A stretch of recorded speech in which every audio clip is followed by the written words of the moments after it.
Good afternoon, ladies and gentlemen, and welcome to another day of CCT South America. My name is Freddy Ogrimirana, and I am joined by the Slovenian legend that is over.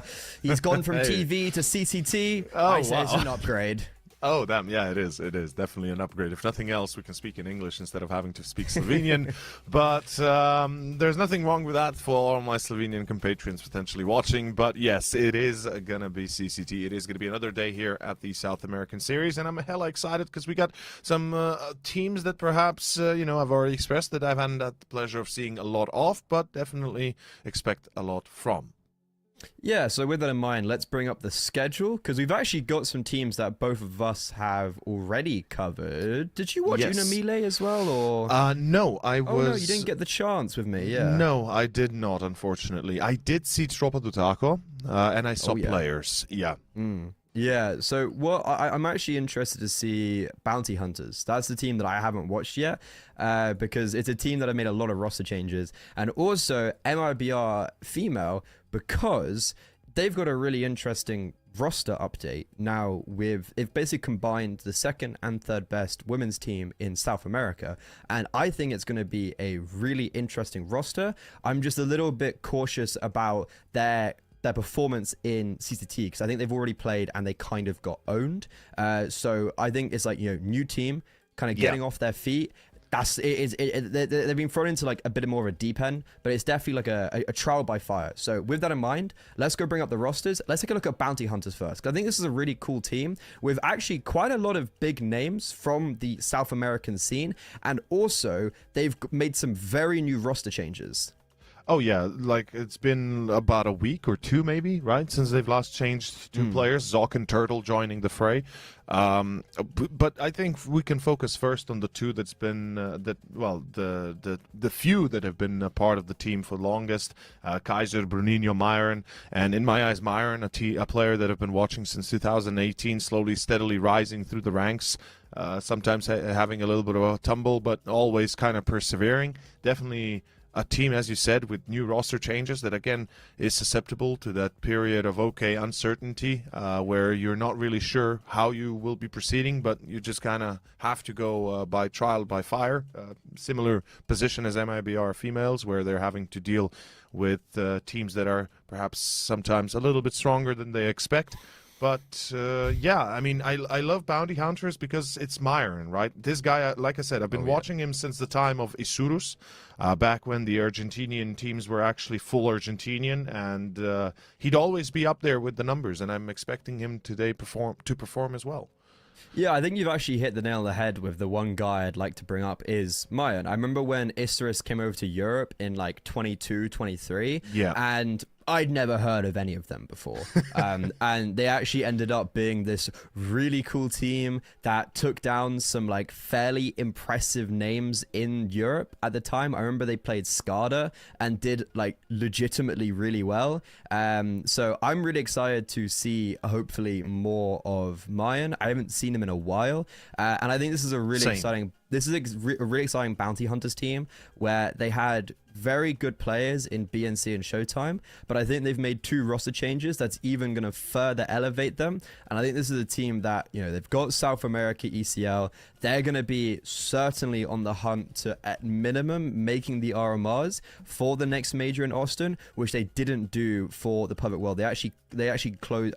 They crashed out in the closed qualifier, just getting demolished. They went 0-2. They lost to W7M. They lost to Hype. So I think for this roster, it's building up with the new players. A really good team that I think certainly can make a deep run in playoffs here, and also the Austin RMRs. But let's go take a look at MIBR Female, and I'm going to break down for you this roster, because especially if you're not from the Brazilian team, I think there's definitely a chance that you might not know a lot of these players. But in Brazil, these guys are celebrities. You've got Poppins, who's this young, up-and-coming, not even up-and-coming actually anymore. She's really cemented herself as basically the best, if not one of the best women's riflers in not only South America, but the world. Her stats in ESL Impact they were just going up and up and up. I think in the last season, she had signed like a 1.5 rating across the whole of the South American. That is hella impressive. Yeah, like she owns everyone in ESL Impact and even does it internationally. But this is a roster where in South America, Furia have taken the lead to be the best in South America. They not only did better, they not only won regionally going into the ESL Impact LAN, but also won the final LAN at the end of the year, beating Imperial FE. So Furia really took the crown as being the best. MIBR were always third best to Fluxo. So these two rosters, they combine. You've got Goddess coming as an IGL. You've got Younger, who was seen as basically the best in Brazil. And then Poppins, the best rifler. So you've got a really good core of 3 players joining up with the consistency of Gabby and Daniel and MIBR, and also the bigger funding of an organization. So you've got MIBR forming there's the second and third best team in South America women's scene, hoping to contend now for the best in South America and then go further in the women's scene. But for now, we're seeing how far they can go in CCT. Oh yeah, I mean, I think CCT has truly become the proving grounds for Tier 2, right? This is where you break into the next stage, and if you can't showcase your qualities as a team, as players here, you're likely not going to be able to do so on Tier 1, because this is the jumping point for many teams and many players, and we talked about this for the last 4 years since we've been running, or last 2 years for the seasons that we've been running, where, you know, we have players like Dong that used to play in our leagues that progressed into what is today one of the best players in the world. And there is no denying that if you want to do well, this is where you start. At least this is where your journey truly kicks off into the next level. And I'm excited to see female teams. It's been long since we've had any female teams playing at CCTs, and I just hope that they can do really well and showcase the quality of CS they can bring to the table. And that's what we're all on the lookout for. And Bounty Hunters, you said it yourself, you know, with the changes they've had, they're going to be forced to perhaps play a little bit differently. And I think there's a real chance we could see perhaps a bit of a bit of a blowout if MIBR females come in to play hot. Yeah, I'm looking at the Veto. Don't think we're going to be seeing any train. It's MIBR FE banned it. Yeah, they banned it in their previous game against Shinden, where they actually didn't do too well. They picked into Anubis. So they're changing it up now. They're picking into Ancient Bounty. Choice. Yeah, you know, I guess for their previous game, they got owned on Mirage, they got owned on Anubis, and interested enough for Bounty Hunters, they're going to be first picking into Mirage. So Shinden, they kind of ran a mockery around MIBR Female on Mirage. And Bounty Hunters, they picked it up against Dusty Roots. So they're looking pretty consistent on that map. And then Nuke is a decider. So historically, actually, for the Fluxo core, so Goddess, Younger, and Poppins came from Fluxo. They were really good on Nuke. I actually believe they were maybe the best women's team on Nuke. Probably, if only second, it was to Imperial. So I don't know what it's going to be like with the new roster. But if we do get to Nuke, I don't know, maybe with the skill disparity, but the core of MIBR have always been really good at Nuke. And a big part of that is, and we're going to see it most likely on Ancient and Mirage, Goddess as an IGL is a big orchestrator of the rounds. Like, she'll be making the moves maybe on the extremities as like the quote-unquote lurker, but the whole game moves around her and the information she gets. So she kind of calls from her active plays, and maybe that won't be as much with the new roster, but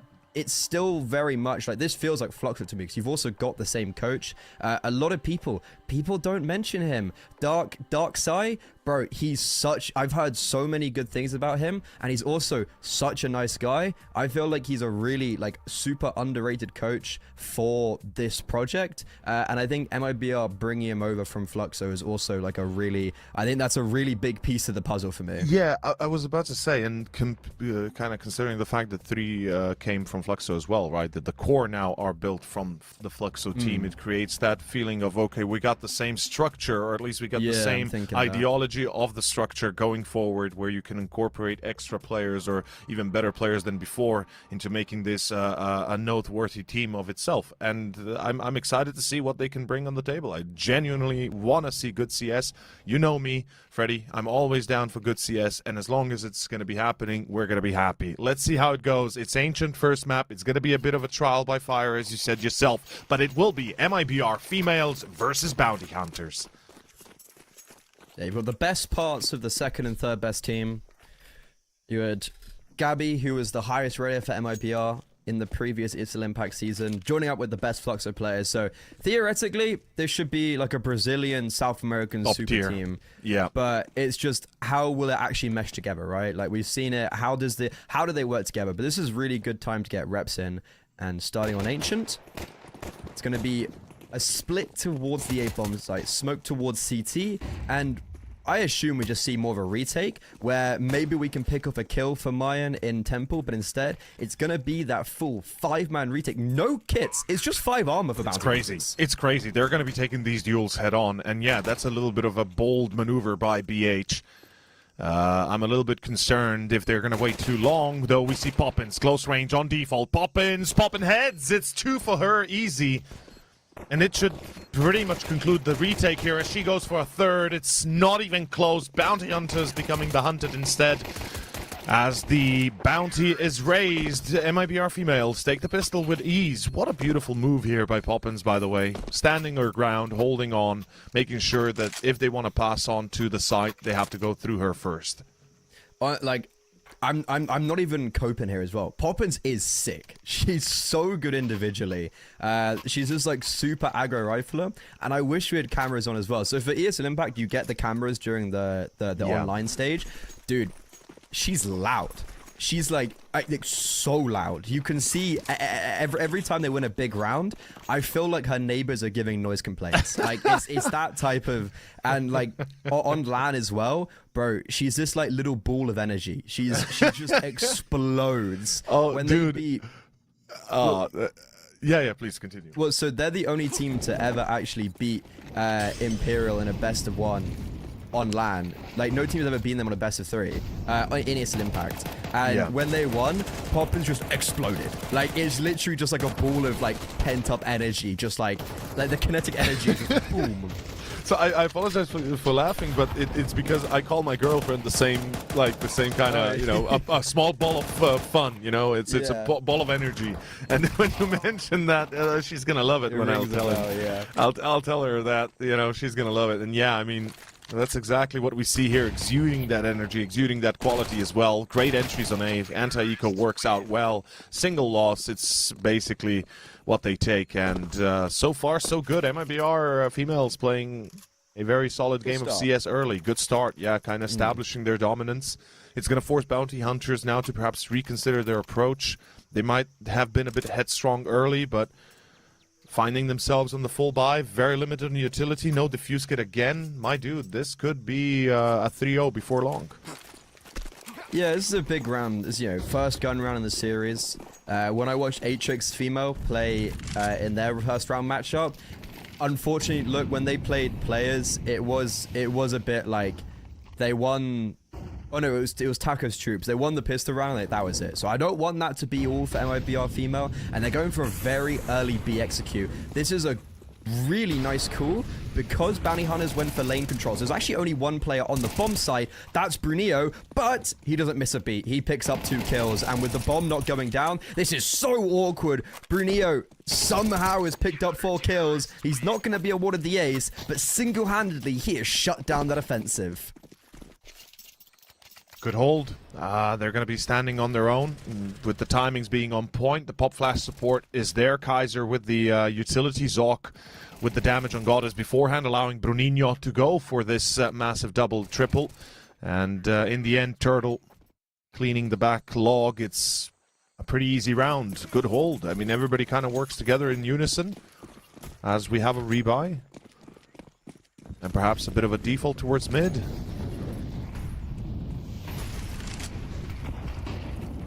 That ended so quickly, though. Yeah, it was just the bomb never went. Like, I'm surprised the bomb never went down there. Like, they didn't have to necessarily fight long, but oh, this round's all falling apart. Okay, this is.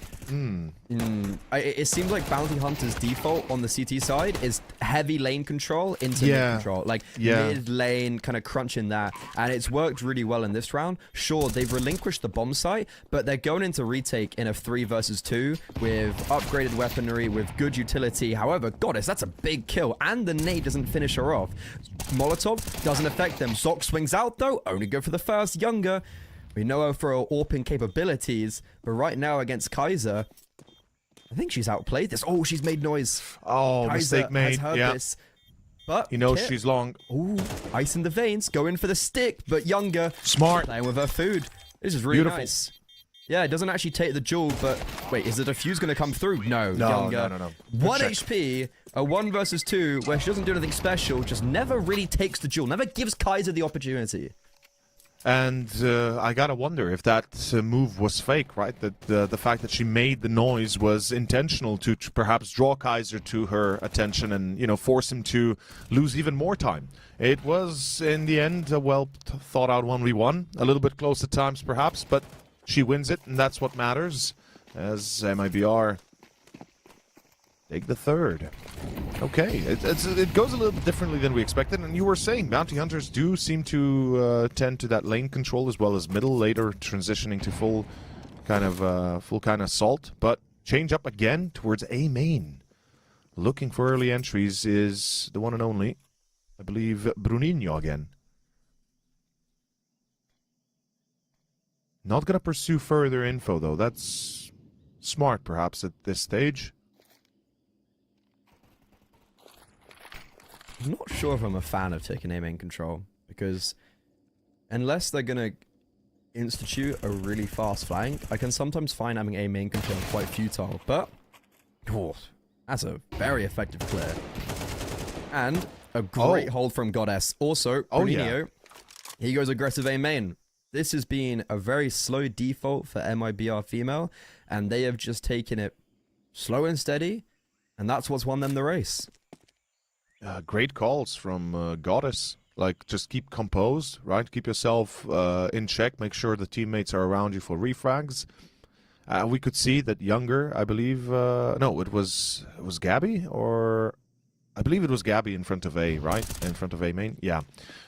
She caught the rotation of Bruninho. As you said yourself, it's not the smartest move to push A main and just stay there. Usually the intention is to get info then into T base, and as you said, a quick flank. And that's what we'd expect.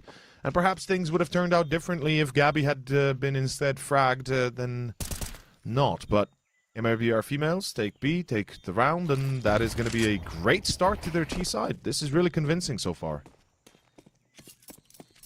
To add on to the Poppins lore, so her mom is like an ultra. It's so funny.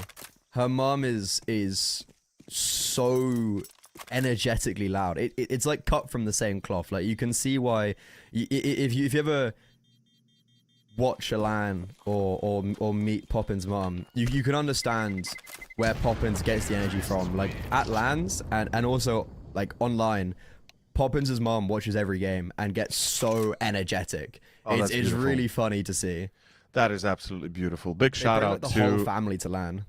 Oh man, wow, that is beautiful, because that shows the support for their kid, for their girl. You know, that's amazing, lovely. Big shout out to the family of Poppins then, and mom as well. If you're watching, I hope you are. I hope you're enjoying. And yeah, she's doing great. She's 6'3" currently. She's absolutely leading the charge here for her team. You said it yourself. She's the usual breadwinner when it comes to the squad, and well, she's definitely doing her work. Yeah, it's like I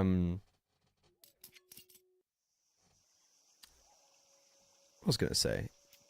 I completely forgot what I was going to say. I completely lost all my is train good. of thought.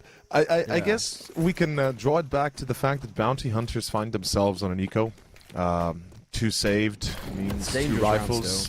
It is a dangerous round because it is ancient, right? How many times have we seen pistols take control in towards Leopard and towards lane, and you kind of lose those duels close range with the 5.7s. By the way, is that a 5.7 What is that 5.7? It's a cherry ice, I think. Oh, or like okay. apple cherry. It's like a... Because, like, for a second, I double looked because I thought it might have been a blue gem, you know, case hardened. No. But that's the biggest blue gem I've seen ever, so that would have been sick. But oh, Kaiser! Oh, he's certainly enacting something, as Younger will return. But that is beautiful damage. You can pick up a rifle from there. It's called berries and cherries. Oh, okay. It's very nice. expensive. Still very expensive. Really? Oh, nice. Yeah. Oh, hold on a second. This round is precarious. We are in a man advantage for bounty hunters. Turtle gets away. That is Lucky. a really big fact that Turtle can get away. And Bruninho, rotation, spotted. So they know one's red room. They know one's towards lane. The question is, do they know about Zoc towards A main? Bruninho doesn't even allow them to get out of Donut though. As younger, we've already seen her clutch up a 1 versus 2 rather. But this 1 versus 3, with only 20 seconds left, might be a little bit too much for her. And as we mentioned, those rounds with the rifle saved over can be very dangerous, and bounty hunters have showed us exactly why. Yeah, the timing that Kaiser caught on B ramp was perfect. I'm not sure if there was a pop flash. I didn't catch it myself, but regardless, he caught both in the back, watching towards Leopard, because it was Turtle that drew attention to himself, taking a few pot shots through the angles and through the smokes. And right here, he catches both. Well, Danny, I believe, or Goddess turned around just at the nick of time, but didn't react, unfortunately, well enough. Younger then able to refrag, but with Poppins lost in Donut, everything kind of comes crashing down. They couldn't catch Turtle towards Leopard, as you said yourself. That's a lot of info that you all of a sudden you lose, that the CTs gain, and kind of keep on controlling the face, or rather the pace of the game. Round 7, MIBR Females back to a rebuy, up against a full mid control, but decent damage on Zoc. That's really quite early damage. He's down to 13 HP. We're not seeing the usual cave take into lane from bounty hunters. Yeah. I really think if they go back to that default, it would actually work. It seemed like a really oppressive default that I know works really effectively. Ooh. Oh, this is so perfect. Turtle never realizes there could be someone ahead already of the smoke. Molotov misses, and bounty hunters are expending a lot of utility and manpower in towards B and cave for no real avail either. So MIBR, with so much time on the clock, are able to reset their presence while still keeping some control over towards this B bomb site. But I like this from Kaiser. He's getting aggressive over towards B lane. Oh, that's a missed comm. Younger caught with a knife out, but Danny silences 2. Goddess unable to go for the third. Bruninho, it's all up to him, because look at this as well. Poppins is covering the flank. So Zoc, he's making noise. Goddess is going to be able to catch him off. And yeah, we have enough time to rotate towards A. And that's round. They know exactly where Bruninho was, or where he will be, at least to a degree. And that is going to be the 5th one. MIBR, smart call with the rotation from Poppins. She comes out back through mid, and she closes the round in. Kaiser had the right idea. It's a shame that the whole team didn't go right after him, right? If all 3 would have pushed down B ramp, they possibly could have isolated the bomb carrier. They possibly could have won the engagement towards lane and shelf. Unfortunately, at the end, 1 by 1, they get clapped, and well done.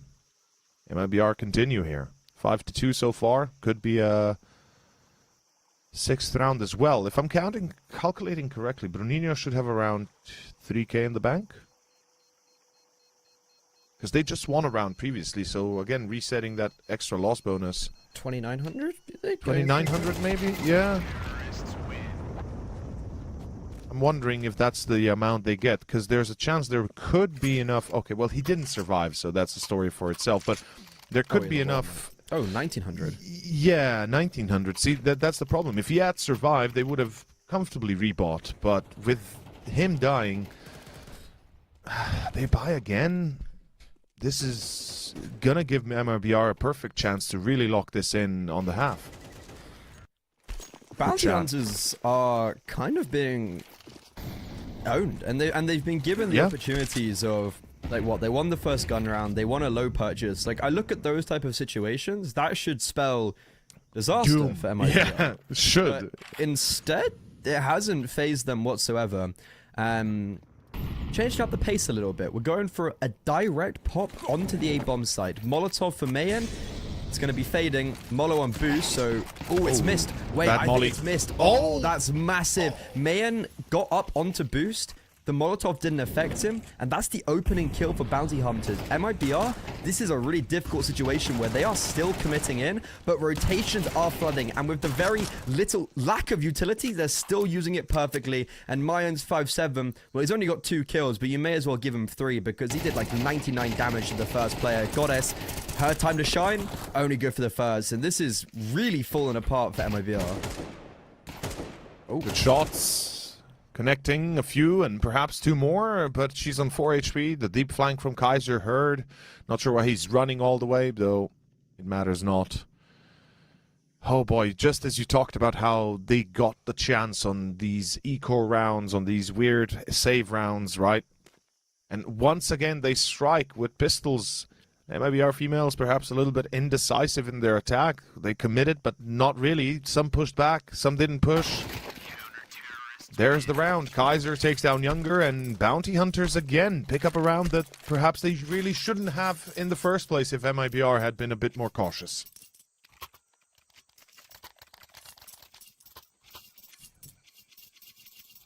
I guess you curse them, man.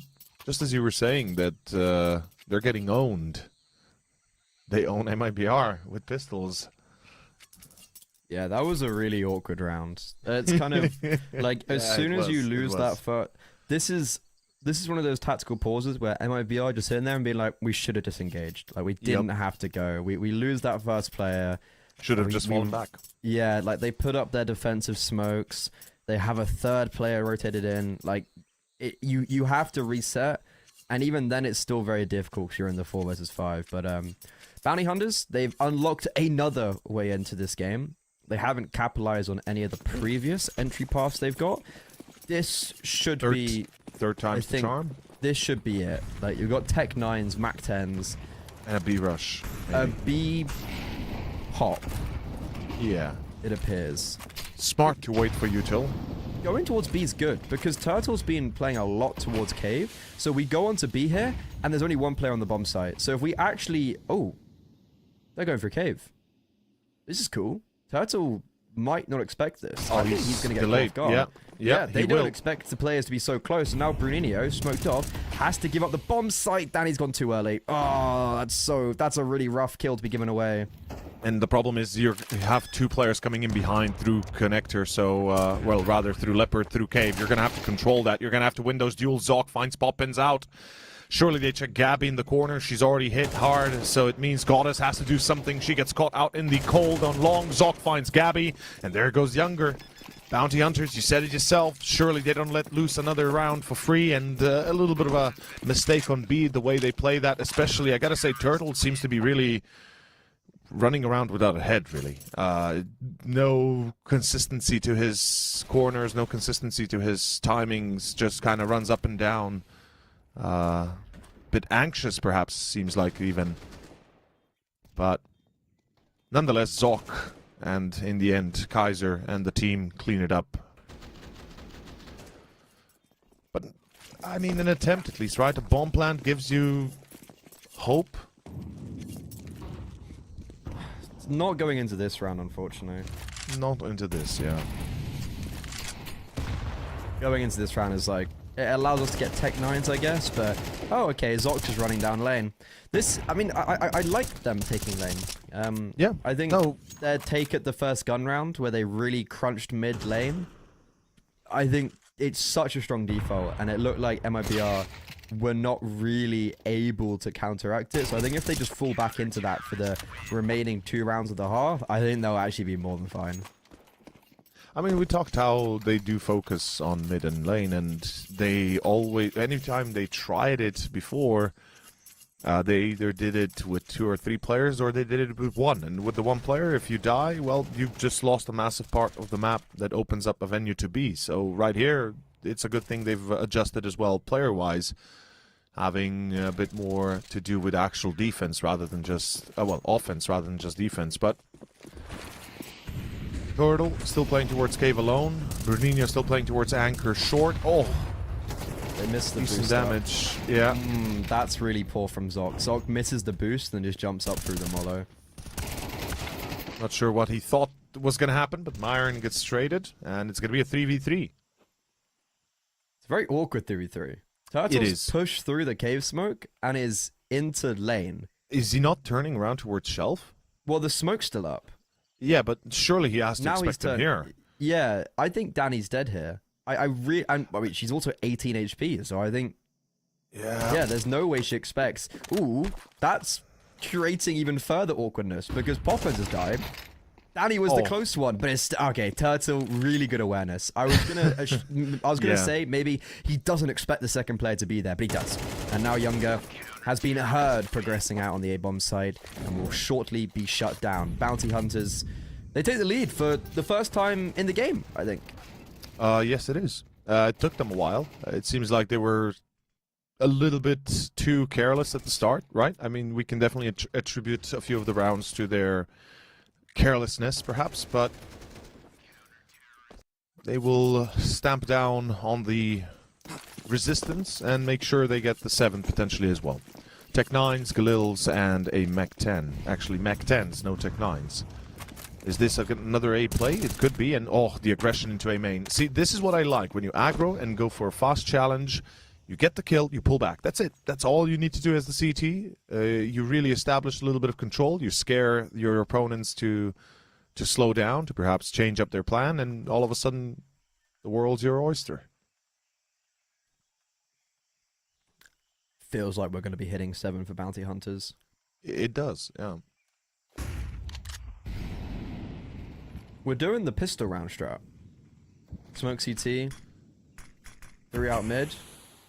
I don't mind it. The problem I have is... Smoke red room. They've actually got a lot of map control and a big spam. Kaiser's arm got spotted as the smoke bloomed. Issue is, a second player is rotated on the A-bomb side. Zoc might not be expected, and that's a really good Molotov from Mayan. If he takes first contact here, he's going to be baiting in not only Turtle, but also Zoc as well. Everybody's here for the party, and there you go. Zoc baited in. Only good for one, but because there's so many different players, they can all take contact individually from different positions, and MIBR just have no idea where to look. They walk into the meat grinder and don't come out the other side.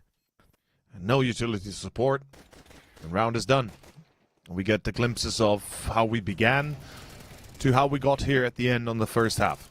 I will say there were a few moments where I really believed MIBR might be able to run away with the result. There were a few seconds there that felt like they should have, but unfortunately, at the end, they gave Bounty Hunters 3 actual opportunities of a comeback, and the third one they didn't miss. They did not strike out, and the result 7-5 is still a decent one, but it gives Bounty Hunters a much-needed headspace, or rather, advantage to work with.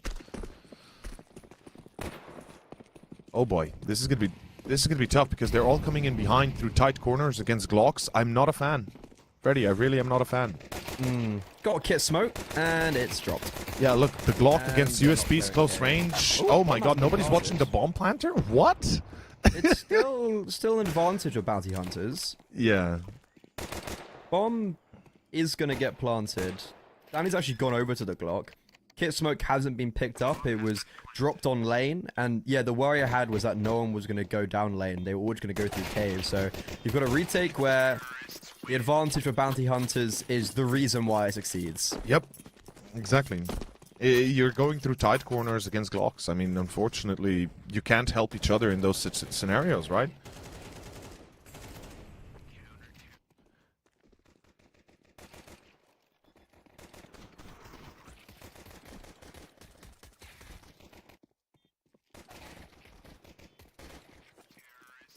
It's just tough watching these corners.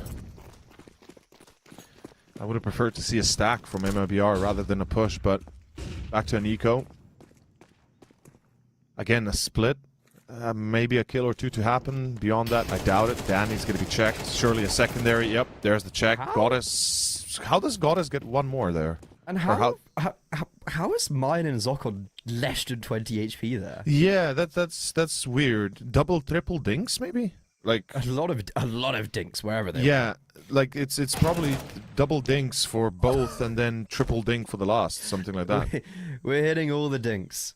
Yeah.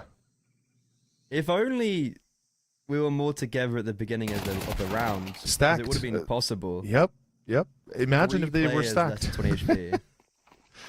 That's what I'm talking about, right? It's simply put, small decisions that make massive differences in the end. And Gabby could still hunt a few more.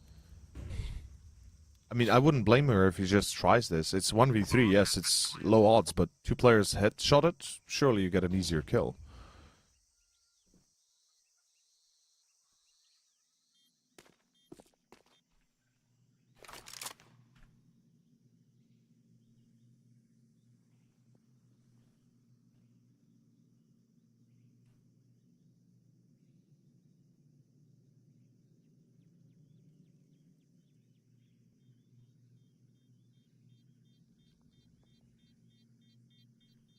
I wonder what the plan will be for the gun round.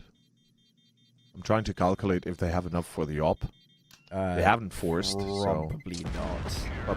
Probably not, right? Not unless enough kills. Unless you're going for... Glass cannon? Glass cannon? No chance. Oh, not even, yeah, can't even afford.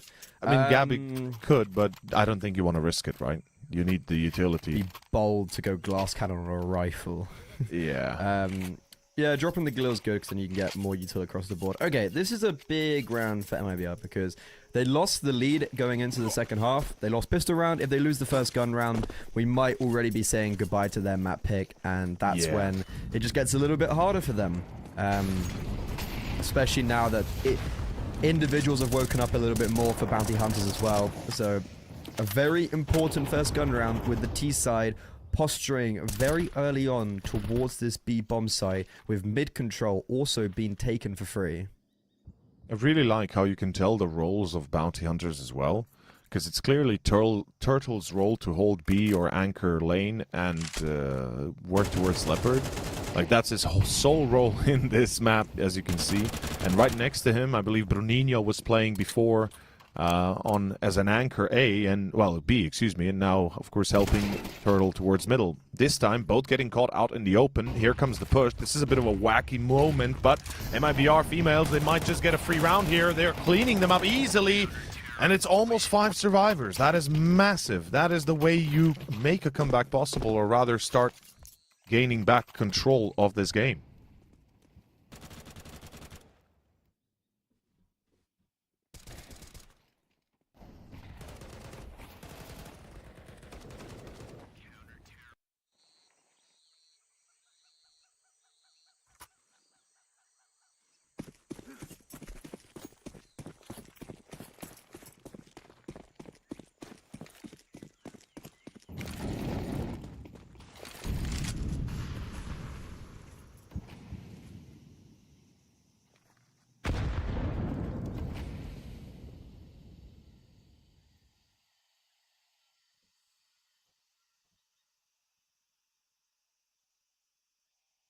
Bounty hunters. I'm not a fan of the rebuy.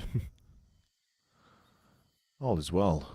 I'm a bit surprised that we actually get to see this, to be completely fair. I would have preferred to see just a full eco. I think they can trust their advantage rather than play on these breadcrumbs. But that... Issue is no loss bonus. They wouldn't have money next round either. I think most people had like 1400, so it would have been a very difficult round, and this is proving even further difficult. That's one of the AKs dropped. It does get picked up, but still. Players dropping left, right, and center. This is a... Bounty hunters, you have mid-control. You can't do anything with it. The problem I'm having is they're splitting up on a round where they're already severely under-equipped. So they're not really giving themselves a lot of chances to win engagements or trade engagements.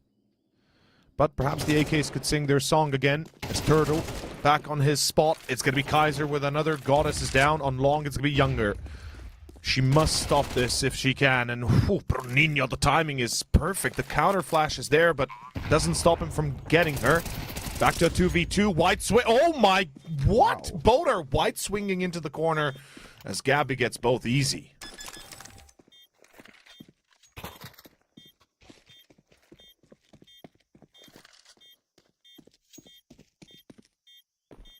Okay, a much more costly round than I anticipated, especially considering it was a 5v3 and...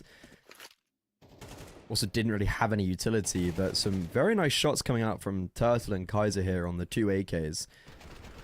I actually thought this round might have swung back in favor for Bounty Hunters, but this is a really sick show of individualism from Gabby. That is a really nice swing and collection of 2 kills. Bounty Hunters taken low by. Again, there is some danger around this round, but this should be 8, and this is actually looking really competitive. It's looking a lot better. It's looking like MIBR Females have found their stride again. Good rotations as well. They're kind of leaving mid out in the open, but they do have eyes from Donut, I believe, not fully. Yeah, Poppins is just jiggling it so no one can actually cross. So they have mid control. They have effectively info for mid, exactly, so they don't need to worry about that. I'm just surprised. What are Bounty Hunters thinking here? They're continuously playing the same spot, not really diverting from B attacks. Have we seen much beyond that? I don't think so, right? From the pistol, it's just been B. We haven't, but to be fair, this is kind of the one round where it's like, throw a gimmick. Throw just fair. A pop on the BXQ. It's a good mollo, kind of forces Goddess into cave. Flashes are good, but there's only one player actually going with them. And now for the re-aggression, Danny dodges the flashbang, runs out of bullets, but it's all very well collected. I agree that it's a bit weird that we haven't seen them diverge much away from B, but I think in that one round, it's like, okay, fair enough. That was your gimmick. That was your little B pop that maybe if there were more numbers going up ramp, it would have been successful. This is the round where I'm like, okay, well, like, what's the default looking like for Bounty Hunters? What's the depth for this team?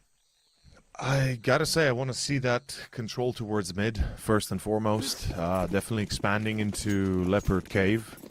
But then, depending on what MIBR throw at them, they'll be forced to mitigate some of those points. And we can see mid control is going to be a first primary focus, as it should. Perhaps even getting a player into Donut would be great. Ooh, I like this from Zoc. He's going to push through the smoke. If he hears that rotation, he's going to go through, and here he comes. Oh, the timing's going to be perfect. Poppins has to expect this. She's not even... I don't think she's even realizing it herself, though she seems to be somehow inciting into this that perhaps somebody has closed the distance, as B will be under attack. You always expect it, realistically. Yeah, you kind of have to, right? You have to. You weren't here, so you have to expect it, and he still gets one! He still gets both! Oh, massive kills! Rotation is killed, that's B side under attack, but... Oh, wrong thinking! Oh my god, this is such a chaotic round. This is so crazy. Younger from Donut. She might stop this whole attack. There's the deep flank from Gabby. Holy hell, it's a complete and utter disaster. Bounty Hunters, they thought they had a free road towards A because they might have caught both from A, but no! It's the B rotations they caught. Oh my god, well played. Younger with a triple. Beautiful. I'm really surprised that they choose to go A off that. Exactly, exactly. For me, okay, Poppins, they know she's the Donut mid player. Yeah. But Danny, they know she's the B player. Exactly. So if you're killing Danny there, I'm like, well, also, that's just how it works. You leave a player off B and you go crunch middle. Like, that's how you crunch mid. So I'm really quite shocked that Bounty Hunters choose to divert to A. And they pivot without even expecting the AWP, but maybe all of that success gets negated by the Tech 9s. Look at this, we already have an advantage. Younger, forced off, you're unsuccessful, bomb planted with no contestion. So we're actually going into a really awkward 4 versus 5. That's a massive collection. Oh, never mind. Bruninho strikes back. This is the whole of Donut now converted in favor of the T side, with also 2 primary rifles picked up. Younger's AWP has been unsuccessful in this round so far, and she's going to have to do massive work here as the rest of her rifles are being chopped down. As you mentioned, no smoke. This could come and be the difference maker. Only kit on Danny. Younger trying to provide Overwatch, but Kaiser not giving up anything. Time's ticking down, and Bounty Hunters are just playing super reserve and not giving up any inch. Younger, unfortunately, is going to die to the bomb explosion as well. Everyone goes down with the ship, but Bounty Hunters break the deadlock.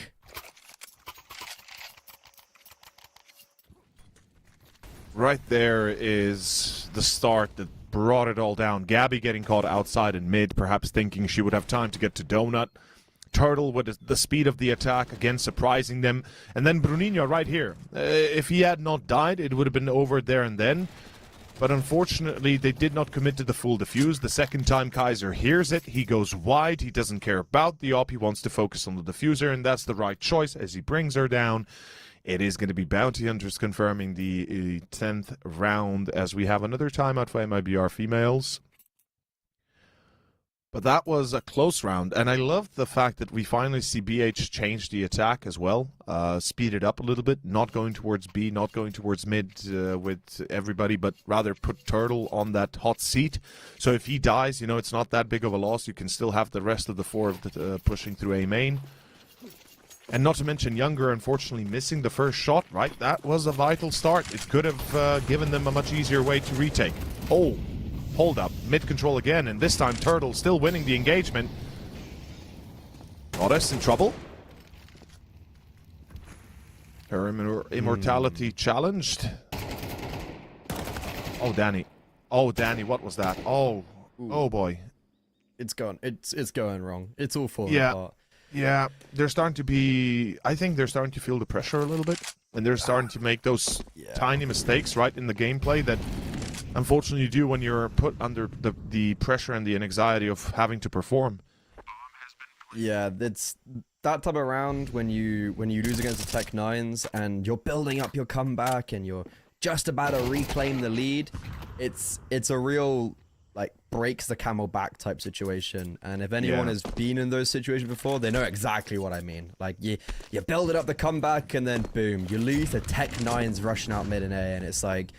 Oh, you feel very depleted of all energy, and for MIBR now depleted of economy. Younger saving this AWP would actually be really huge, but honestly, I think she's been hasn't had masses of impact in this game so far. Feels like she's only had that one round where she does amazing in donut as they rotate. Yeah, like, you know, that's a fantastic round. But outside of that, I'm actually struggling to find instances of really good success with her on the AWP. And that's normally a role that she claims really successfully. And that is why she is considered the best, if not the best player in South America and Brazil.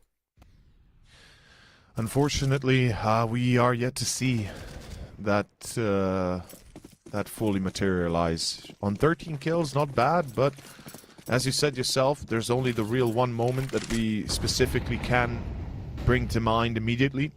And beyond that, Bounty Hunters have been controlling the narrative very well. And once again, you said it yourself, they're going to go up against an eco. That AWP could help, it can help. But the likeliness of it doing a difference is very small, given the fact it's not being utilized in that way.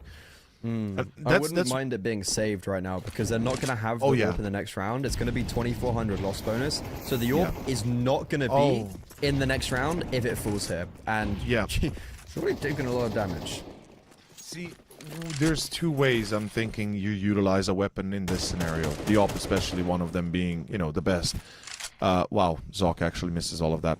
But what I'm thinking is, if you have the AWP, right, if you saved up that weapon, Poppins, I mean, to be expected, at least one, you want to utilize that weapon to its maximum capabilities, which means put it up front and center, take those fights early, see if you can shut down your opponents before they get a foothold on the map. That way you can maybe either win the round, or you risk it and you lose it. But point is, you either do that, or you just straight up save it, right? You don't play the hero later in the game where you're already far behind as it is, or rather in the round.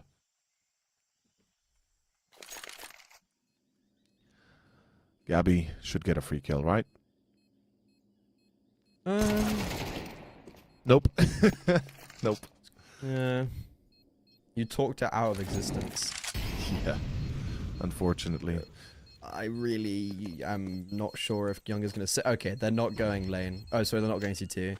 I thought maybe if Kaiser and... Oh, lol. Wow. I was going to say, maybe if Kaiser and Bruninho had actually pushed towards B, they could have taken the AWP out. But, okay, Younger has the AWP saved. Yep. They're going to have a full purchase around that. She can drop a rifle, so there's going to be one extra player on max utility. What difference does this now make? Because it's the final round of MIBR's map pick. And Mirage up next. MIBR did not do too well last time. Yeah, we're not holding out hope, right? And Bounty Hunters, Let's see if they realize what they've let happen. The op in the hands of Younger. Mid control going to be contested. I like it, and Poppin's going to start off strong. Zoc going to be caught having a crouch time towards elbow. Kaiser not going to be given a free kill. He knows there's somebody long. They're already pushing over the smoke. That's a problem. That is a massive mess that the MIBR females are in right now, especially if they peek into this corner. It's going to be Kaiser waiting. There's the white swing. They know there's a second. Oh, Gabby finds both. Hold up, Gabby might be the hero. Oh, Gabby, are you kidding me? Gabby with a 4K, 7 HP. She goes all the way, baby. Dude, okay, as much as that is fantastic from Gabby, I'm giving props to Younger for throwing those flashbangs. She threw the perfect flashbang over long to support Gabby, and you'll see it like after this clip. Kaiser almost shuts it all down. He tags Gabby through the wall. Gabby's on 7 HP when she goes to his last 2 kills. Flashbang, perfect. This second one, boom, completely blind. And you gotta give it to Younger there as well. That's fantastic utility supporting the AWPer supporting Gabby there, and MIBR, they've been given a second chance on life here because of individual heroics on a retake that never should have been possible. That is a massive collection of a round, and now overtime potentially on the cards. What a perfect teammate as well. Younger really sets Gabby up for that win. As you said, those flashbangs are key. They really are. And bounty hunters, they'll be scratching their heads how the hell they let that one slide through their fingers. But they did. And MIBR females, as you said, 2 rounds and overtime will be possible. It's still 2 more rounds that they have to win, but now they can feel it. It's within grasp. Within reaching distance.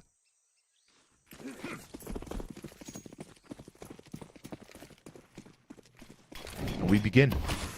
Default? No, just out mid. Straight out mid. Smoke to cover that molly. Breaking it up. Poppins trying to take that fight. She's in danger, but she still takes it. Bruninho is out. Yeah. That is a good fight.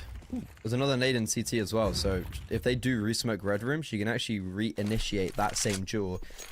I'm starting to realize how much firepower MIB have, because Goddess is a very legit fragging IGL. Younger, we've seen her support and also duel. I didn't expect this level out from Gabby in this style of roster. I thought she might slip into potentially a little bit more defensive, supportive, maybe. But even if she is, damn, lot of firepower. And I think with her and Poppins and Goddess as like a rifling trio, that's going to be a really, like, especially when ESL Impact restarts, Furia looking really strong. I'm really excited for MIBR's future. I think this is a really cool roster, and I'm really impressed with their Ancient. They're giving bounty hunters a real run for their money right now. We can see BH setting up this final execution. Gabby is ready for this. She's all the way behind them already. Spotted on long, though. This is not looking too swell. Goddess tagged to 12. Danny at... Oh, Zoc just goes to spray that corner. Yep. Smart call. Recognition from bounty hunters. What is happening? Why are they dying 1 by 1? Why are they going down 1 by 1? MIBR females are falling apart 1 by 1, but bounty hunters even further. What the hell was this decision? They make the execution, they get the kills, and then they fall back somehow, but still 1 by 1. Gabby finds the fight. She loses the second duel, and it's down to Younger against Kaiser. 8 seconds. Bomb going to be retrieved. Enough time to plant safely, perhaps not. As Younger... What? No, Younger, no! Younger didn't peek. Okay, luckily Kaiser is not even thinking about it. Oh my god, that is crazy. Is that a 300 IQ play or just a mistake? I don't know, but it works again. Younger saves them. I think Younger thought it was going to be a tap. That's my conclusion from that. Yeah, same. That's what I thought. But perhaps he was like, you know what, let him plant. I'll take him on the next slide when he thinks I'm going wide on him from long.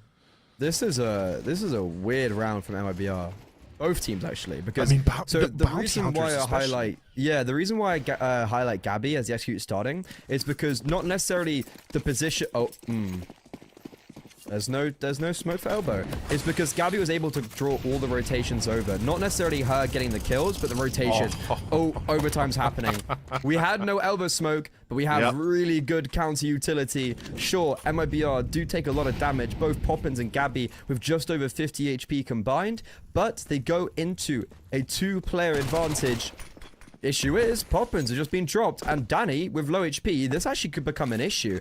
Bounty Hunters are all congregated towards Donut right now, and they're not messing around. They're just going straight up for it. Gabby, cleared. Ineffectively. Oh, she no! Get one before she falls, but Younger can't say the same about her. And now Bounty Hunters swing the 3 versus 5 into a 2 versus 2 post plant. Neither Goddess nor Danny has a kit. Is there even one dropped on the ground? I believe there should be one on Younger.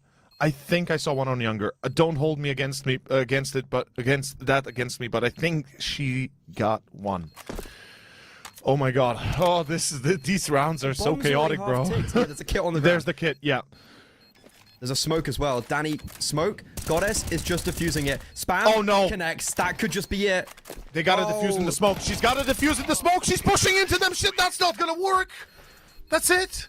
Bounty Hunters break the defense in the end, and it's 13-11. No overtime. No second chance. Oh, Freddy, that is... that hurts. Dude, that's a rough pill to swallow for MIBR. You get the perfect opening to that round. You get 2 opening kills out middle. You get a lot of map control. You even have 3 players on the A-bomb site for when the execute comes. And that A-bomb site only rewards 1 singular kill for 3 players falling. And the retake itself is very unsuccessful. They go for the brazen stick. They go for the last dance, last ditch effort. The bomb had already ticked so far away. And MIBR on their map pick, unfortunately, at the very end, fall very flat. The retake is unsuccessful, and now with Mirage up next, it's Bounty Hunter's map pick. They've already seen success in CCT, and on the duality of that, MIBR got absolutely destroyed in their opening game on Mirage. So I'm a little bit cautious now going on to map 2.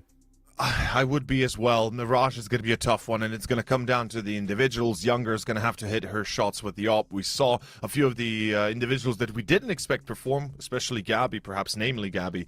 But nonetheless, I hope that they showcase what they're capable of on that, 1v1 level as well, not just the team level. In any case, 15-minute break. We'll be right back with Mirage.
a very neck and neck finish towards the end there. It felt like MIBR actually were destined to take it to overtime, but instead Bounty Hunters take their map pick and go, well, they take MIBR's map pick and go on to now their map pick of Mirage, where I think a lot of the confidence has swung in their favor, and also when we look at the maps, this is a much more favored map for them, where they've already picked into it and won this series in this tournament, whereas on the duality, MIBR had it picked against them and got annihilated by Shinden. Yeah, it was a bit of a tough loss. I believe 13-3 was the map on Mirage, right, that ended for MIBR Females against Shinden. So hopefully we won't see the same result again. And given how well they played on Ancient, I'd expect at least a closer call as well on Mirage. But, you know, we expressed our concerns already with good reason. And hopefully MIBR have already worked on a little bit of their Mirage gameplay since then. But we can't know for sure, right? That's the problem. And do we see Younger again perform well with the AWP? Does she hit those vital shots? Is Danny, is Poppins gonna perform? Gonna, you know, pop up with the rifles? Is Gabby gonna be able to play the same level as well? Big questions and more questions to come before we start with Mirage. But what is your expectation, Freddy? I expect Bounty Hunters to take Mirage.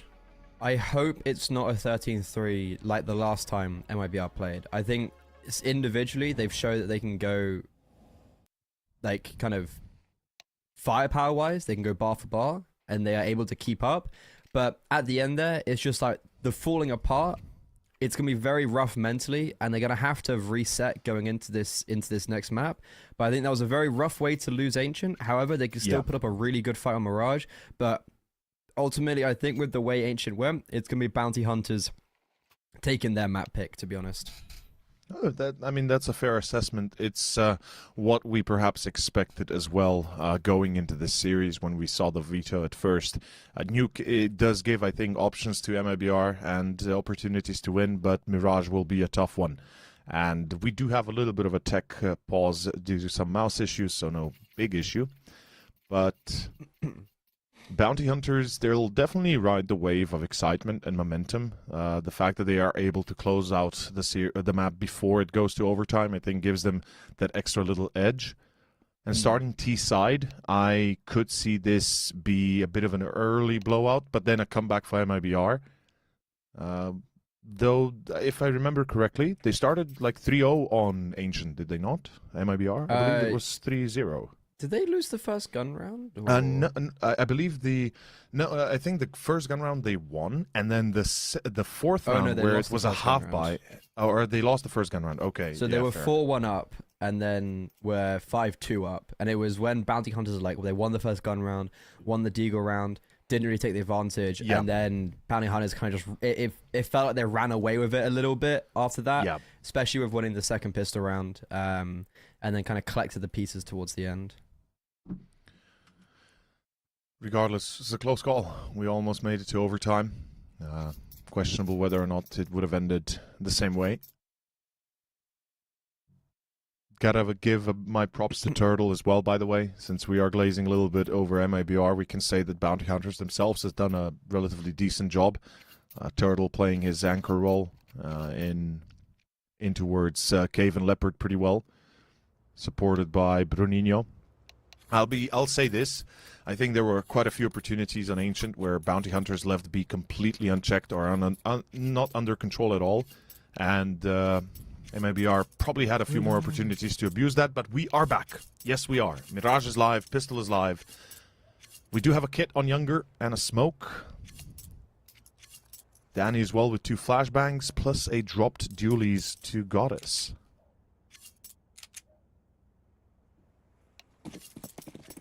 Let's get it. Let's do this. A lot of utility. Odds very heavily. Wow, very heavily favoring Bounty Hunters. Wow. I don't think I can get behind that, if I'm completely honest with you. I don't think it's that severe. I think, understanding Bounty Hunters will maybe win map 2, but yeah, it's not going to be that one-sided. And a pistol round is a good start for MIBR. They are going to have to play retake towards B. Gabby is the only defender. No rotations immediately, but Gabby holds down amazingly. It's actually the rotations that are falling, and Kaiser with a final bullet smites down the short player. And with that, it's going to be a 2 versus 3 retake with the kit. I think the kit in smoke is just down outside of market window. So Danny could collect it. So yeah, you can see it's right next to Zoc.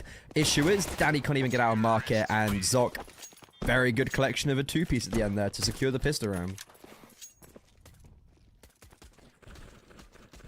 It's not exactly a 5-piece, but yes, 2 to kill at the end to close it out, and Bounty Hunters are once again successful on a pistol. And we said that perhaps this is the concern, you know, that MIBR females might feel a little bit pressured from map 1. We see Gabby holding her own pretty well. I thought she would survive longer. I really thought she might hide a little bit longer. It's unfortunate Younger immediately dies coming out a window, though, and that pretty much cascade affects the whole defense as forced by Scout on Younger, rest with SMGs and pistols. Pressuring Pit, getting that info, but another B execution and checking Edward immediately. Gabby still wins the first fight. Vital. Sucks that then a second later they both die on site. It's like a good start, and then it gets overrun. Yeah, because I guess, you know, whenever we talk about good openings, for the defense, having the first entry is vital to even start a good defense, right? That's the core premise of it all to a degree. But then immediately right after, it also means you have to stay alive until rotations arrive, which is another factor you either achieve or you fail, and then round is over, depending on how many kills you get. So it's such a chaotic moment that unfortunately MIBR females cannot handle that, as it's 2-0.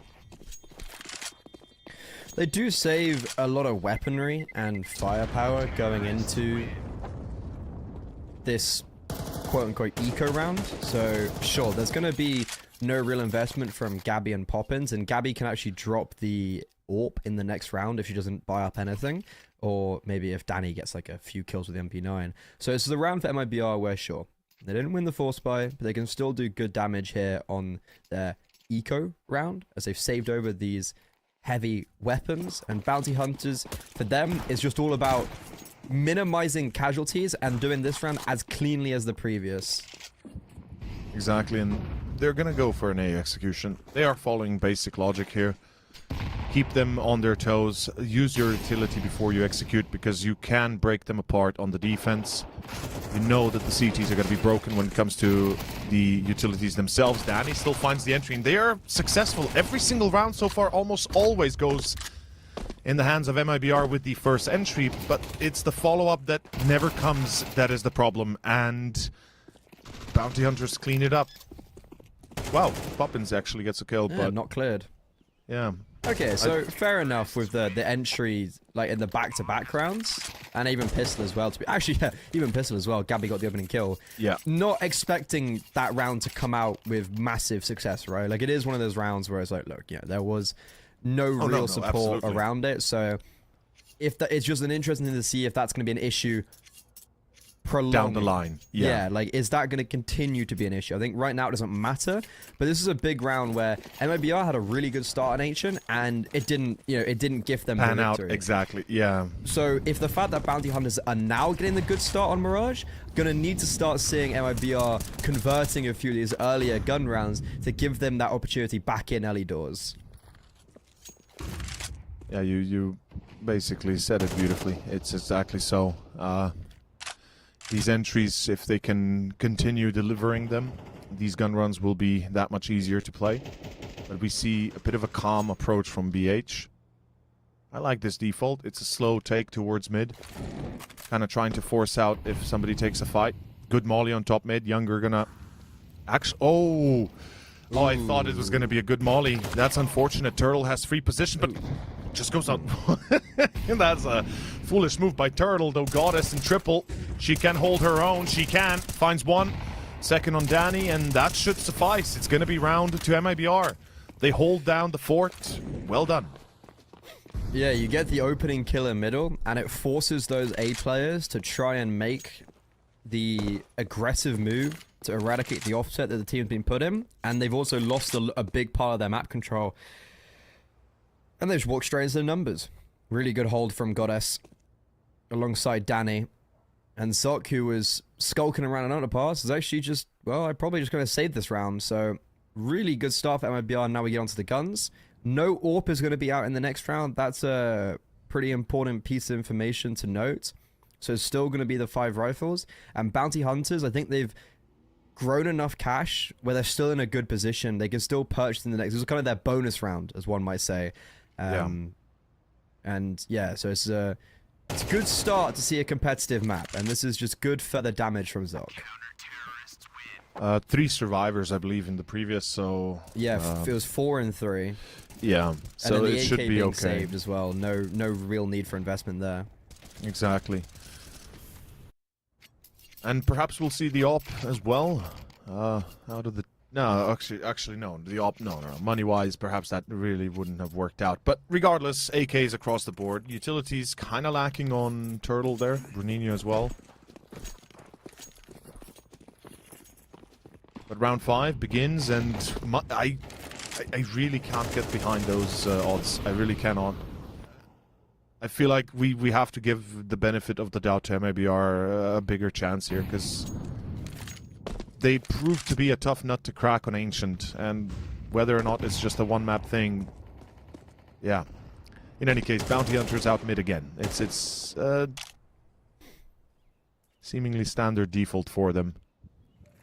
A default where you can kind of clearly see we're going for a similar round. We've got a player in Palace like previous. We've got the bomb in middle. I'm wondering where Kaiser goes. Like, does Kaiser stay middle and probably they go 3 up con, or does he go back T-spawn? And the fact that he's still in mid made me think they're going to go up con. That is a massive kill to be given away. Zok, sure, he takes a bit of damage from the nades. Quite a bit of damage, actually, but he still got the opening kill. And Danny, oh, no. This is very aggressive. Oh, they're trying to fight, trying to crunch in middle from con and shore, and it does not go their way. The bomb does get dropped in top mid. Got us, though. Only good for 1 on the A-bomb site, so the trade's still working out in favor of Bounty Hunters, with Gabby being heard in market. Zok is just holding for this rotation, and Gabby is not able to react in time, so Bounty Hunters pick up another round, and a really swift rebuttal after losing the first gun. Yeah, Zok was under window all this time, and you would think that perhaps they would have thought of that, but in the end, that mid-engagement felt a little bit too forced. Younger giving herself up too freely, and everybody else kind of felt pressured, I guess, into taking that fight, and it was never a favorable one to begin with. They did take down the carrier, yes, but they've lost control elsewhere across the map, and they find themselves a round behind again. Pistols in hands, and on Nico, exactly. This is tough. It's tough because bonk. Goddess just headed that Molo. Yeah. What? That's nice. I mean, decent damage, but doesn't really matter in the long run because so far Bounty Hunters are economically stable. Not quite. Not there, maybe exactly. They don't want to lose anyone else now, for sure. Yeah, that's true, but might not expect Gabby in CT so late. Possible. They did another check it kill once. Here would be massive.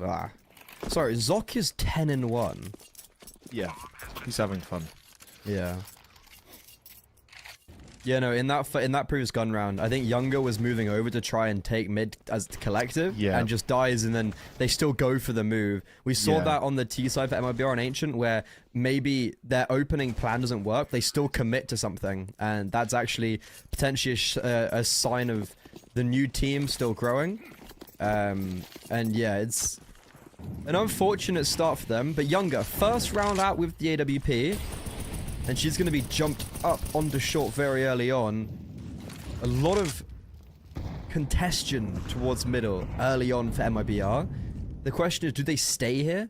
Do they hold on to the position they have? Because the re-execute into middle, if the flashbangs are good, Younger's dead.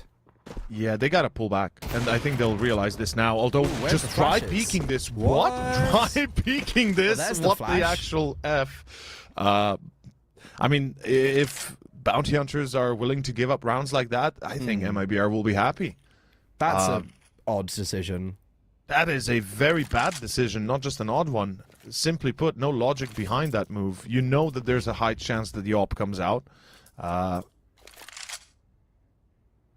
Not even a top mid smoke, right? No, not smoke on no smoke on short, no molly in con, no flash above, no flash, deep, nothing.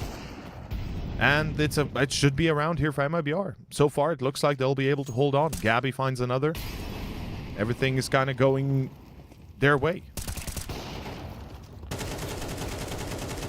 This is such a bizarre gun round from Bounty Hunters, where they wait for their top mids util to fade, yep, and they just run out. Like, Kaiser throws the flashbang after both players have died. Like, this is kind of ridiculous. What are we doing, Turtle? Turtle and Mayan have played tier 1 CS, for God's sake. Come on, boys. I was about to say, like, they should know better than that, but... Much better.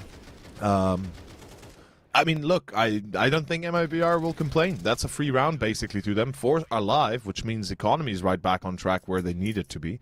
Tactical timeout, I think they might themselves be confused by that round. It's just like, wait a minute. We need a moment to process what you just did to us. And how the hell did we actually win when you're playing like that? But...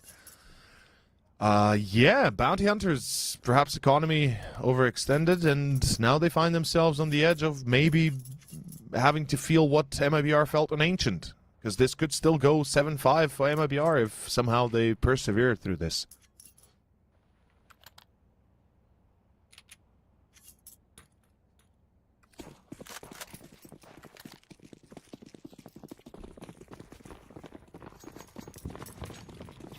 Okay, well, a very disappointing round, and money wasn't just built up yet, so we've got a very weird investment. Kaiser's got the AWP power, 2 AKs, a MAC-10, a Tech-9, and we're sending Turtle out middle to try and fake some presence, but ultimately it looks like we're trying to contact our way in towards this B-bomb side. Early nade, they just wait. If Gabby had just waited a second longer, it's done loads of damage. Same with that flashbang, just ineffective at the timing it was thrown at. Smoke. Good. And it also hits Zoc, so it reveals. It forces them forward maybe a little bit prematurely. Gabby is completely alone, though. Where's the rotation? What is happening right now? They're coming, but they're very late. Gabby felled. No smoke in market window. Oh. That seems to actually favor Bounty Hunters. And they just take the duel straight to MIBR. And they go back to the simples. They go back to the bog standard, B-pop, and MIBR were in completely the opposite setup to defend against that. Well, we talked on Ancient about rounds that MIBR kind of not necessarily were Bounty Hunters were gifted by MIBR to them, but this is another one of those rounds. MIBR, they needed to hold the fort. They really needed to win this. It was everything kind of set for them, but I'm surprised that Gabby was legitimately left alone on B. Usually Poppins, who would play there with her, kind of not there at all, and it all just collapses. That is Bounty Hunters with another free one that they could run into the wild with. I mean, this is the exact opposite of what MIBR needed. I'm kind of shocked that they allow it to happen, in fact. Because surely, once you realize, okay, a default is working, let's just kind of hold on to it, right? Let's just see if we can stabilize for a round or two longer, get some money going, then we can play aggressively, then we can play the heroes, we can, go for mid-aggression, far, up top, or pit, or palace. I don't know, it's... And again, here, they're going to push B. I like the idea, but you're doing it on a round that could cost you everything if you lose.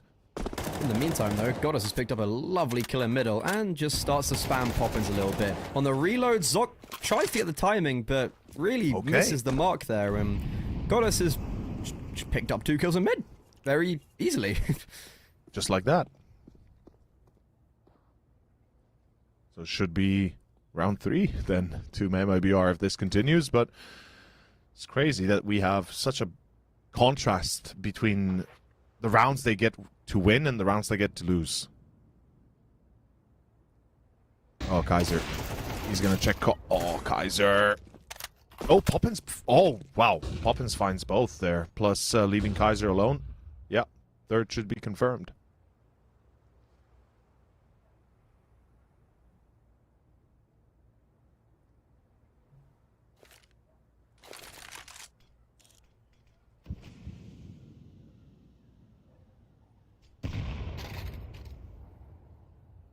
It's going to be the savesies. It's very strange that this game's felt quite competitive, but it's still only 3 rounds at MIBR. Yeah. They're still down like a fair bit. Because when they get into these type of situations where bounty hunters don't have the best of economy, they still somehow climb and get around. Scared this is going to happen again. I think for bounty hunters, they need to keep things simple. Whenever they try, I don't know, go like a little bit too slow and a little bit too individual, that's when they just fool and lose members. So whenever they've just directly hit a bomb site, they've won the round. So the time it's gone wrong is when they've just overcomplicated things. I think when they go into these rounds where they've got the Tech 9s, they tend to play a little bit more together when they've got the lower purchases, and that's when that's why it works out, because they just play more cohesively. Yeah, I mean, you're right on the money there, and I think they themselves will realize this eventually, I hope. They seem to have done that on Ancient at one point on the T side. And we can see here, they're going to be playing the same shtick once more. Seems like another B mid default. Yeah, 2 players towards A, this time no Palace, I guess, but maybe Myron still goes there later with the Deagle. Yep.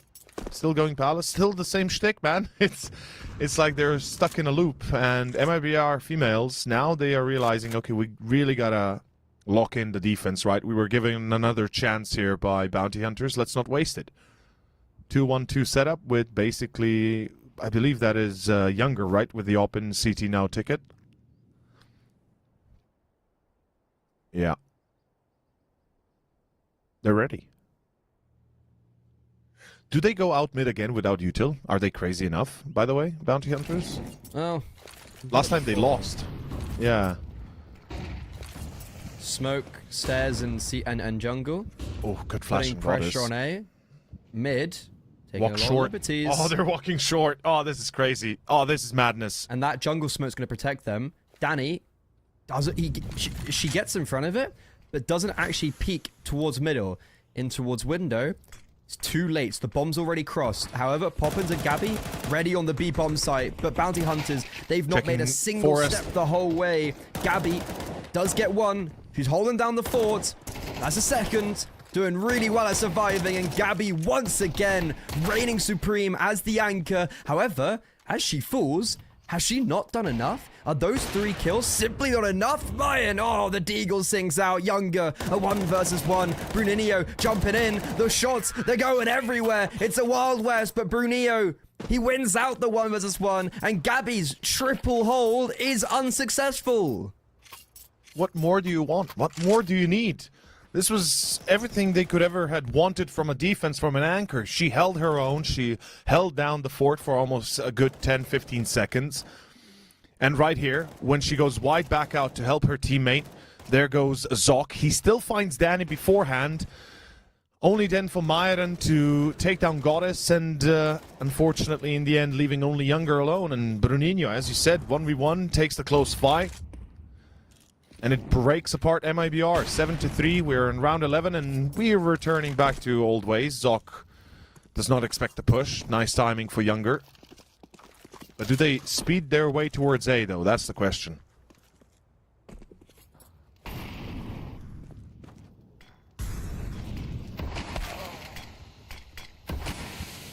Big opening kill. Especially nobody else in Poppins CT. is playing short a lot. Younger's playing short with York this round. This is interesting. Unfortunately, Younger has just been peppered away behind utility the whole time. So we're going up into connector, and I don't know how Younger's won that duel. Unfortunately, though, the A bomb site only successful for 1 kill. It falls very meekly. And Gabby, she was the hero on the B bomb site in the previous round. Now might have to be the hero again, but for retaking towards A.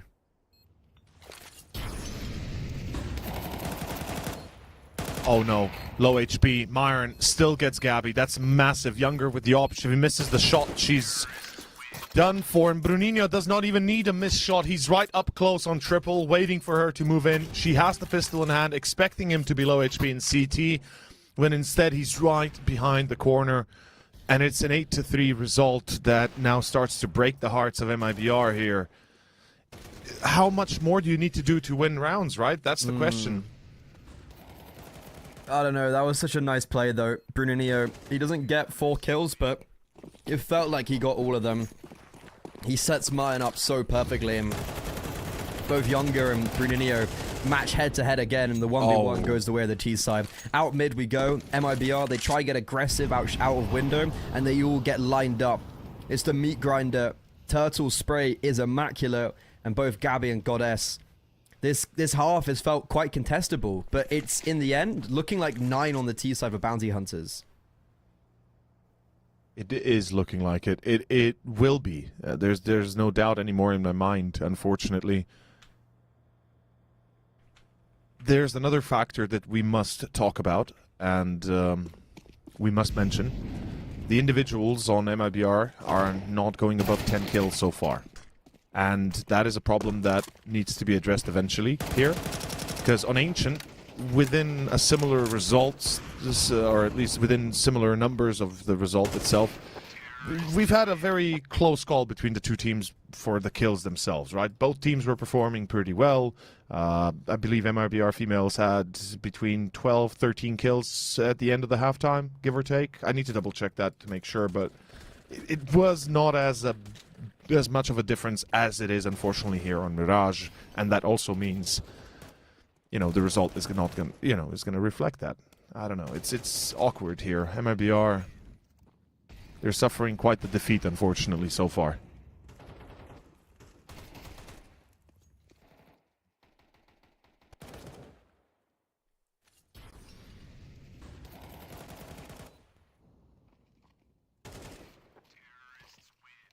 It's very disappointing because this has felt like a really contestable half, but it's just all fallen away. Yeah. It's just no ability to string cohesive rounds together. T-side pistol round. A lot of utility in middle. Smoke towards con, smoke towards window. And we're running up short. Mayan, Pep and Array. And luckily for MIBR, no casualties. Now, the explosion onto the bomb site. Danny, that's a very accurate first kill. Danny, just powering away forward. Goddess silences the third. All defenders full. Mayan rotated in alongside Bruninho from Market. And surely this retake isn't successful. It was a 2 versus 4, but those are some really clean headshots. They know where both Danny and Younger are, but Mayan falls. Bruninho, he's clutched up 2 1v1s in very recent fashion, but there's no 1v2 for him. The kit was down towards truck there, but MIBR, a big pistol round to potentially keep them alive in Mirage. Keep them alive, turn the tide, bring it to nuke. That's the goal. Win this series, progress into the playoffs. That's the bigger picture. And so far, they are not too much closer. But if they win this series, they'll actually have a legitimate chance to appear in the playoffs, though it will be anything but easy.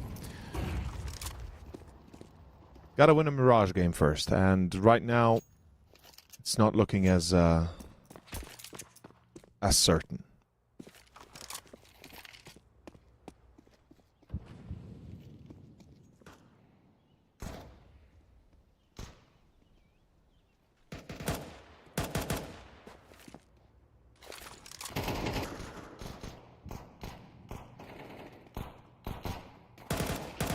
Beautiful. Easy kills. Hunting bots. Just keep it clean. Aimbot style. Exactly. Oh, that's not clean. Ouch. Gabby's also 1 HP. Oh my god. No. What are we doing? Wait, Gabby's only coming out of Palace. No. Younger's alone on the bomb site. No, it's all falling apart. Turtle coming in from apartments. Younger seems aware that this is a possibility. Knows Mayan is a very late the timing piece for of the Younger puzzle though. Look at her position. Look at her position. Is this she a can good be checked. position? No, Yeah, it's a bad one. She's gonna be checked. Title's got her. Oh is there my time God. for the defuse? Yes, there is. Yes, I think there is. Ooh. Oh no, there's no time. It was so close. Literally seconds in it. And Younger Oh, stays alive long enough. That is... okay, the round's not won for bounty hunters. But they get 5 kills and they save an AK and a kill. They had USPs. Yeah, see... I feel like this is a setup where now MIBR females, they lose this and they are gone. It's 11 before they have a new buy. So if they fail to pick up the win right here, we might say goodbye to MIBR females in this series. I hope that's not the case, I really do, but let's find out. Wow, the CTs are far more equipped than the Ds are, and that is going to hurt. Let's see how it works out, though. Kicking it off, mid-control, 3 players out, C4 left in T-base, 2 players out pit. I'm kind of interested in seeing if the CTs recognize this A-split again. This is what they were doing, perhaps a bit differently, but nonetheless, the core principle is the same. Oh, Poppins, heard, pushing, takes the fight. Good win. It's going to be next on Kaiser to defend and under Palace. The timing is not on the side of Goddess, unfortunately. Bruninho's been quite the thorn in the side of the girls here as Zoc finds another from short. Yeah, that's massive. As they are being split up, they're being crossfired, and they are being absolutely destroyed. 2 versus 3.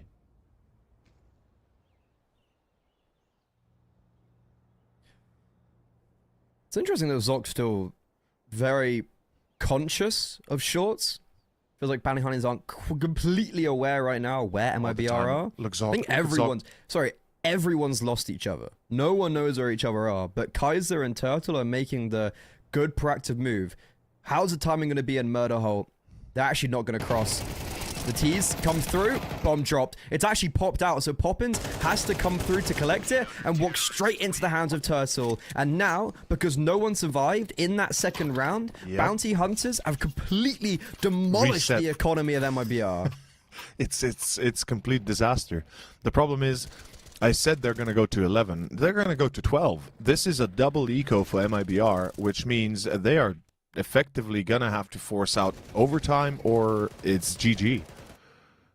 Or, you know, force up and win. That's another option, but how many times are we gonna see a force by win, right? With Tech 9s only. Let's see. A push. Yeah, through Palace, through pit. Love it. Keep it simple. You talked about it earlier. We confirm it here. Keep it simple, keep it brief, keep it fast. And it's gonna be an A take. Bruninho holding, not for long. The bomb plant is possible. Bomb plant's possible. But they can't really play post plants here. Is there a grenade? There's 2. Turtle, Zoc, throw in its awkward utility, and Younger. 1v3! Hold on a second, but she's not going to expect Zoc. My god, those shots were salacious, but Zoc, his positioning prevails. And unfortunately for MIBR, it's close, but no cigar. That was a round that could have actually brought them back into the game fully. And indeed, too close for comfort, but not expecting the deep flank. Zoc, I believe, running all the way from B, right? Did he push apps or did he push under? I didn't even catch that, but regardless, he gets the round effectively. The 1v1 on his side, 11-5, MIBR forced onto another eco. The bomb plant, at this point, I wouldn't argue against the force buy, actually. I'm like, you know, you either win or you lose. It's as simple as that. Overtime, don't think it's going to be a thing they can achieve easily. Nor at all, but default on pistols. Interesting. I don't know. It's one of those awkward rounds where it's like spread out and look for kills on the deagle. Yep. Spread out and look for clues. Yeah, it's like playing playing Scooby-Dooby-Doo. Scooby-Dooby-Doo. Yeah, the gang's all here. Yeah, the gang's all here. I would have got away for it if it wasn't for you meddling kids, and the bounty hunters have said meddling kids, because I think MIBR, all the clues they're going to find are shots to the cranium. Shots. Yeah. Yeah, they're going to have quite an examination by the coroner. Oh, Danny, nice shots, but there goes the dream. Last alive, Danny. 12-5, and reality starts to hit. Final buy, final chance, op available to Younger. And indeed, 7 in a row, what they require.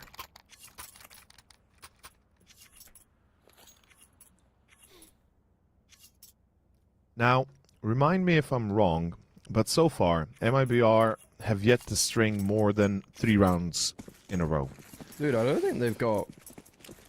Dude, I don't think they've got a single 2 rounds in a row, have they? Oh, No, they have 2 here on Mirage and 3 on Ancient. So 7 is a tall order. And Eco. Yeah, so they got Pistol and Eco, but they haven't actually strung gun rounds together. And Kaiser... Well, that's a good way to start off. The AWP picks one out of Palace. Danny, though, has been allowed to progress out of ramp. Younger even provides perfect cover. Bruninho drops the bomb. Mollied out into Younger's waiting arms. And it looks like MIBR. This is the first of potentially many. And it's a decent round as well. It's effective, it's quick, it's concise, it has a plan, it has an end as well. I like it. They work together, they do not let go of the goal. They realize one more player is a default. They want to buzz out Bruninho without losing further players. The timing on the molly and the hold on the corner. Bam. Communications work. Turtle, well, he's an ancient dragon, so, you know, he's going to live a long life. An ancient dragon? What does that even mean? I mean, an ancient dinosaur, we can say. Turtles, you know? Turtles. Oh, don't you know? Giant turtles. Yeah. Turtles and all of that. Yeah. The turtles of Galapagos, or how? Oh my God, he's actually gonna outlive them all. Jesus, that's. This is perfect. Actually, that's amazing. Sorry, that is fantastic. You've talked it into existence. That's fantastic. It is. He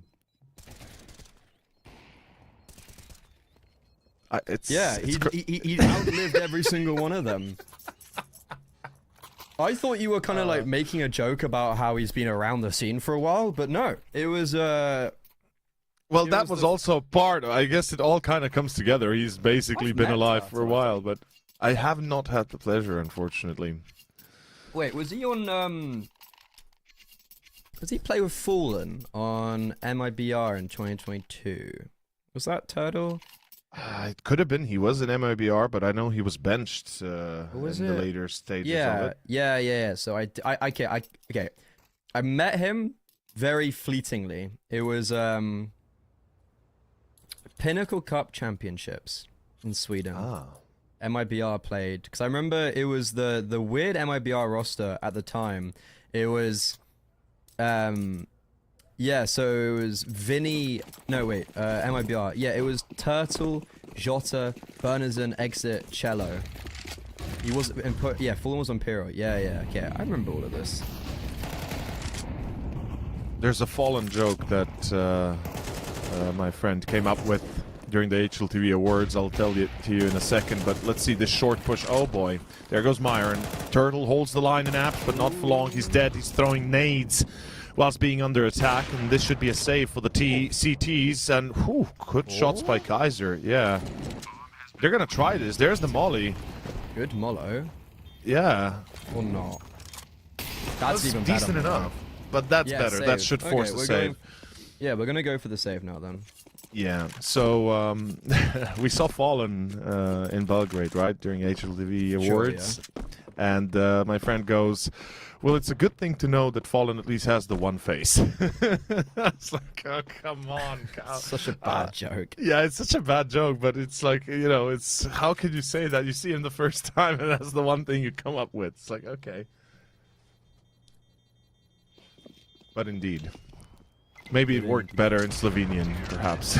Yeah, the language barrier, that's what it is. Yeah, that's what it is, exactly.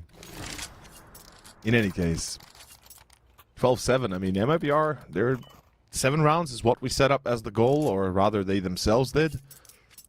2 are here, 5 more to go. Maybe we see over time that we never got to experience on Ancient. It's a little bit harder, and these rounds have been difficult. You know, no one surviving. Because this game theoretically could just be over. Like, if that eco round was won, you know, there's a lot of different variables. But this is, you know, a good start to get them even further. They've won a good gun round. It's going to be an eco with pistols, saved AWP, saved MP9. Kaiser's AWP is kind of the only saving grace. And we had this conversation on Ancient for MIBR City side. That AWP needs to be saved going into next round, because otherwise it won't actually be in the next round, as they don't have the loss bonus. So if Kaiser values that AWP quite highly, he's probably going to play a little bit more protective, a little bit more secure with it, and just see if they can do some more economical damage, what they've been doing very well at doing so far. And oh no, that's just a free kill. That's a bad sign. That's a very bad sign, especially. Okay, yeah, he gets a second. Holy. How? That is a problem. Luckily, there's only USPs with low HP on most of them, but... Look at Turtle. Again, I think he might just be blocking them in. Yeah, he just wants to do damage. I mean, I get that. Oh, no. Wait, Gabby's dead. There's no kit on the board. That's the issue. Turtle should have a free kill right here. Yes, it's all down to Younger. This game hangs in the balance. Kaiser, it's over. Sticking the bomb. Or... doesn't connect and actually gets off it. Younger, I just won the clutch. Younger. And again, sure, everyone's died around her, and we're actually going to see the reinvestment of Galil's once more, but it's no AWP into the next round, and Younger saves the day and prolongs it even further for MIBR. For a second there, I thought the AWPer was holding the corner, but then realizing, you know, he was actually defusing, and that's why for a second I was really convinced that it might be done and dusted there and then, but... indeed, Younger plays that smart, gets the kills, secures the round, and it is going to be the last time out for Bounty Hunters. So close. They don't need damage, they need kills. Like, they need wins. They need kills, yeah. Yeah, they need literally wins, yeah. There's been 3 rounds out of the 4 that MIBR... No, yeah, MIBR have won 5 rounds in the second half. 3 of them, no one survived. Yeah. And 2 of them, it went down to a 1v1 clutch.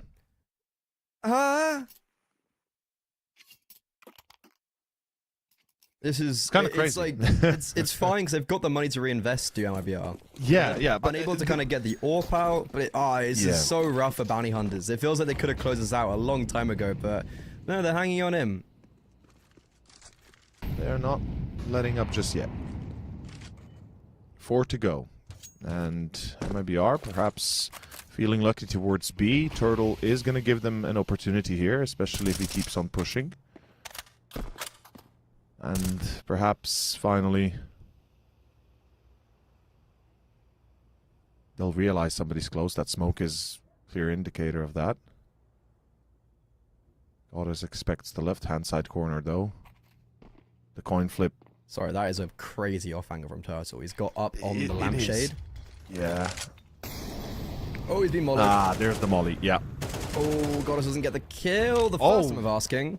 But Turtle can't retreat. And now, the acceleration up towards short. Because you've got Mayan, who's stuck between 2 mines. And where's the bomb? Yeah, it's with the pack up short. So this is a much cleaner round for MIBR. And it's all because Goddess gets that kill over an apartment.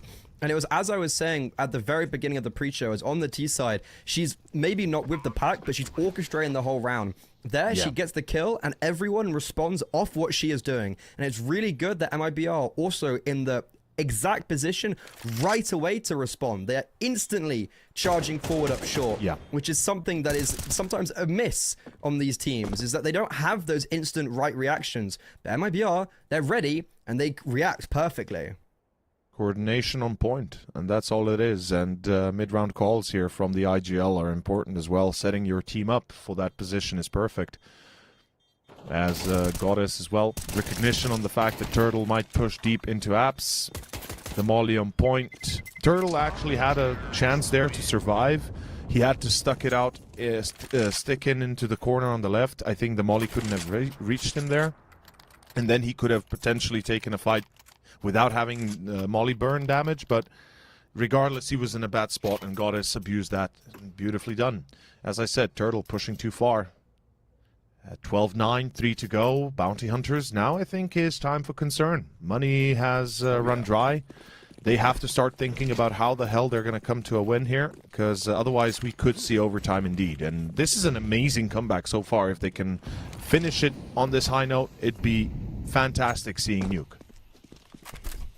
Well, they need to get it into overtime and then go through overtime. So it's like that's another factor, but it just continues. That's a good pick, though. It's not eliminated, and a lovely opening kill for MIBR to continue on potentially their finalizing 7-round streak. Yeah, 1 by 1. The CTs give it up. I mean, it's an eco round, so it's to be expected not to be challenged too much. But so far, doing really good, and you can see the momentum as well. The ladies are absolutely working together in unison. A uniform machine here. Perfect timing from Gabby. Beautiful. And she's drawing him in further. Myron gets baited, gets killed. And final player, Kaiser. Well, he might be the Caesar of one land on another, but here he is nothing but dead men. I get really thrown off because one of the guys I coach, his name's Gabby. Oh. So I get really thrown off saying Gabby in like outside of that environment. Yeah. It's funny. I presume Gabriela, I would assume. His actually real name's Lucian. He's from Romania. Ah, okay, fair. I don't know why we call him Gabby, to be honest. And Gabby is called Gabriela. Yeah, that makes sense. Because that makes sense. Yeah, we do the same acronym for, or the same shortened version of a name here for Gabriela. So Gabby, or Gabi, I would say. But kind of universal language, isn't it? As MIBR, the language they speak, headshots. Let's see if they deliver, and it is the final 2 rounds. This is huge. Turtle was playing he sees them towards short. He sees them, but they hear him. Never mind. Danny eliminated. He knows there's 2. He's searching for Goddess. He's making a lot of noise in doing so. Jump peek, Goddess can't find the headshot. That's massive for Turtle that he gets the information confirmed and also survives without taking any damage. MIBR have won 5 rounds in a row. However, now with a player disadvantage, it's going to be really difficult for them to get out of this. Oh, it's getting... How is that a kill from Zoc? What? The bait and switch works perfectly in middle. It's a wild spray, but one that connects, and Bounty Hunters now looking to tow it over the line. And I cannot believe they left the C4 top mid, that we saw such a deep push from Goddess and her teammate without the support of the team. It's worked before, but you need that team to be there in position to pounce on the opportunity. Unfortunately, now Goddess 1v5, the ace clutch. Can she do this, right? It's 5 players she needs to bring down. She's got 30 seconds. Now 4 to bring down, in fact, as good nade, it does not change anything. Zoc closes it out. Ladies and gentlemen, it will be Bounty Hunters closing the series out 2-0. Yeah, it was a really valiant effort from MIBR, and they actually put up a much better fight than they did against Shinadon, which is a really good look for me for this roster, and it fills me with a lot more confidence. It feels like both of those maps definitely could have gone in their favor if a few rounds just swung the other way.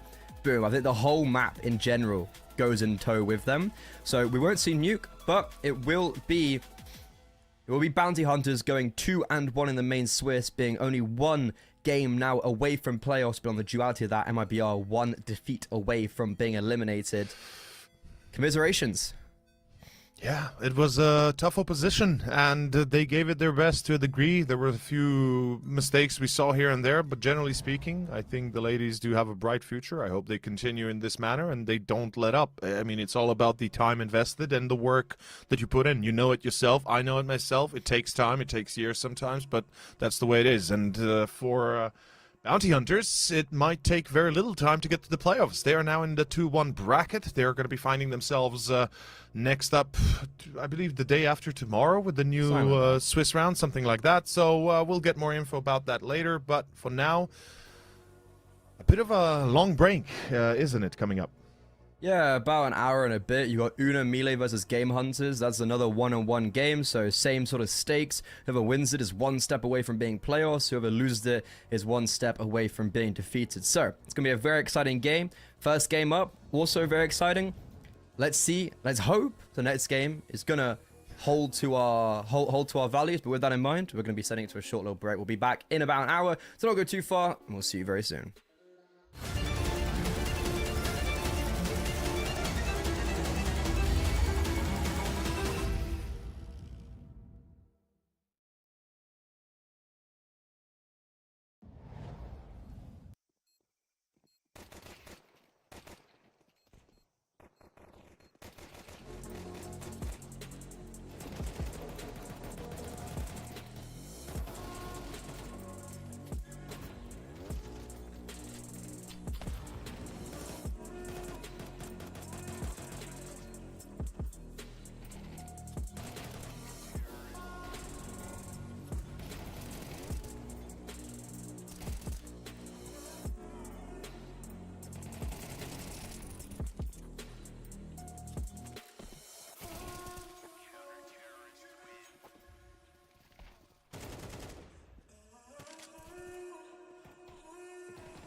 And welcome back. We had a pretty fast, quick game here on the broadcast, and now up next we've got Uno Mille versus Game Hunters. Over. How you doing? You had a good break? I'm good. I had my dinner, so I'm doing perfect. Yeah, good break, chilled, got some water, got to chill, and now ready for another game, and hopefully, perhaps less of a one-sided one. Yeah, it was a weird game, the game we had previously, because Bounty Hunters, they won 2-0, but it was never fully convincing. But in the end, they kind of always had the lead towards the later stages of the game. And now we've got a pretty interesting game where I feel like it's actually gonna be pretty dead even. Like, we've got two very close teams, and also ex-Bounty Hunter players. We've got BNC on the server as well, so a lot of familiar faces sprinkled in. Oh, absolutely. Uno Mille, of course, facing off against Game Hunters, those that did not realize it yet. And it will be my first time seeing these two teams firsthand, having a chance to cast them.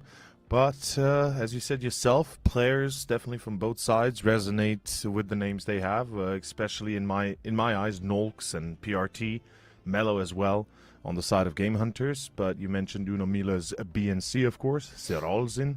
Realzin. There's quite a few that we can take a look at, but let's go over the actual draft, or rather the actual roster, to take a more detailed look, perhaps, in fact. Yeah, this is an interesting roster with Uno Milix. It's the ex-Vikings KR team, and they look like they were actually doing pretty well last season, but if I'm not mistaken, their organization pulled out just towards the end of ECL, and they actually will be competing in ECL again. So that's it's a good thing to note that both these teams are ECL level. So you're expecting like a decent high level of Counter-Strike, and also these tournaments to kind of kickstart their year and see what they're made of as they go into the ESL Challenger season. But Uno Mille, they've made some roster changes. They have the core of ZMB, Remix, and Realzim, then bringing in BNC and Serolzim, both players with kind of varying levels of experience. We've kind of spoken about a lot these young up-and-coming academy players from either MIBR or Furia, and we actually have two Furia academy players that can be on the server, one on Game Hunters, one on Uno Mille, and that's in Serolzim. And then you got BNC, who did do really well on Bounty Hunters. And it was kind of surprising to see him getting cut. He had some pretty good statistics. But aside from that, he's got loads of experience in the team. He's won international lands, and regional lands, rather. So I think it's a very strong squad that the core, if they can build up with the full five, could be a very dangerous team. I'm excited to see what the future holds, of course. Remix, as well, as you said yourself, another player that needs to be mentioned as well. Been around for a very long time. I remember seeing him first probably in like Audic or something, back in the old days, back when Audic still existed. I don't know if they have a team currently. I think they might, actually. I think they've rebuilt it like 6 months ago, so they should be cool. But yeah, focusing on the team they're facing off against, though, Game Hunters. It's another team that also, again, recognizable by not just their names as well as their history. And to start, I mean, we got to mention Nolks, the newest addition. He's just joined them, like, I believe, at the end of the year of 2024. So currently coming out from, I believe, Nitro or Solid. I'm not 100% certain. I think it's one of the two. But then we have PRT, ABR, Predinzi, and Mellow. Another, as you said earlier, Furia Academy player. Mellow, of course, at 22 years old, going strong, starting to build up his reputation. And then the three in the middle that you can see. I mean, what else can we say? They've been around for a long time. I remember PRT from like Daytona, from Team 1, when back in the day, 2018, 2019, they really started to go kind of rise as the Brazilian scene. ABR, another player from, I believe, Solid, that used to be a part of that core roster back in the day. And then if we end it all on Predinzi, well, what else can I say? This guy, not sure what to expect, really. Haven't seen much of him individually. Yeah, Mello's the guy that I'd be highlighting. Absolutely. Vincent spoke quite highly of him, and he's a very talented AWPer, but unfortunately against Adel Amigos in their opening round, not only did he kind of falter, but did the whole of Game Hunters. However, against Dusty Roots, another like ECL standard team, Mello put on a masterclass, and that's kind of what I'm expecting for him today. I'm expecting some big numbers for, I'm expecting some pretty big numbers, to be honest, because I think I really rated him, but I found there was like a big lack of consistency when I last watched him. It's going to be interesting to see this head-to-head against Remix, who is definitely a more experienced AWPer on the side of Uno Mille at the age of 31. Let's get a look at the maps we're going to be playing. Again, there's just no train. Every team insta-bans train. Why are they doing this to us? Why is South America allergic to this map? New map, new meta. Start playing train, practice train, play South America, and win every time. Yeah, I know they seem to be quite allergic. I'm not sure why, but insta-ban on both Nuke and Train, leaving us with Mirage, Anubis. I guess Dust is in there potentially to be the third, and yep. Why am I not surprised? The three dustiest maps, and I don't know. I mean, we're going back to basics here, which means there's going to have to be a lot of, let's say, weight carrying, right? Carrying weight kind of thing on the shoulders of one player, potentially. I don't know. Uno Mille, I haven't seen them play much. I've seen somewhat, some few games of Game Hunters. It's hard to make a judgment here. I would refer that to you, given that you've had the pleasure of casting them, in fact, the first person. Yeah, I think Uno Mille, especially when they were part of Vikings KR, look, like they were very good on Anubis. So that being brought up as their map pick, I think I'm very confident in their abilities, but Game Hunters are also very proficient on it. I think Anubis is one of those awkward maps where both teams are equally very good on it. It's actually a very similar map pool, all things considered. Like, both of them not really playing into Train, both of them not really enjoying Ancient, so you get rid of the insta-ban of Nuke, which is also a map that Game Hunters are quite good on. So it's a big pickup for Uno Mille to be able to ban that out and let Game Hunters ban Train. So you kind of look at like Inferno, Game Hunters very swiftly getting that out, and we end up being on very level playing field across the road. With Game Hunters, look, they did get 13-0 at the end of last year on Anubis, but they're still pretty good on it. I could see this going 3 maps, to be honest. I could really see this going 3 maps. Yeah, I'd hope it does. So far, we've had mostly 2-0s lately, and even those not super convincing from the other side. So perhaps we get to enjoy a little bit of extra Brazilian CS magic. And I mean, given it's Mirage, I'm expecting a close match, as you said. Anubis, hard to lean one or the other way, but it's going to come down to the pistol itself. It's Mirage, it's our first map, and it's our second series of the day. Winner is going to be happy to progress into the 2-1 bracket of the Swiss stage. Kicking it off, Game Hunters towards B, apparently.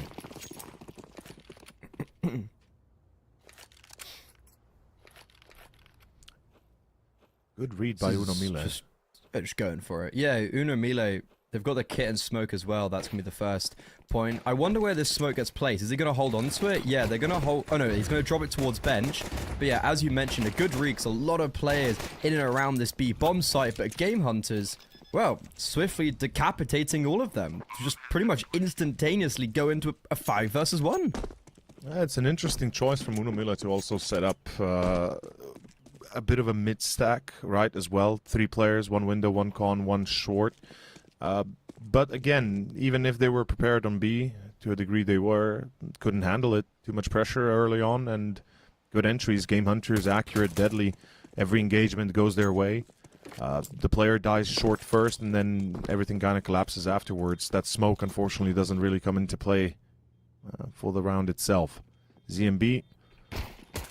Zamboni, I don't know, maybe trying to get a free kill, but it's not really going to be happening. He's soon to die. 1 kill to him, maybe a second. Yes, second as well, but still dies.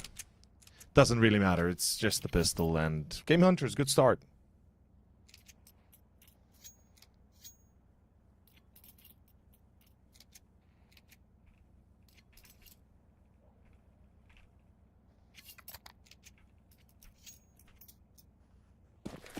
Yeah, it's pretty much ideal start on their map pick. nothing more you would want. And it's going to be Uno Mille just on an Uno Eco round. Play some cards, will you? Oh, the pop flash, a bit unfortunate. Lines B and C, but nobody there to take advantage of. Game Hunter's smart, slow, steady. I love the fact that they do put 2 into B house, maybe even 3, I feel like, at the start. Because they were concerned about a potential push into underpass or maybe house itself.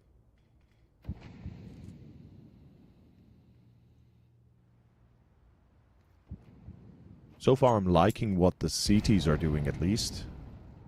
Trying to stay together as a group, trying to see if the numbers can save them. Meanwhile, GH on A. And I think they walk out here. They don't even throw nades. They simply put walk out.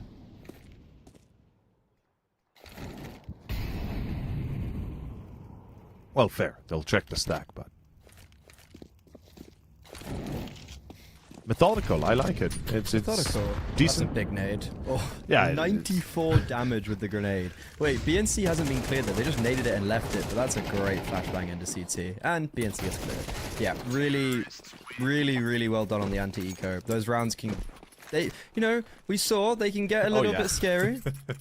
They can grind your gears, especially if you're watching. I can't imagine how it is when you're playing.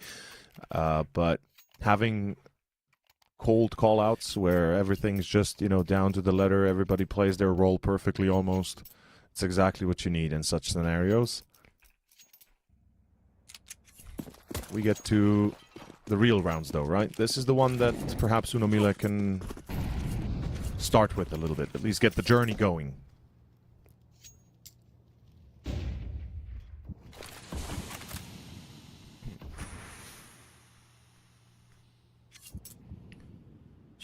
Very basic T-side round. However, the big issue is arising is that Reelson has pushed all the way through B apartments. That's allowed for this full rotation over towards the A bomb site, where also the anchors are holding on. And now, with the 2-man advantage, they've also got 4 players over towards CT, making space through these smokes that have been dropped. And for ABR and Mellow, there's just simply nothing they can do apart from these potential heroics. Those are 2 big kills to be picking up. Also, big damage onto Sirazin, and this boost, if ever needed, I could imagine gets overlooked. It's hard to anticipate it in such a scenario, especially when you've already killed 2 players on site. You've seen a 3rd in CT. You expected the rest of the 2 being somewhere from B to mid to A. Patience on the side of Rialzen is good. Unfortunately, the molly burns ZMB. They have to break that boost. No more util for the T side. 1 flash that has just been picked up. And Rialzen has to close the distance. He has to make a move back towards A. They have to commit to this. Serolzen is 1 bullet away from dying. Oh. That's the sound cue. That is a problem. Yeah. He needs to activate. Him short. But like that sound cue just confirms to Rialzen he doesn't have to worry about B apps. And the bomb, it's not going to be planted. Mellow's going to... Ooh. Yeah, that's the angle. Yep, that's perfect. But he taps it. Oh, what? What? He taps it and just takes the fight. What? That is crazy. Well, they don't have jungle control either. They just really have no control. But regardless, massive round from Rialzen. It is. And I just want to add there, like, you're already risking it all, right? Walking into site through the thick and thin of it. You know there's somebody in CT. And if you're risky enough to plant for that con spot, you take the risk. You just plant it first chance you get. You don't think twice about it. And I'm surprised he actually tries to fake tap that, but... And again... Rialzen plays it well. Round 1 to Uno Mille, and... Well, reverse Uno for sure so far. Let's see if Game Hunters have a response. Fierce fighting out of middle, but it's only a fake, it's a ruse, because the main offensive heading out of a PLT, that is a monumental kill to be collecting. It secures the execute, and now we're fighting for CT. Any flashes, there's a lot of flashes. PRT can double flash deep over as well. Rialzen could get blinded by these, and ooh, ineffective flashbangs. Rialzen, I don't think he's blind, but he's just tucking. He's biding his time. They think they may have cleared CT, but it's false information. However, doesn't seem to matter. Remix is the only part of this retake now that could be viable, as he's coming on a very late flank. No kit is the issue. If there's a kit, this round is actually quite dangerous, but Remix has no kit, and he won't even get to the bomb site anyways. 3 players stay alive. It's a big rebuttal from Game Hunters. The entries count the most as well. It seems like the diversion worked well enough on middle to force them into a bit of a quickened response, not really focusing on A. And that moment, that opportunity, BNC was caught off guard in con. Afterwards, it's a losing battle. I think a save would have been a more appropriate thing to do before you've lost that 3rd player, but they themselves pay the price. It's a full eco now. Should be an easy round for GH. So far, they've already displayed pretty damn good control against ecos themselves. Seem to have a understanding of how to work against this. I mean, that's what you'd expect. After all, we consider these teams to be pro teams, and anti-ecos are in the base of the game. Always the scariest, though. Always the scariest. That is correct. And that's why you respect it so much, right? You have to show it respect because it is so difficult to deal with it otherwise.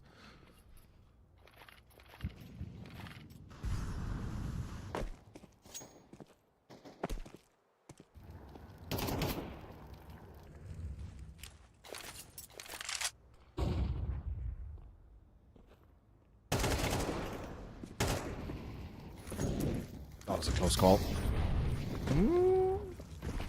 If there was like more upgraded weaponry, I'd be scared. But because it's just USPs, is very well dealt with. Also, the initiative was on the side of Game Hunters. If Unomile had stepped into action, I think there would be a chance for them to perhaps thin the numbers. But alas, as well, pistols come into play, of course. USPs can't really handle this, and 4-1.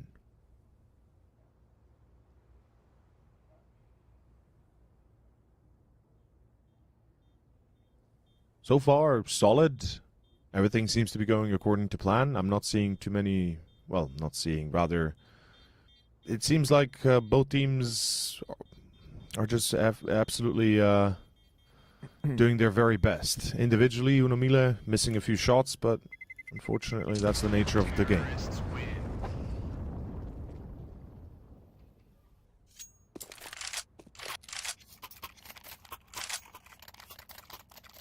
Finally, there comes the op.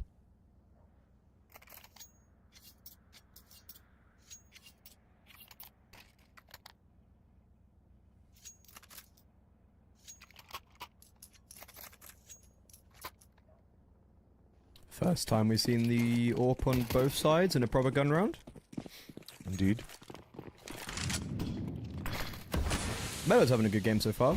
I'm excited to see him on the AWP, especially when we go on the second half. Ooh, wow. That is a very different way of how to go around using utility in middle for the seed side. Double nading the but before the smoke even come up in top mid, and well, it was them a killer piece for ZMB and BNC, and for Game Hunters, they had this original plan to try and split towards the B bomb site while going up short as well, but that's been thwarted, and now they're gonna have to reset with a 2-man advantage and, well, no map control. I think they have to revert to the basic of just an 8-8. Smoke's there, smoke jungle. Count your lucky stars that the opera is not on ticket.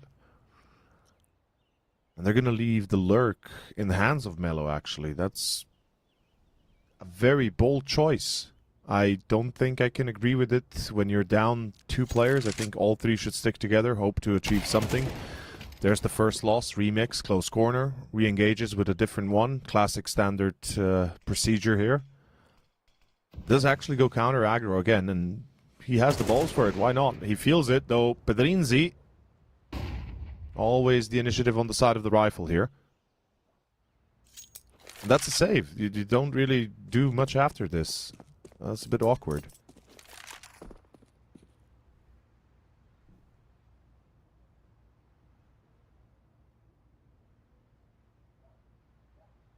It's not the worst thing in the world to save, and to be honest, that round was kind of over before it even started. So at least they're able to secure the AWP and Pedrinzi's rifle in the next round. Pedrinzi could also drop an AK over to, let's say, ABR. So we are going to have a full buy out again for Game Hunters. But if they lose that, that gives Uno Mille a really clear and distinct way into this map.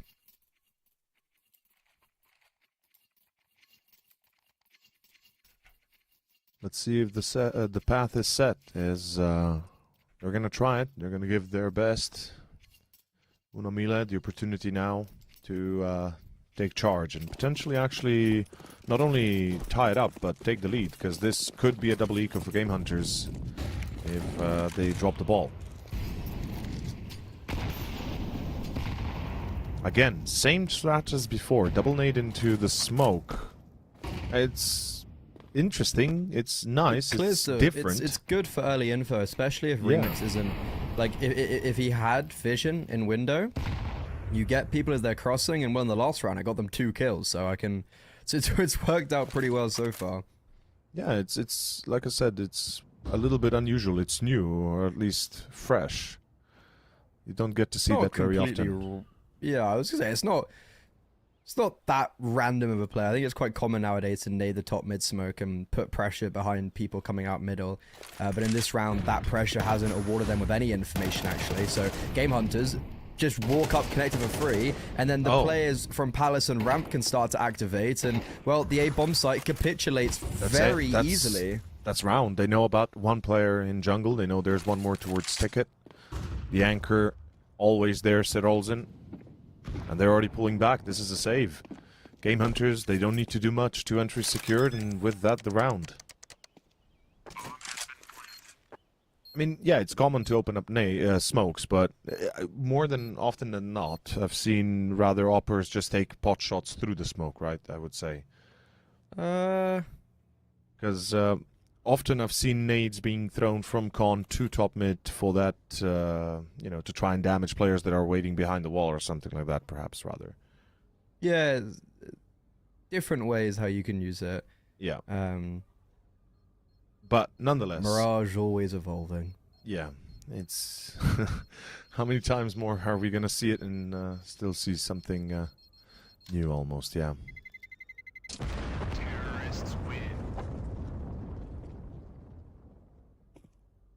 Well, Game Hunters, this is kind of the perfect time to get around like this where you keep all 5 alive, because as I said, they lose that, they have no lost bows. It kind of opens the path for Uno Mille to walk back into this early stage of Mirage, whereas now they secure their economy slightly. However, with the 3 players being safe for Uno Mille and the AWP, they still have the purchase, but mid seems to be a real big weak point. Apart from that one round where they got, well, the 2 rounds ago when they got the shutdown in middle, Game Hunters, you know, they just walked up top con for free. So that's something that can't happen again.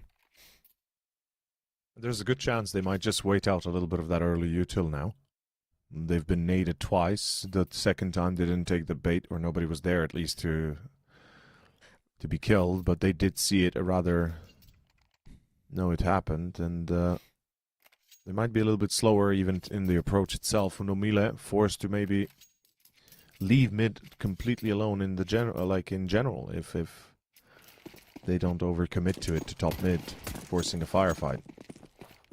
It's looking like somebody might be going into underpass. Nope, gonna be going towards con. Fair. This time, that is prepared. A massive opening kill. Yeah. That is gonna hurt. You don't really have a reply to a play like that, and the slowdown from Game Hunters, it's perfect. Although, dangerous area that Nolks is in. Oh, that is gonna surprise him, and I think the tease as well. Good damage. ZMB takes the brunt of it. Oh, what? Wait, what? What is... What are we watching? It's bold. The fact that he gets a kill is mad. Disastrous.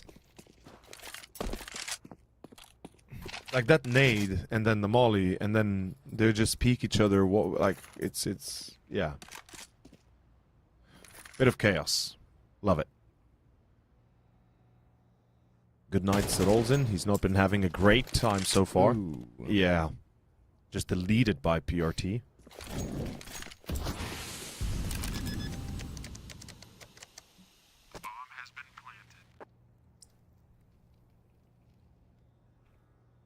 Well, I guess we can say there's been, like, the rounds have taken a long while to finish, but there's this predominant feeling I'm getting that Game Hunters are just right now on a higher level, let's say.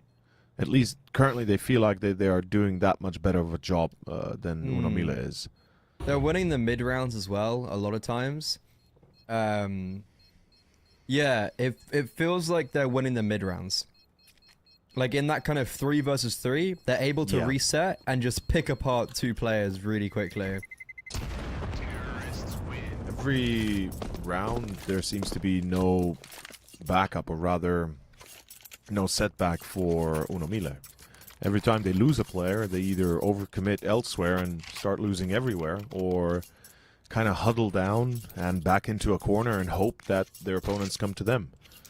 So there needs to be some sort of a backup for Unomile after what happens when you lose the first entry. I mean, if not everything goes according to plan, you do need a plan B in this case.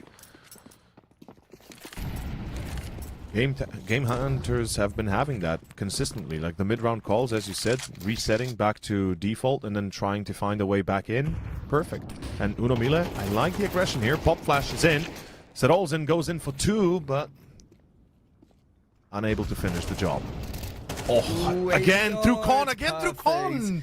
Nothing in mid. It's happened. Like, it's the same thing. Yeah. Over and over again. Like, the mid control really lacking for Unomile, and Game Hunters, they're just taking full capitalization of that. I'm just shocked there is no plan for Unomile after you lose the entry. Why is nobody watching mid? Why is there no focus towards con? Why are 2 players, one stairs and one bench, I guess? Or was he towards jungle, rather, towards con, watching A? Like, you've got a player in CT. What are you doing, lads? Ugh. Those are some basic rookie mistakes that are costing them dear rounds and potentially the map if this continues. Like, it's not inspiring me with a lot of confidence. Yeah, this is looking like a very rough CD side for Unomile.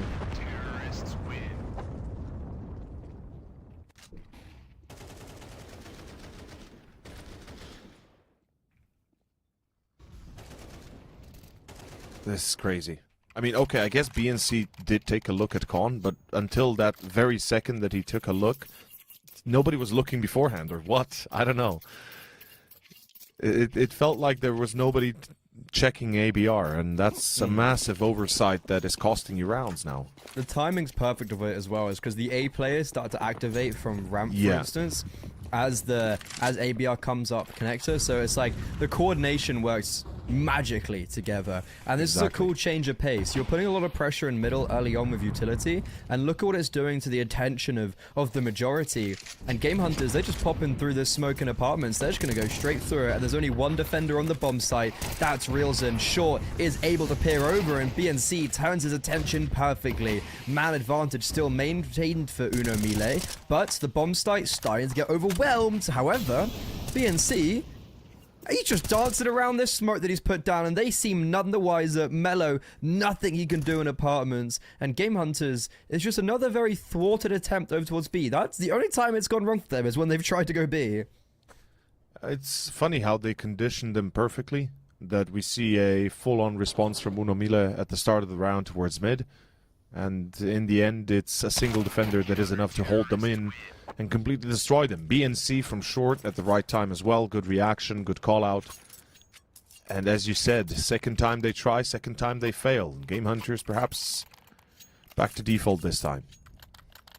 I could see just reverting back to mid because it worked, right? And surely Unomile don't re-aggress mid once more.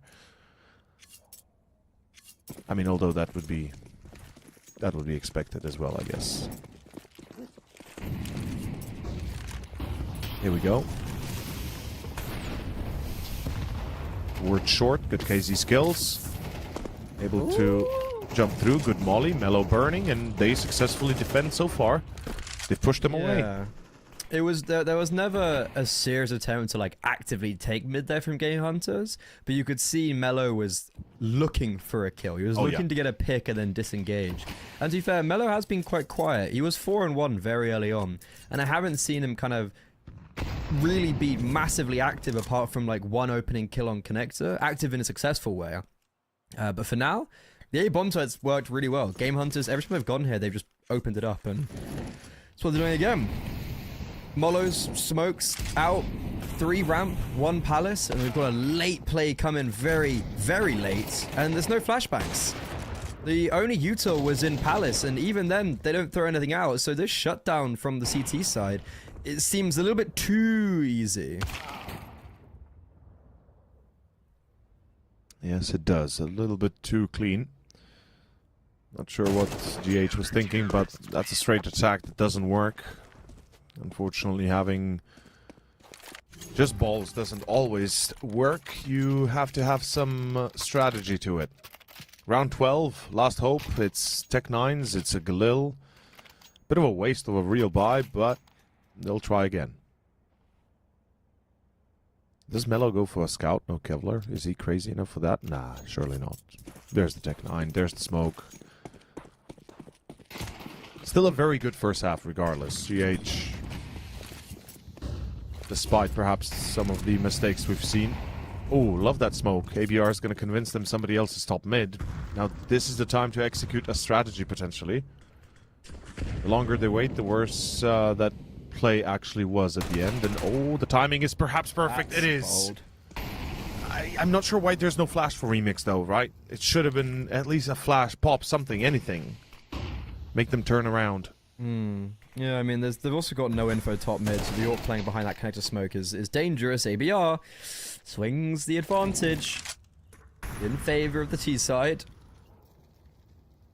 That is a massive kill to be getting, because now they've just got no mid control, Uno Melee. And for the T side, the only way they lose this is playing individually. Or it's BNC, I was going to say getting a kill in Palace, because the players were looking to come back towards A, and now that's going to even further their momentum towards A, as it's a 4v2. You've also got an AK being picked up by PRT. This is a very simple, clean round, all because Remix peaks aggressively underpass, and, well, same with ZMB, peaks way too aggressively. Oh, we just faked B as well. And A's clear. Wait, what? Can we just go A? They turned back towards we have one me. smoke. PRT just needs to smoke top con and the rounds one. Or like smoke jungle. Just something. Smoke something, right? Oh, and yeah, there's the con smoke. Yeah. Yeah, big. The fact that I think it was ABR that already turned around in T-base, it gave me a small fright, almost. Not sure why you'd do that. But it works nonetheless, and Game Hunters, a very solid first half, 8 rounds on the board. Uno Melee, I mean, a lot to be desired, or a lot left to be desired out of their CT side. Hopefully, we'll see more moving forward, starting with the pistol, starting with the gun rounds. We've seen basic CS at a good level, or at a good kind of, let's say, baseline. Though a few rookie mistakes here and there that kind of catch you off guard. And here we go, another A play.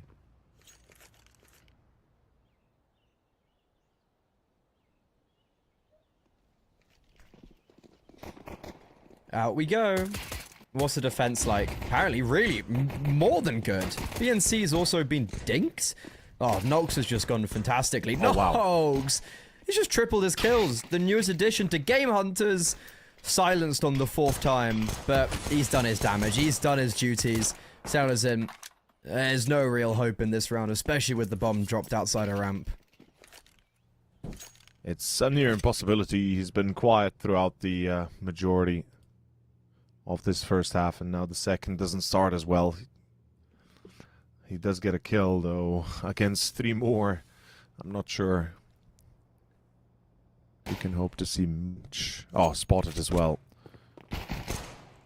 Luckily, he's got time on his side, but that's pretty much the only thing for now. And there we go. Game Hunters confirmed the 9th. it kind of starts a bit of a cascading effect for the whole side of Unomile here. Both solid on Mirage, but it seems like Game Hunter is just a better team right now. Individually, much more on point.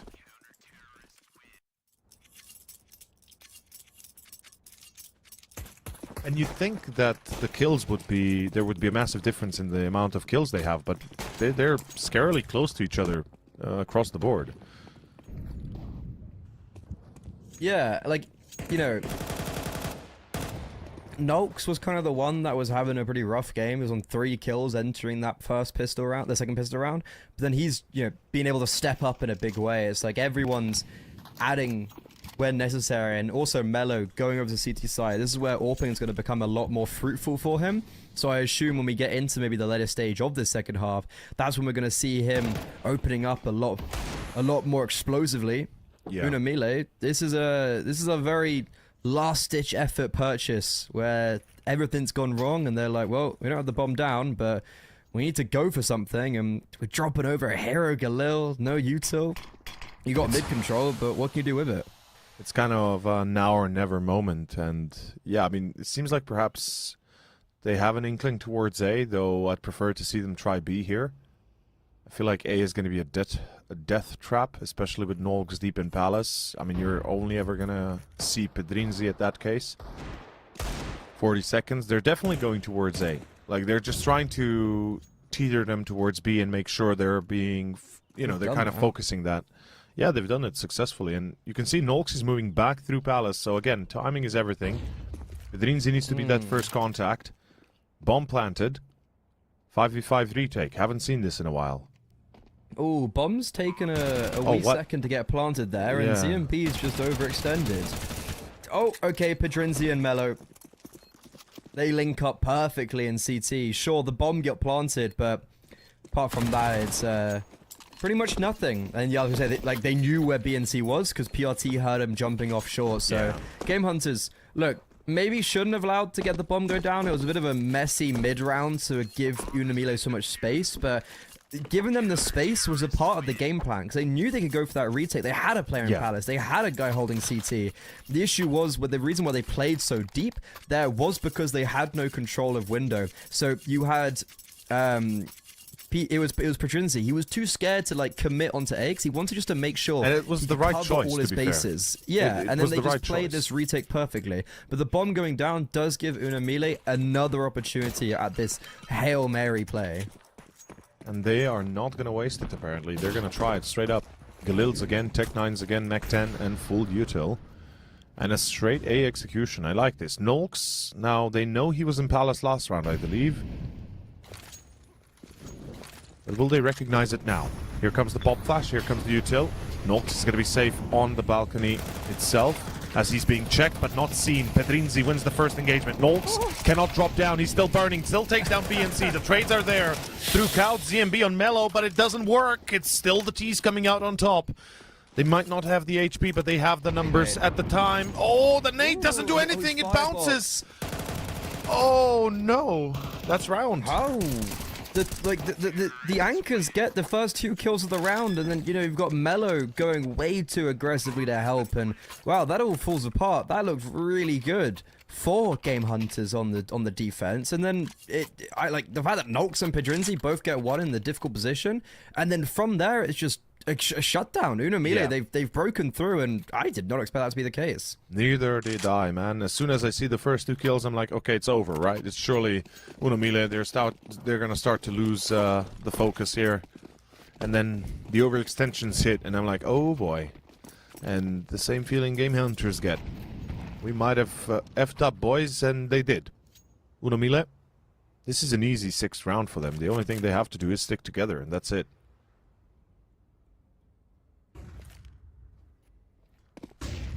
Perhaps we are yet to have a close match. Because so far it hasn't been. Let's be fair. So far it hasn't been a close match. It's been a few rounds here and there and back again, but it's been Game Hunters mostly dominating the play field, if you will. Yeah, it's felt like a very one-sided game.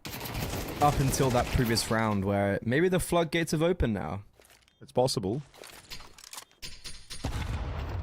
And I'd perhaps say that it's a smart choice we don't see a counter force by. Like, Game Hunters are playing this perfectly in my eyes. As the CT side, when you have the advantage, you always play that advantage, no matter what. So force buy would be viable, especially with the fact that they, well, they had some money in the bank. They want to play those weapons, they want to have that util, and that's exactly what you love to see. PRT, if he survives, that's an AWP they can buy. They are perfectly set to take this home.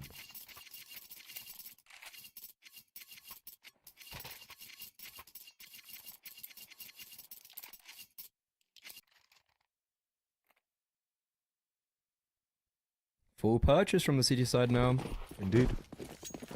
Mellow's all. Okay, I'm excited to see what level we're going to see from him on the CT side, because I felt, as I mentioned previously in the series and in the pre-game, maybe a bit hit and miss on occasion, but currently, he's completely out of the action. He's going all the way over towards B. Nox is fighting for his life in underpass, smoked himself off and tries to go for the duel, but there's a big lack of cohesion right now. The smoke connector, the smoke window negates Mellow's activity in this, but he had a nade. He could have stayed, and I don't know, big scrappy interaction there in middle. But this round's not over because they might be going over towards B, and that's exactly where Mellow's lying in wait.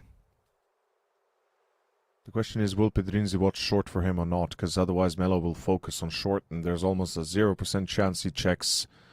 Oh, this is a good call. Oh, never mind. There's the kill as well. That is massive. Remix is dead, and surely do not expect the op here, right? Or must have he heard the scope, perhaps? Ooh, doesn't matter if he did. Oh, boy. That's actually a very good call from GH as well. The fact that they group up. It's the right call in this position. You have one man off, so, you know, you want to make sure you hold one side at least. And probability works in their favor. ZMB 1v2. This is potentially run back to A scenario, but no chance, because there's almost no time, as he will commit B. And he is about to die. The off angle is just too good to be broken. And, yeah. He can't even risk running back fully almost, because he needs to wait. Oh. It's interesting. That round goes from being pretty rough and pretty awful. You know, there's got this really awkward double double fight from short. Nox fighting a bit solo in underpass. Like, you know, there's definitely a comms issue on who's fighting first, and then it all goes swimmingly as Mello and Pedrinzi get the right read. And well, Unomile feels like they've been robbed away from getting that round. Yeah, that's actually a fair way to put it, because they certainly feel it as such. That mid-engagement was completely theirs. They rightfully won the round at that moment, if only they had not gone towards B at that point. But again, it's a coin flip. It's 50-50 in any case, and unfortunately didn't succeed. 11-6 and Unomile, last chance. They've built up a little bit of their economy to use it up here to fight off 12. You failed to do that, you most likely failed to pick up the map. Pedrinzi, beautiful pop flash support. The timing is on point. Nolks secures the free kill for his teammate. Oh, ABR perhaps a bit too jiggly for his own good. Expecting the boost. Nolks again. This time, still alive. He can tuck it away even further. Good nade. Disorients Rialzen, and he doesn't even want to take a fight. He's just playing with him. He's just toying with him. He's not even, like, he knows that he can't reach him, so he's only like, okay, if you jump up, you die. And that's, oh, okay, now that's a problem. That op is a problem. You need to get out of it. So, oh, Nolks, why are you still... Okay, now he's just trolling. That's just straight up trolling at this point. How is Pedrinzi allowed them to cross? What is going on here? Why are they... That's gotta be a troll, right? Oh my god. There's a guy top mid. Okay, well, the bomb's going B. Oh. Okay, well, the bomb's being planted. Yeah. Nobody's close. This is definitely one of the rounds of all time. PRT? I feel like Remix will expect him coming apps, and yeah, you can see him playing with the idea. Ooh, PRT should have heard him dropping off there. Pedrinzi's coming from short. They both he have failed kits. the jump. He failed the jump on short. Oh my god, this is so disgusting. There's not much time left. There's only 20 seconds left. I don't know why they're still. His AWP is just needs to hit one shot, and then he's probably winning rounds. I don't think he doesn't even need to. That's the round one. Yeah. Pedrinzi, oh my god. Doesn't he? It's a 1 versus 2 where no one shoots a bullet. I don't. Oh my god, he failed the jump short, had to go all the way around. Absolute circus, man. I don't know what Nolks was thinking. Brother, just take a fight, right? At one point, make up your mind and fight. Don't wait. He took a beating from the AWP, and then he took a beating from the AK. I don't know why, but that was just a wasted opportunity. Lets the guy cross jungle, that's also that's also another fact. Yeah, I don't know how that actually is allowed to happen. You need to have eyes on that. But hey, luckily I'm not playing. I'd already be tearing my hair out. In any case, it's gonna be BNC with a double. ABR finds another though. It's back-to-back 2 kills for each, and well, 3v3 with an A take. This favors the T side. It's pretty much round over. First contact against an AK and an AWP, you should be done, right?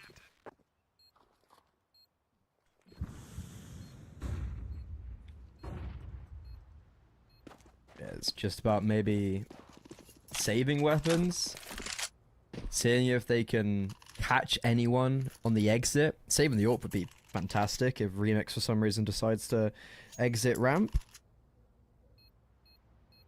But it's going to be an eco round the next, so it's going to be 9 most likely for Uno Melee, unless these saved weapons and armor could be of any use. Remix is exiting ramp. I'm worried. Ooh, do they spot? Someone spots someone there, I think.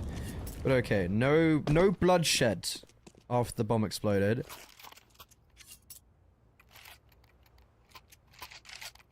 It's, yeah, eco round, but with some graded weapons that we've seen and we know can be dangerous. Indeed.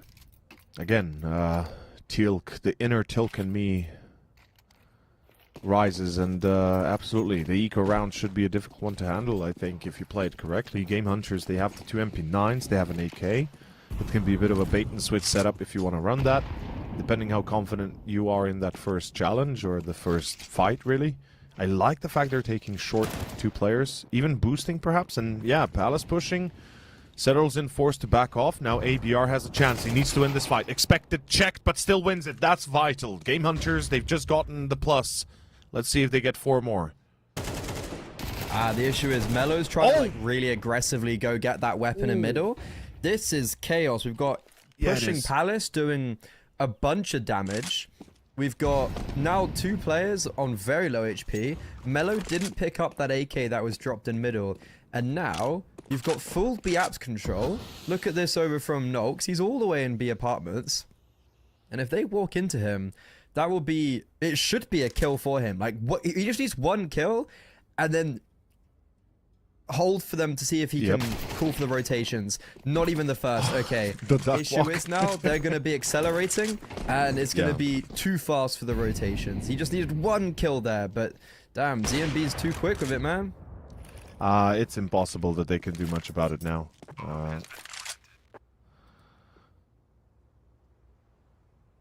11-9. Uno Melee. Comeback is real, man. They stabilize. Right? We can say that much. I think they are now on par with their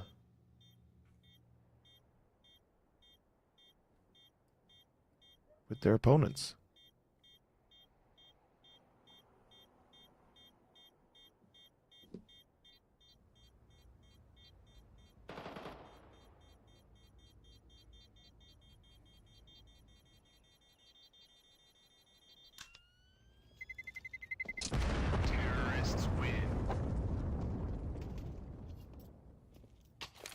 I'm wondering if Melo buys an op here.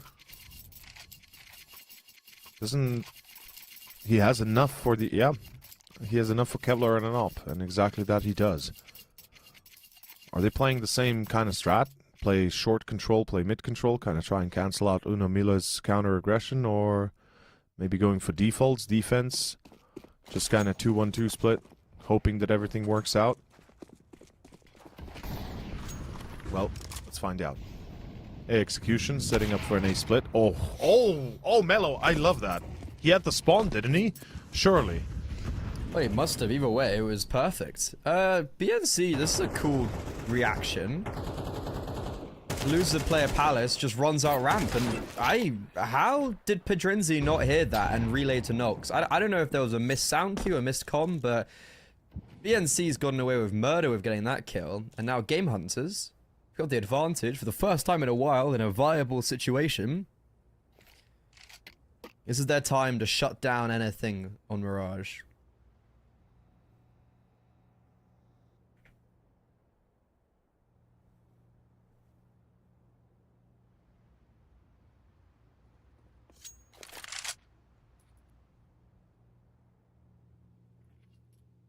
I'm just surprised that GH is that convinced that it's going to be a B hit.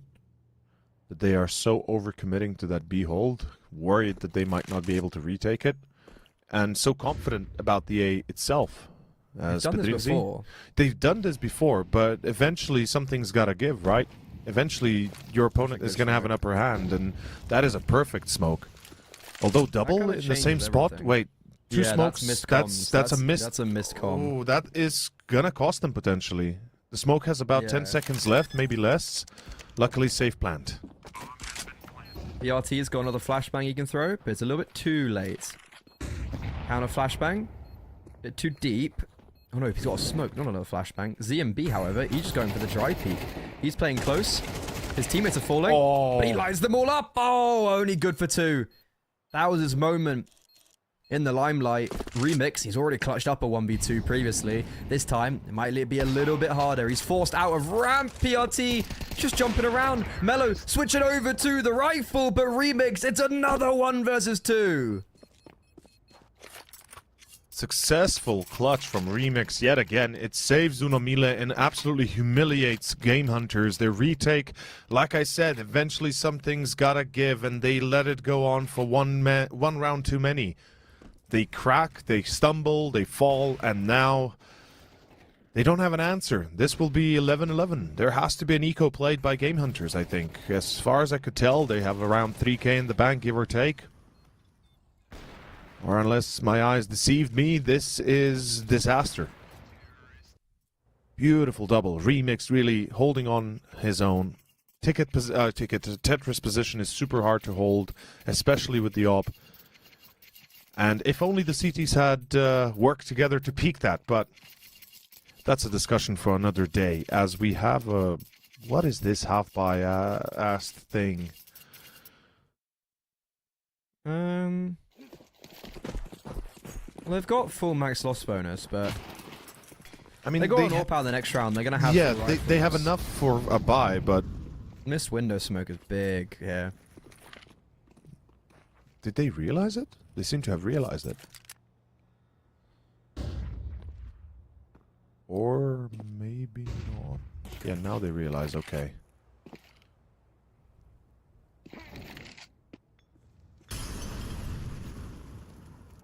I'm keeping my eye on Pedrinzi. He's got A. PRT. He's somewhere. He's over towards window. It's gonna look like it's looking like a B split. Are they gonna boost the second player into ladder room? Ooh, they are. Timing though, not quite with them. And Nox, he has to do it all by himself. Only 1 kill on short spam though connects. This gives the advantage to Game Hunters. As now, all 4 players look to be retaking from short. Mello and ABR, who previously were just on pistols, are going to be able to upgrade to the rifles when this execute comes in. But look at this from Remix. Pinned on the angle. First shot goes hitting ABR. Legged. And now the rifles, as the space gets closed down, all get mowed. ABR... forced to slink off away, and it's Game Hunters another time. It's another round where it legitimately looks viable in these kind of awkward low buys, but it's just unsuccessful. It is. It's such a close call. Like, HP differences are minimal, and If only a single player would have been a bit more lucky, you know, finish the job on one of the opponents, perhaps Game Hunters would have been able to get the round here. Nox, especially, if he had gotten that double, you know, obviously Pedrinzi then helps, but Nox staying alive does a big job at holding down the fort on B. But Remix, he isn't missing, man. You called him out. We said it ourselves that Mello and Remix will be having a bit of a head-to-head with Yop, who's going to do a better job. So far, Remix is doing it. But Mello still has a chance. They haven't wasted their opportunity to close this map out with success. It's round 23. It's 11-11. They're not confirmed for overtime, but they have yet to lose. So let's see this mid-crunch. Oh, I love the fact that they're going to go for a B take, though. Meanwhile, Unomile, good read. Oh, the type, man. It's because as soon as they hear that contact coming out of middle, it's boom, acceleration. And now also... This is... I really don't think Game Hunters can go for this. Or if they do, it's not going to be successful. Bombs being planted, and they're still clearing out the fact that might be a lurker coming out of the A bomb site. Yeah, they're saving. They are... Are they really just not even attempting? No shot. God, no shot. They are giving up map point, and they are forcing themselves to fight for overtime. That is...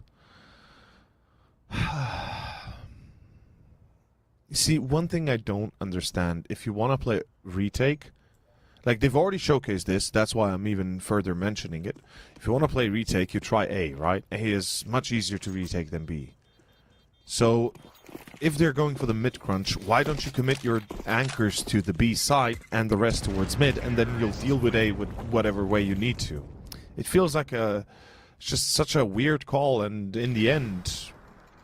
Yeah, they pay the price. Unfortunately, tactics are a big part of this game, and Unomile have just outdone them. They hadn't had to kill a single person, had to fire a single bullet almost in order to secure the round. 12-11. That's probably the best victory you can get, not having to shoot a single shot.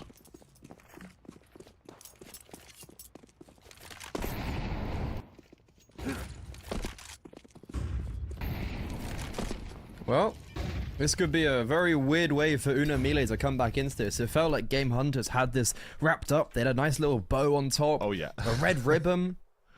And then I got to give it to Remix. It's been all Remix. And Mello has not even been remotely counteracting him. He's been very non-existent.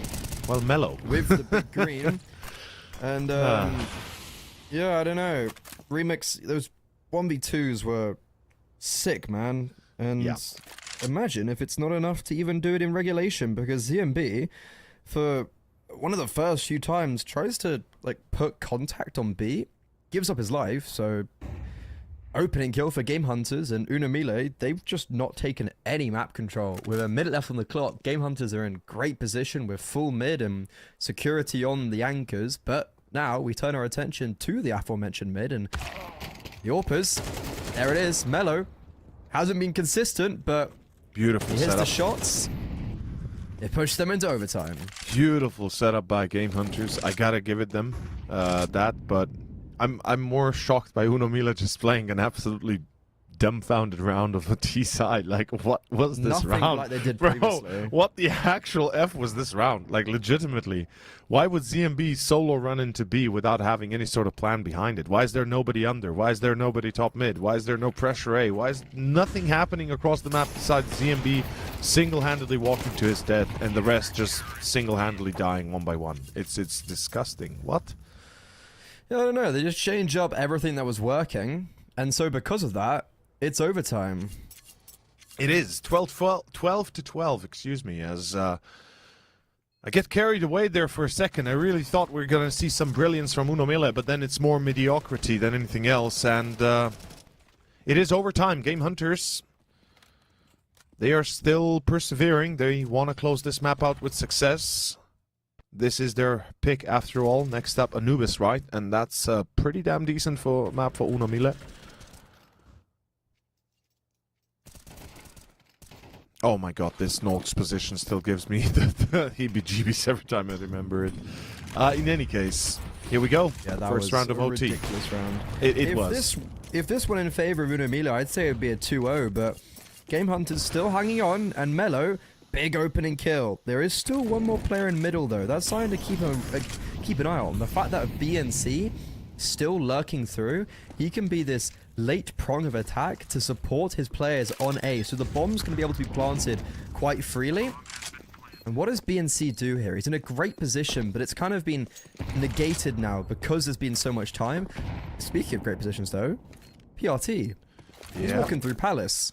3 CT, 1 ladder room. ABR's going to be hurt. Oh. PRT. Oh, he's going to check him just now. Oh, that's a massive kill. I think that might be the round itself. I mean, it's not over yet. They're still trying this, but VMix has won. There goes BNC's lurk on mid, still waiting at con. And the CTs have just been done in. Holy hell, the recognition, the sixth sense tingling on settles in. Whew.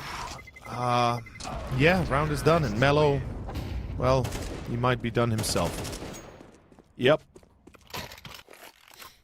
Ooh, you have these same themes arising for Game Hunters, where we allow for this like 5 versus 5 post plant, and it just doesn't go in there. It's a 5v4, they have the advantage. Mello gets his opening kill, and from there it all falls apart.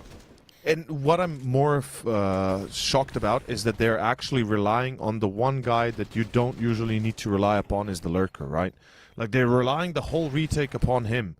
Like, why are you putting everything on his shoulders? You should be engaging, focusing that player in Palace to you, not onto him, right? That's the whole point of that lurk. Because if he dies, what then? How the hell do you get into sight? You're not even deep through ticket yet. So, yeah, it feels like Game Hunter's there, hoping too much that PRT is going to give them an opening. And in the end, the read is on point, settles in, makes the call, turn around, or whoever else might have been.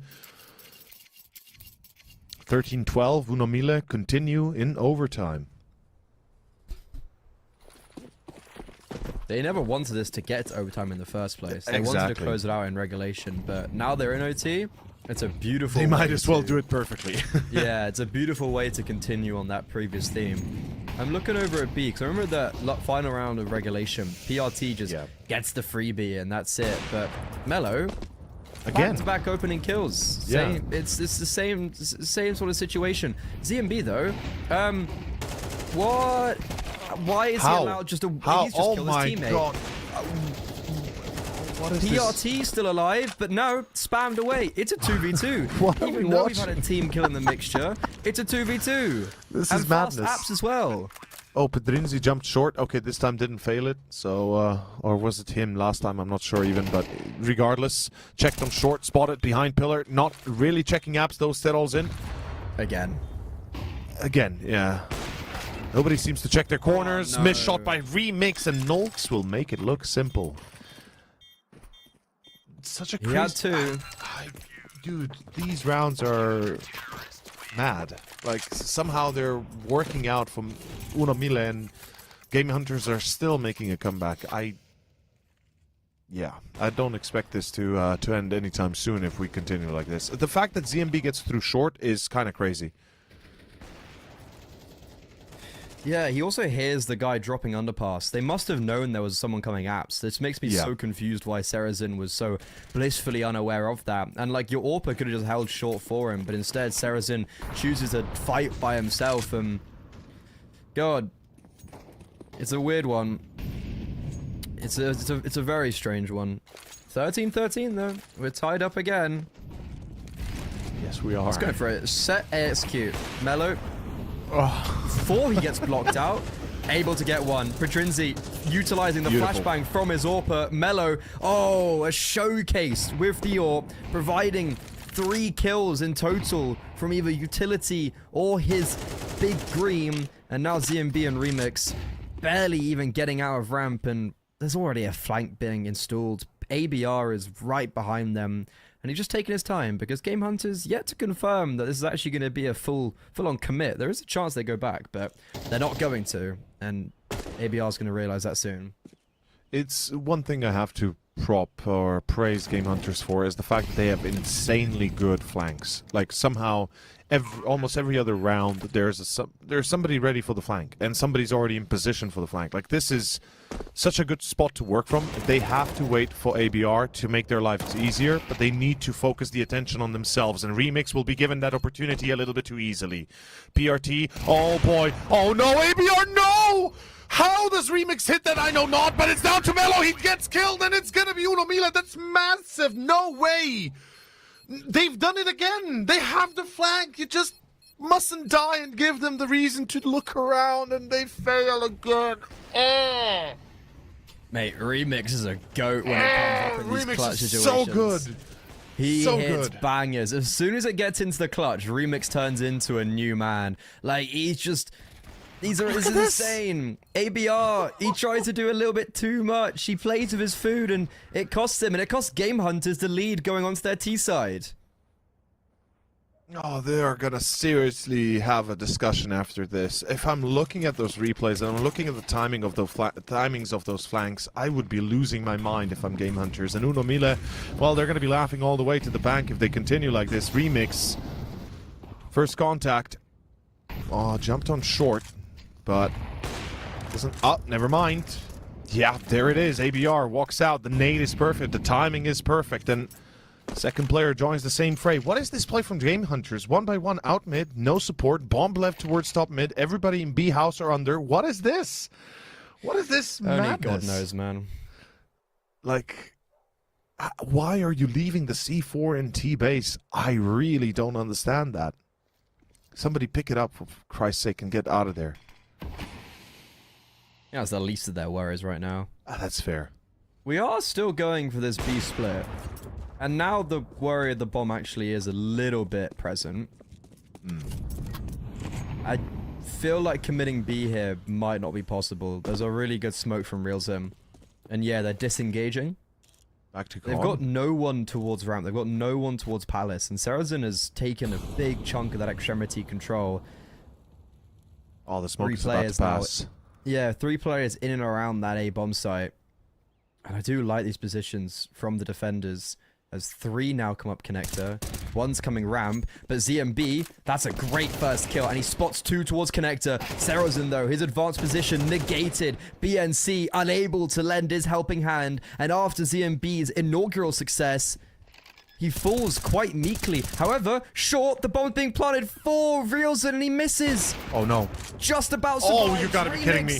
Misses the crucial shot, hits the Oh harder my one, God, but this again, is madness. The bomb being planted for short. Why are we doing that? There's no time left. RealZim, it's scrappy, but he gives his team the map point. What the fuck is going on, man? Thank you for saying it. What the actual is happening? Like, how is this like, what are, like, where's the logic in this game? What the actual, like.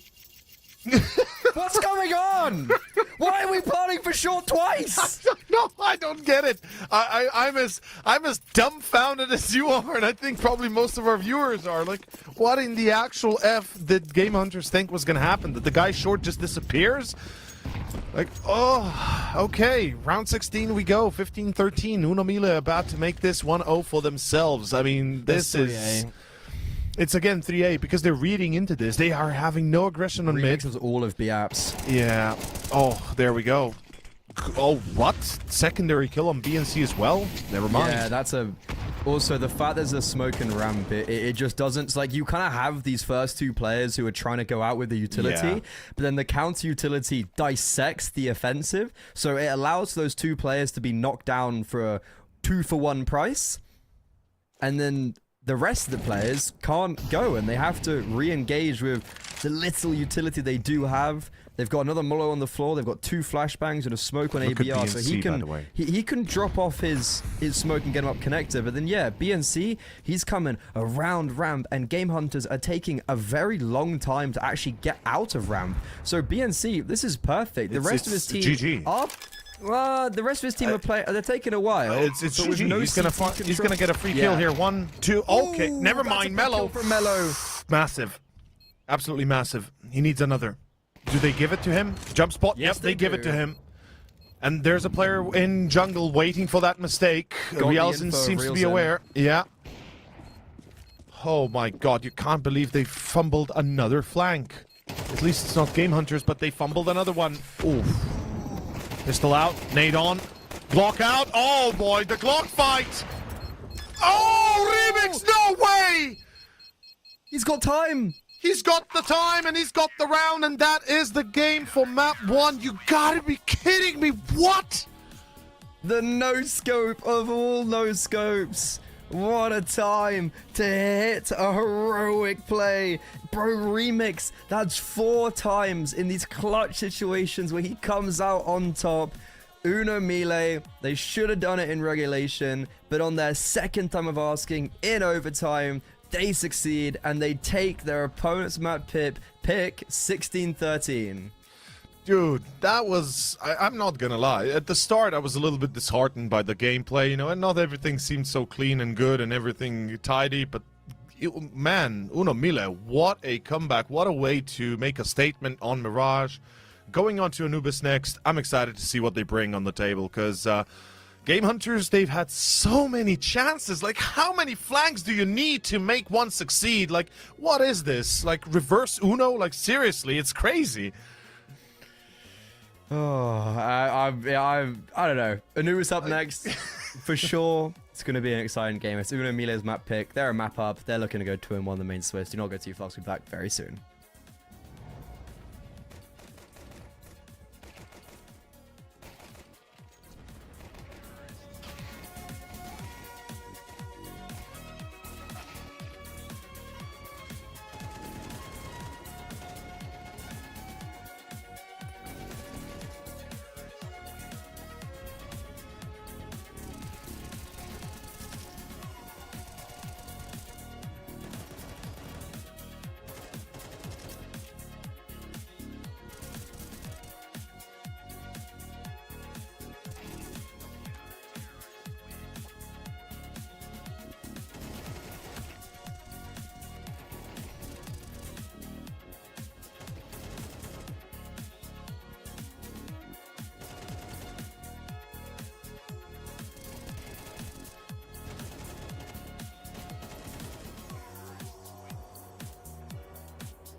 I think we saw a perfect exhibition, or an exhibition of South American Counter-Strike. It was something.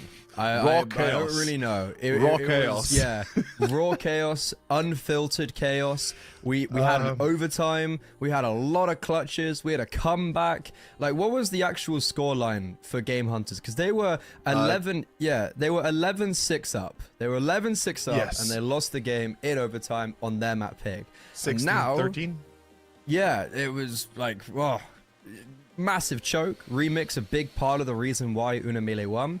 And now we've got Unamile, who, with their old roster on Vikings KR and with some older players, were really quite good on Anubis. It was one of their bread and butters. They haven't played it yet, though, in CCT South America. And it's kind of the same with Game Hunters. They haven't played it this year, but they were quite good at it at the end of last year. So I'm looking for quite an exciting map 2 here.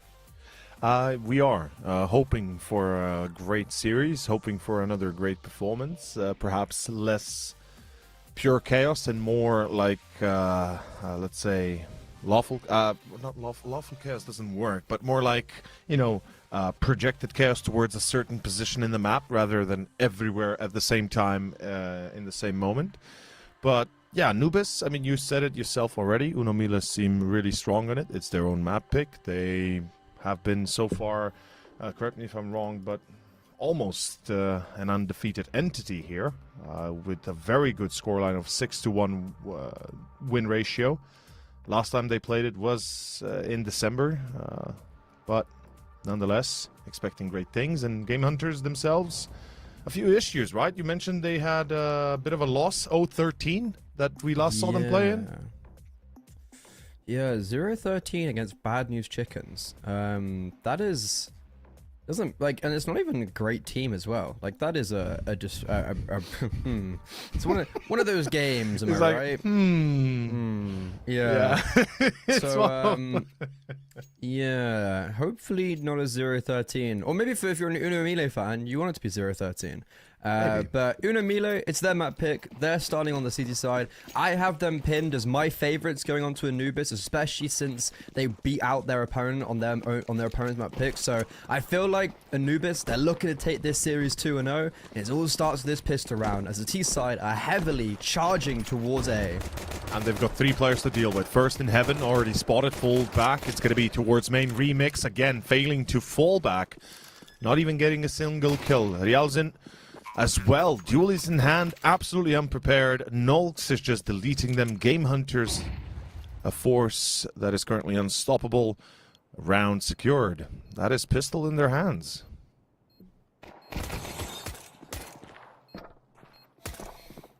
Quite the simple, only way this really. is winnable if it's just 5 bang. Yeah, it was a very simple pistol round, and it's not like Unamile weren't prepared for it. It's just they weren't prepared together. I feel like the 2 first fights came in very solo, and sure, we are going for it, and they're making it actually look quite contendable, but there's no time left, and there's no kit, so look, we're gonna get actually more kills than Game Hunters, but we've lost the round. Yeah. It's, as you were saying, right, it might look close, but it was anything but. Started off pretty poorly, both CT players getting caught off guard, specifically Remix, really. If Remix and Realzin stay alive in A main, that's a very hard position to overcome if the CTs play together and well. And then you maybe can make an effort with the rest of the team to attempt the retake together. But Game Hunters, overwhelming numbers, overwhelming speed, 1-0, good start, and an immediate counter force buy. I'm not sure I can subscribe to it. I'm here for it. South America, baby. Oh, yeah, I know. In South America, I'm down for all the force buys. I'm down for all the shenanigans. I think Anubis is a map where a force buy is very attainable as well. A force buy win, that is. That's fair. I mean, South American CS does have its own special flair to it. Yeah, exactly. There's this, I get the air of, absolute competitiveness, because these guys know each other very well, and I can imagine, just like it is in any other country where you fight fellow countrymen or vice versa, you're always going to be going above and beyond to try and beat them. And that's going to include maybe making some awful mistakes, or rather funny mistakes perhaps. But Game Hunters right now on B. Oh, ho, ho! Good bait and switch, still doesn't work out. PRT cleans both up, and the rest of the squad follows. Unfortunately for Unomila, the force buy. That was, wow, dude, look at the HP. That's like 51 HP together is what they have amongst the three, but in the end they still survive with 3. Yeah, it's crazy how only 3 players, like 3 players survive. Could have gone so differently if like realizon had actually got that kill, or yeah, just if PRT hadn't got a double. Yeah, different story. Very good individual shooting from Mello and PRT there, and they're able to get past the force buy. Very good anti-eco, to be fair, considering it all. Minimal losses with everything but gains almost, as Pedrinzi left to his own devices, but's got support with the the Mech 10. Round is over. Well held, good crossfire. Team play on point. Game Hunters awoke a new beast within. I don't know. This is very clean, very concise. Hopefully they don't divert back to their original selves on Mirage soon. As first gun round, Remix back on the op. And bonus points here for Game Hunters, of course, with the round currently with Galils.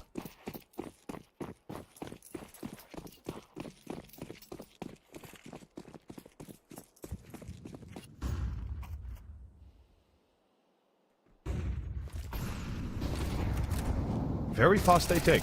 Remix is far from him being close, so this could work if they can crunch mid. They need to crunch camera soon. This is a massive commitment by Game Hunters, by the way, right? I mean, this feels like they're just full-on going for this. And it feels like they're going into a brick wall as well. Until ZMB gives up a very crucial opening kill there. However, Unomila not done just yet. They've chosen to commit their forces towards middle. And with that happening, it's kind of... yeah, that was something. It's like...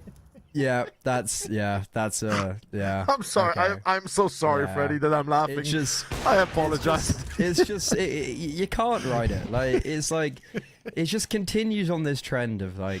I was gonna praise the CT side and be like, you know, they've done well with how they have chosen to fight one part of the map instead of like splitting their forces, and then brother throws a mollo at himself. Almost 1G's himself, man. Oh, you can't, man. Like, give me a break, South America. That's what I'm telling you. I'm coping by just laughing at this point, and yeah, I mean, look, like I said, we have some hilarious moments, obviously, and the round wouldn't have gone much differently, as it already began very well for Unomila. Game Hunters, perhaps indecisiveness, perhaps just the speed of the attack was not coordinated well. They had no mid presence whatsoever by the time they were already going into main. And it costs them the round. Unomila force out of them, perhaps their final buy, but they themselves on the crutches of economy. Whoever loses this round shall most likely play an eco next.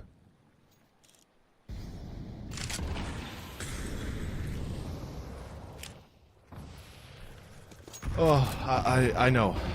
South America is delivering massively. I get it.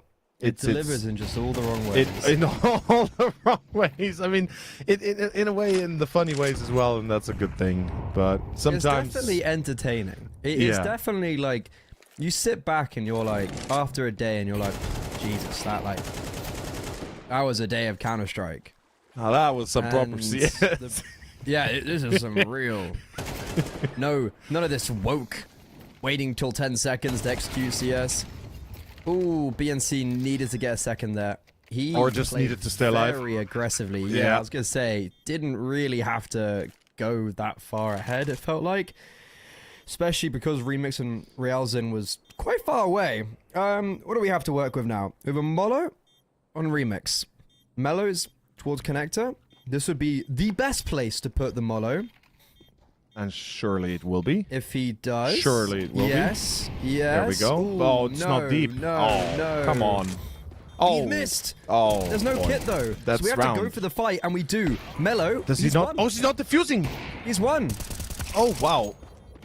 The bomb wasn't even planted for connector. Oh, He's wow. picked up a kit and a smoke at least. The bomb wasn't even planted for com. If he just stuck it, he would have won. I guess we can go back to our original point. South American CS, baby. They had a kit all this time in con, and they couldn't care enough to go for it. That's what gets me the most. Right? You know the op is there, you know he's probably low, he was headshotted, so you attack him, take con, take the defuse, and go straight for the kit, or for the defuse itself. Meanwhile, you have a smoke, and you have the second player watching main. I don't know, it felt like it should have been a clear answer, but in the chaos of it all, it seems like Unomile got lost in the sauce a bit. Round 6, it's going to be 2 players in mid, and are they going to be going for a bit of a split here? Remix already starts it off strong. Low is boosted above the smoke, I think. Oh, or yeah. Boosted or just boosted. Doesn't matter if there's smoke or there or not, but Yeah, big on the opening kill corner, for right? Remix. Yeah. Yeah. Big opening kill. And now that's going to allow for one of the 2 players in mid. One rotates A, one rotates B. With 3 players on B, game hunters with no map control kind of forced in here. And it's perfect. They're going right into the belly of the beast, but instead, the beast comes straight to them. Yeah, that's going to be a bit of a issue. Game Hunters lose a vital player in con. PRT now has to make the connection here. He's the vital agent that becomes either the win or the loss, and unfortunately it's going to be the latter, as it's going to be B and C for the last 2. And Game Hunter starting to collapse in front of our eyes. No money, full eco, in fact, full force buy. They have a double eco. Unomile. Oh, thank you, production. Thank you, production. Yeah. Like, it wasn't even close. Like, it wasn't even close, man. Like, it wasn't like, oh, it clipped weirdly. No. Yeah. Dude, like, come on. The only way you make that more perfect is if the molly bounces in his head, blocks him, and then kills him because he can't move out of it. You know what? It's like, the Molo, you don't even need to run to throw it. Like, I don't even know why he's running, because it would have bounced weird. Anyways, the Tech 9s have got an opening kill in mid. Yeah, they're running camera. This is a good idea. The remix, good angles though. Takes the first fight. The nade is perfect as well. Rialsen needs to help now. Here come the force of 4 as they get shut down across the board. Rialsen with 3 and Mellow. He seems to be mellowing out here. Baiting. I don't know why though. That's kind of nasty. Okay. There it is. Unomile back on track. Full eco next. Yeah, that was the force buy. Oof. This is this game, huh? I'm so like thwarted by Face It Premium, and I've watched so much South American CS that I'm just like numb to this now. I know. It's just like I don't even know how to react anymore. I will admit I've grown a little bit used to top tier because watching it a lot due to the work I do for my TV. But yeah, I know. But I gotta admit, it's a nice change because this is what Face It Premium looks like when I play. And I'm currently like 2k elo, and I dropped like 500 elo, but still. Oh god. Yeah. I've actually gained a lot of elo. I'm 2.7 now. Oh, nice. Nice. I am 100 FPS gaming, so. Oh, that's disgusting. I don't even want to hear more. I'm oh, quite god. proud of myself. How can you play? How can you be proud of yourself? What? That I got 2.7 on 100 FPS. Do you have a 144 hertz monitor? I have 165. Oh my god, that hurts me even more. Dude, I can barely float like 180 FPS normally at 144 hertz monitor, so no thank you. Yeah, when I get in duels, it goes down to like 60. Oh, yeah. Yeah, that sucks. But hey, you just gotta have really good awareness and oh, really good teammates. Yeah, I only 5-man. I only 5-man, so. I'm a bit of a masochist in that sense, and I play solo. But it's gonna be Pedrinzi. Oh, that was a bit of a solo push, and a lovely one at that.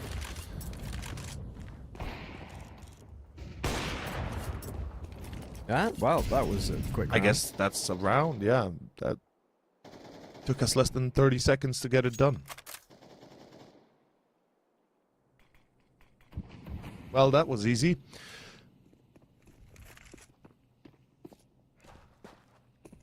But yeah, no. What I was trying to say, perhaps to expand on the points we were making earlier, so people don't take us the wrong way. I mean, you see some mistakes that really catch your eye, right? You're kind of like, how is that even possible? And in the chaos of it all, communications can break down. It wouldn't be the first time we see it. It's a lot of an anxiety. Some players are just not as used. Well, they are used to playing in tournaments and stream tournaments especially, but some people still have, you know, some people can still have some anxiety from it, I guess. Oh, they're always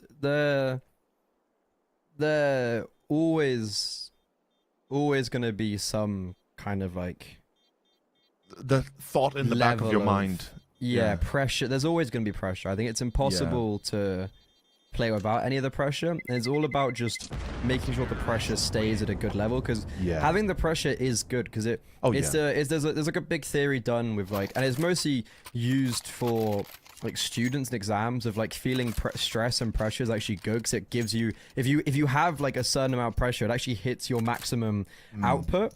But then going too far means that you're less productive. Too less means that you're not going to be as locked in. So having pressure is good, but then sometimes when you start losing, it goes to overtime. That's when it can kind of spiral a little bit too much. Yeah. That's beautifully said. Basically, perfect, and encapsulates exactly what has been happening to Game Hunters.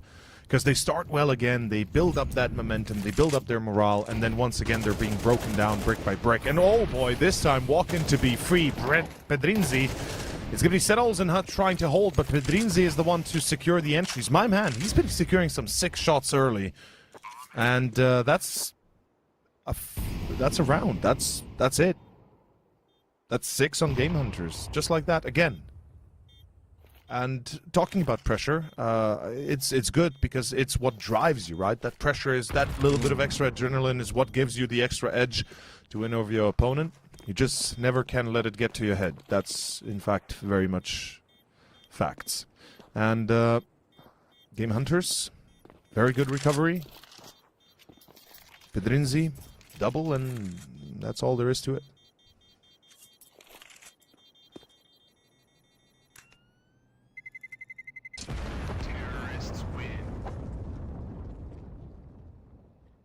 Well, at least they saved 3. They're going to be able to repurchase. And to be fair, CT-side Anubis, you kind of want to get like 5 at a minimum. So one more round and it'll be in a really good position.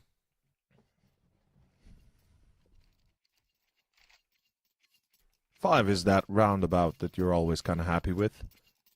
Yeah, anything more is when you're like, gosh. Yeah, anything more and you can consider that bonus, right? Cherry on top of it all. Game Hunters, maybe they can make it 8-4, but they would desperately need to win right here. And that molly is very face-it-like. And that's round. That's the round.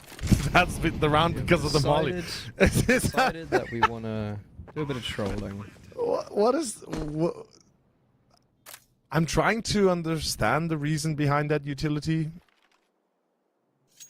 Well, we're just a B execute simulator right now. Yeah, we are. It's like you have standing targets that don't react. Unfortunately. No,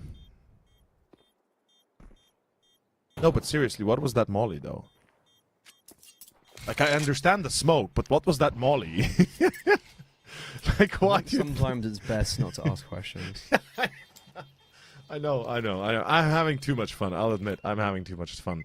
I need to dial it down a little bit because, yeah, it's not as fun as for the players, obviously, as they are trying but failing, and you know, as it is.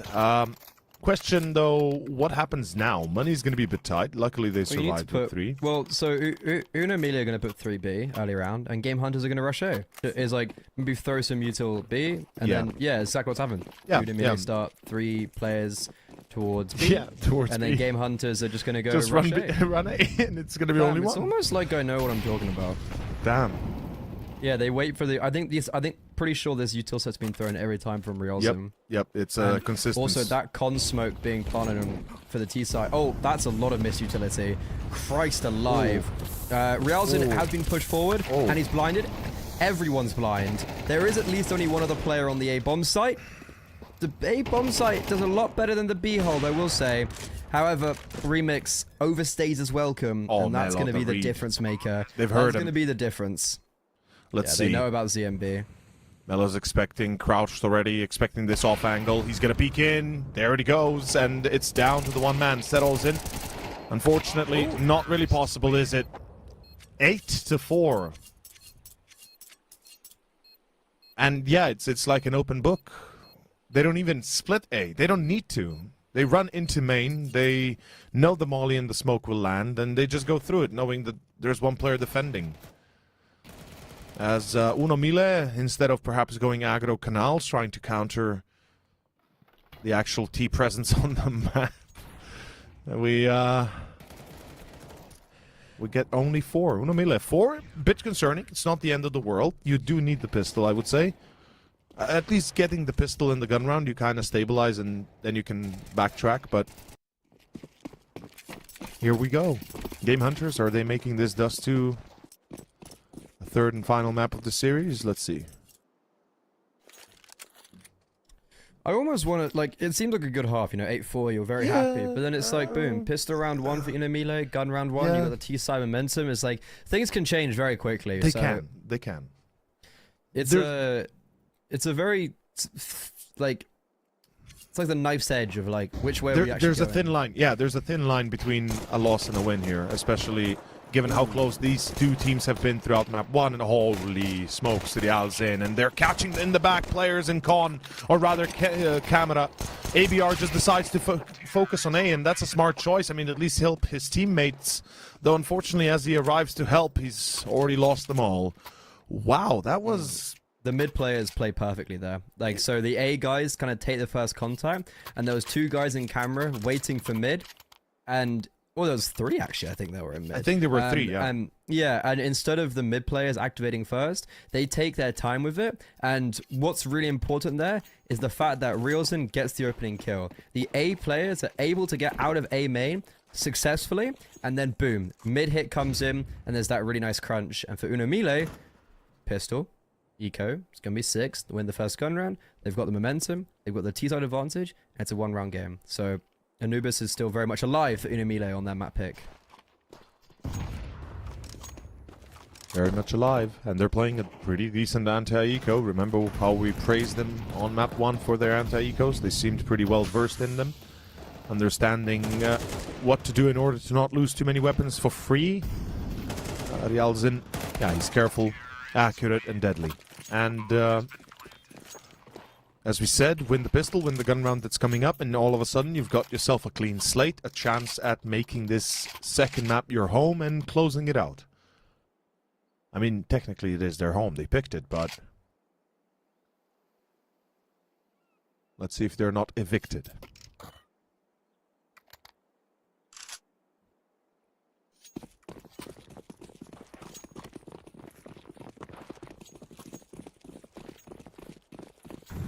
Ooh, the odds have been very even throughout this whole game.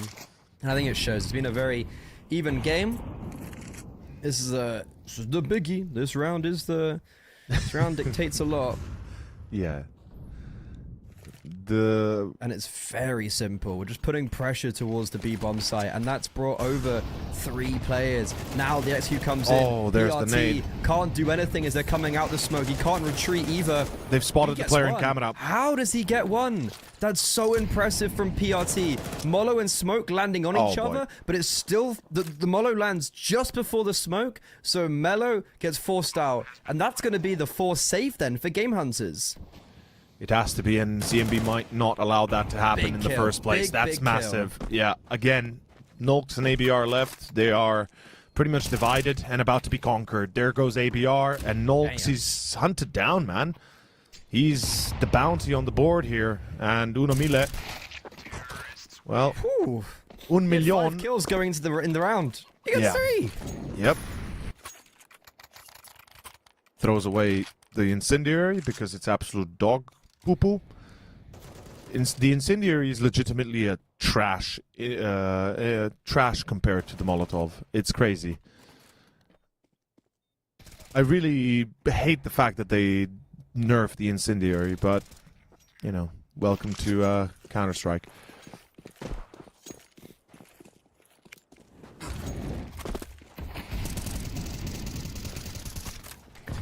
The fact that no one saves there changes the momentum of these next few rounds, because it does. 3 rifles, boom, you buy back in, dangerous. Pistol peek. Now the pistol. Oh, gee.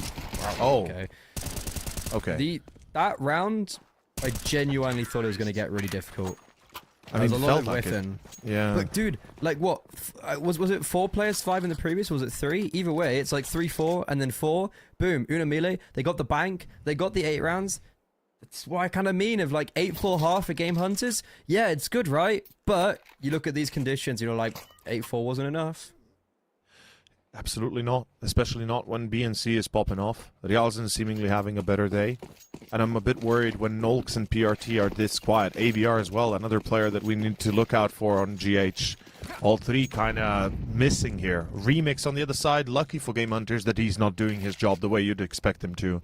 The way he did on Mirage, because it would have been over by now if he did. And the adjustment for GH, 3 on B, 1 con, 1 A. Meanwhile, setting up a full fake B, and it's going to work. Like, they're going to read into this by peeking main, surely, right? You got to peek here. You cannot wait longer. You have to peek. Okay, they do, and they realize it's a fake, but it's already too late. 2 players on A about to be isolated and killed. First contact is decent, but it doesn't work. He goes wide. Surely they expect a second. ABR on staircase. Easy spot remix. Like I said, it's an easy shot. And Nolks, does he check the flank? He does. Ooh. Important. Now, 3v3. So the smoke's going towards A main.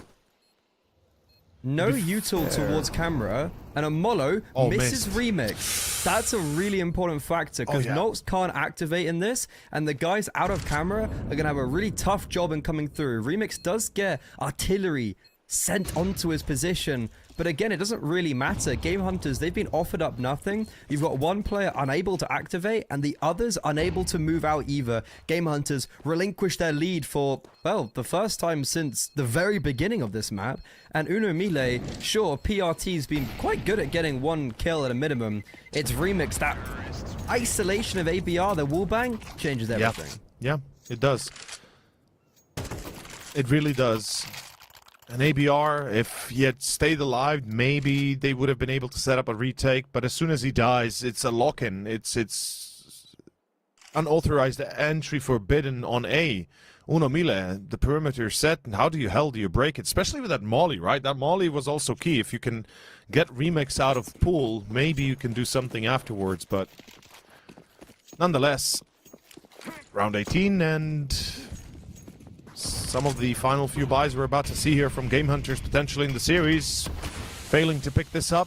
They find themselves on an eco. It's 11-8, and then it's go time. Nolks certainly understanding the meaning of that. Nolks finds both. That's massive. Now going towards B. I'm not sure Uno Mille can break in. Nope, no chance. Ooh, big shutdown. If only Uno Mille could do that on their CT defense on B. They're Shots taking fired. notes. They're like, oh, so this is how we do it. This is how we do it then. Well, that's a big hold to be coming through. And that's the importance of those save weapons that we didn't see in the first gun round.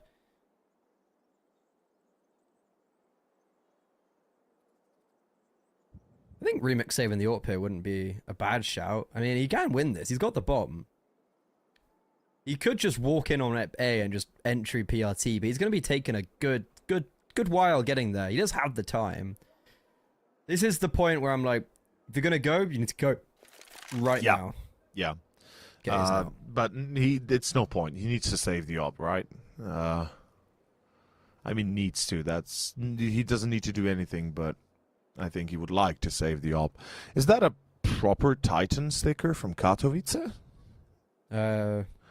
Yes. That seems like an actual proper Titan sticker. It's only a paper. It's not a foil. But and it's not a foil. Yeah, it's like 200, 300 euros, right? Something like that. I think it might be more than that. CS2 stuff. I know that the foil is like 30, 40k. Expensive. Yeah, the foils are like they're insane. That's a whole different story, but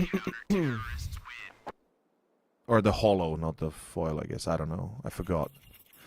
I remember when I had many of those, and I sold them for €1 or €2 per buck on Steam. So yeah, no thank you. It's a rough one. It's a rough one, yeah. I also had the Griffins that changed into the Howls, and those were something else. Yep.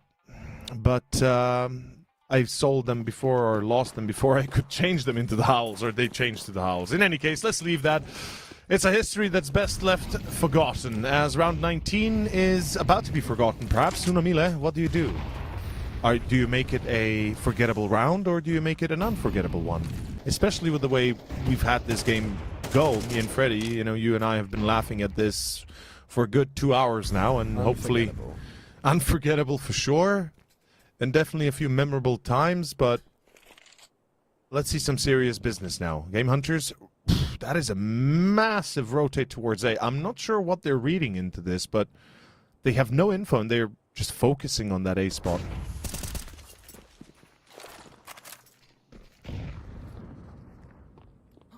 This is round over.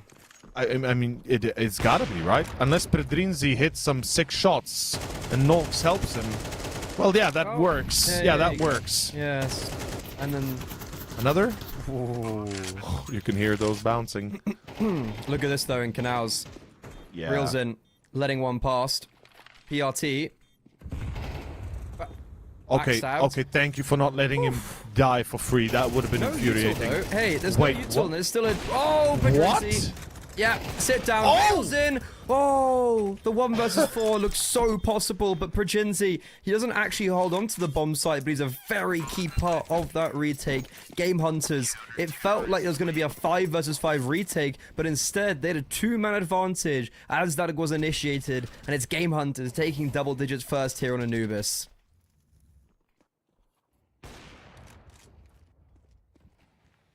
Kind of crazy, isn't it?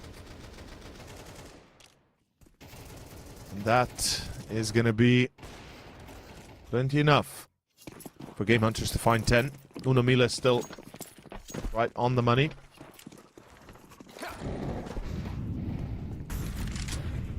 Let's see if they can get back on track, secure a 10. We do see a bit of a default, 2-1-2 now again. Game Hunters do not overcommit, overestimate Unamila's capabilities. But it will be a B split, and from what we've seen so far, B holds have been atrociously bad. Nolks and Pedrinzi, time to redeem themselves for the previous mistakes, as Nolks finds the first from Dark. Good spot, he's staying here. No molly to bug him out. Finally BNC deployed. Oh, never mind. Well. Yeah, that's round over. You gotta pull back here if you're T-side. You gotta rethink your strategy. No, they're going for it. Never mind, they're gonna commit. And there's still only 2 on site. Hold up, why are there still only 2 on site? Freddy, what in the actual... What? Why are...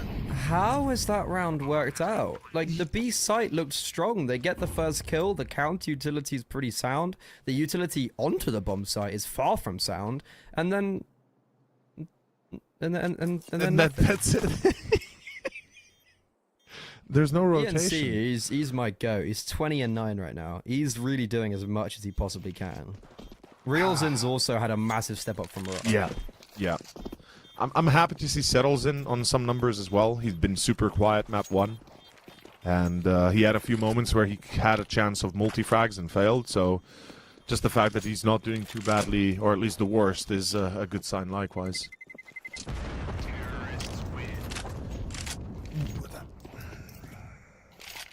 It's interesting how this is being played out. I mean, Game Hunters, the fact that they don't rotate, or at least by the time rotations come in, the defense had about 30 seconds to hold, or let's say 20 seconds to hold to be more realistic. And then it all just collapses, and yeah, I mean, where are the tactical pauses? That's what I want to know also. It's another factor that we don't get to see be utilized here in South America a lot. I mean, MIBR females use tac pauses, but right here we haven't seen much of any.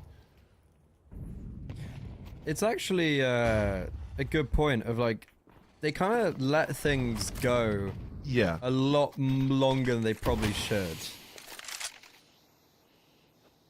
I mean, pretty much, yeah.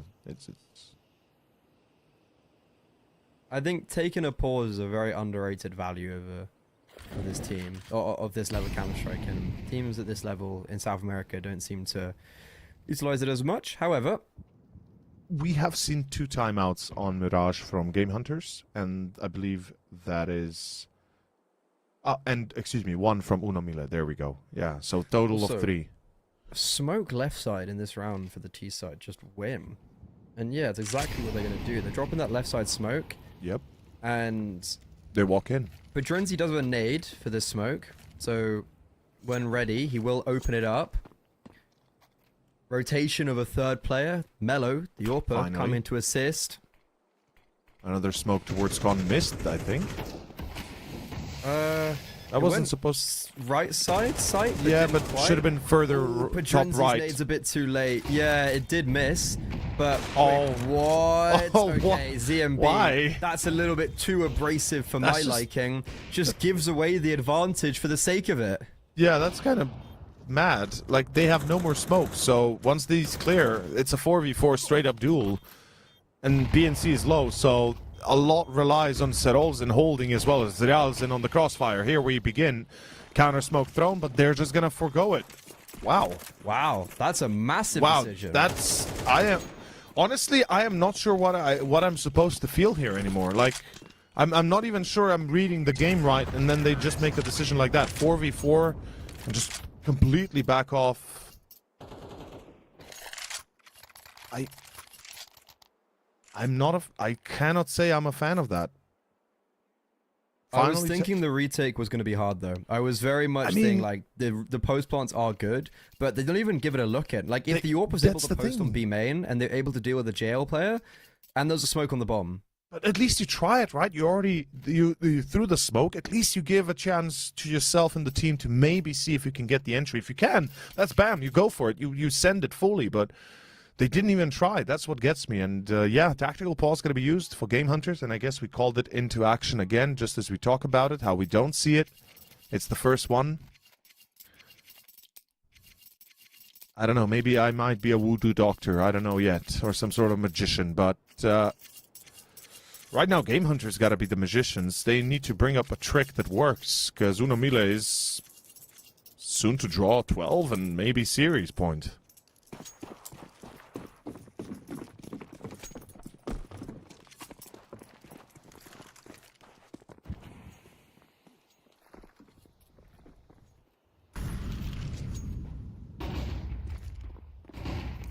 Boost, interesting. Ooh, no this boost, is a just change. walk. This is a big They're change of pace from smoke. both sides.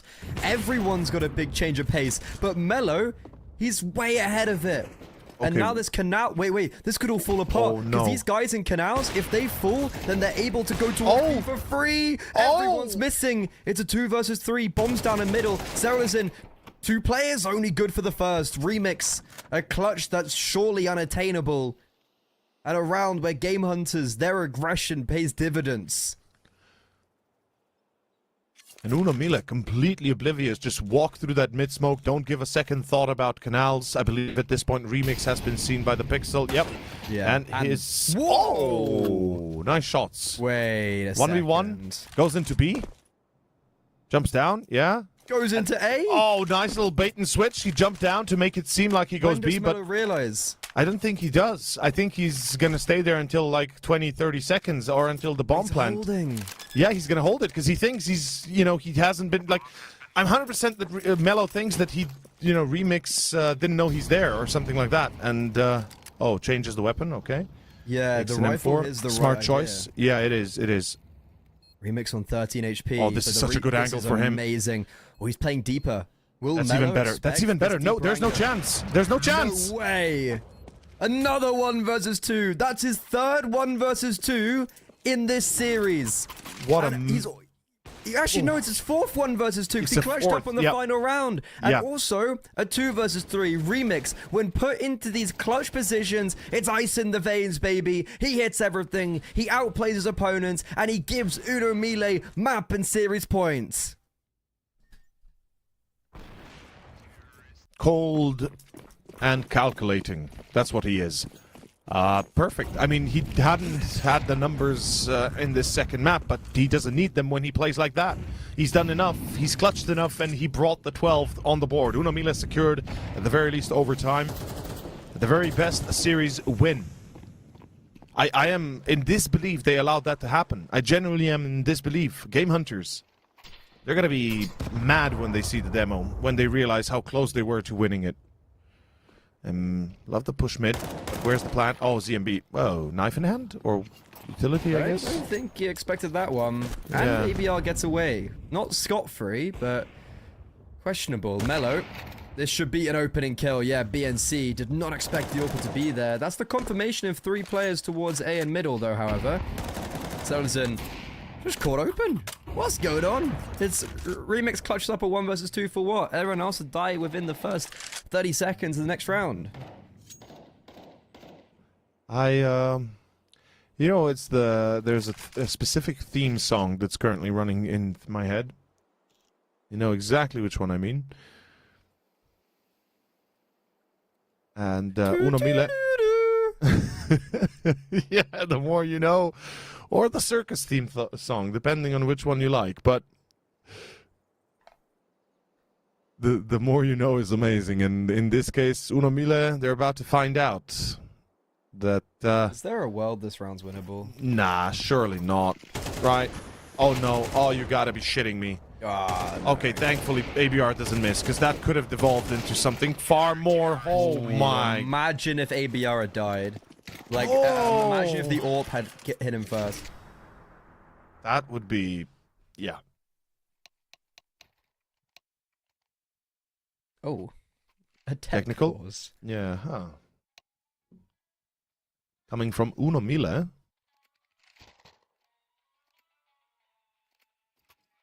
I'm still... What really gets me is how different the two teams have been compared to, like, in general, in terms of gameplay and performance. And how much better Unomila has felt all the way.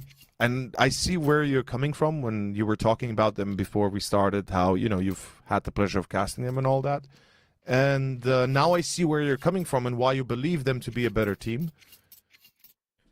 And yet still Game Hunters somehow are able to keep this score as if it was a very solid 50-50 battleground. And when in theory, let's say it's not as such, right? I would definitely perhaps put Unomila a little bit beyond the curve, right? Or above the curve. I don't know how to exactly phrase that, but... Ahead of the curve. Ahead of the curve, thank you. Yes, yeah, that's what I wanted to say. I can see the difference. Like, in general, it feels like they are better individually overall, but somehow Game Hunters just make their wacky plays work. I don't know. Wacky Racers, if you've ever watched the cartoon show. That's what that's how it feels right here. It's like, just expect the unexpected, I guess, or anything that can happen will happen by, yeah. In any case, let's start. Round 24, last one of regulation. Could be another overtime here. I've already seen one overtime. That's ouchie wouchie. He's gonna feel that in the morning. That's one way to deter overtime. Oh yeah, that is. Yeah, and you can't even blame Nolks for that. That was just. It's not even. Nothing you can do. Mellow, yeah, Mellow, the difference maker. He's been sitting behind this smoke. He's towards pillar. This smoke fades. They got him molly that. There's only 2 players on the other side. So if they give up that kill too early, it could be everything. Mellow's disengaging though, alongside that, PRT's made noise running away. Oh no! This is perfect. They're leaving A completely. They're still thinking this is B, and they're the utility. Oh no! And also Mellow's cautious on mid. He's completely blocked off now. Sound cute. Oh, he's lost so much HP in that Molo. It's spread perfectly. This is free A side starting to come out. It's a 5 versus 4. Mellow, big pickup on Realzin. However, he goes double picking, and he's been too greedy. That greed, that lust, has cost him his life, and it costs Game Hunters the advantage, as potentially for the final time, they go for a retake on this A-bomb site. It could very well be the last time, indeed. 40 seconds down to almost 20 left. PRT in heaven, gonna go wide, gonna take the challenge towards pools. That also caught ABR and BNC, but they do not expect ZMB, and he's Zambonis them all down to the floor. It's gonna be Man himself, Remix, that clutched so many times before to clutch it one last one. As Unomile take the series 2-0, 13-11 and 16-13. Very convincing scorelines, yet the rounds themselves, yeah.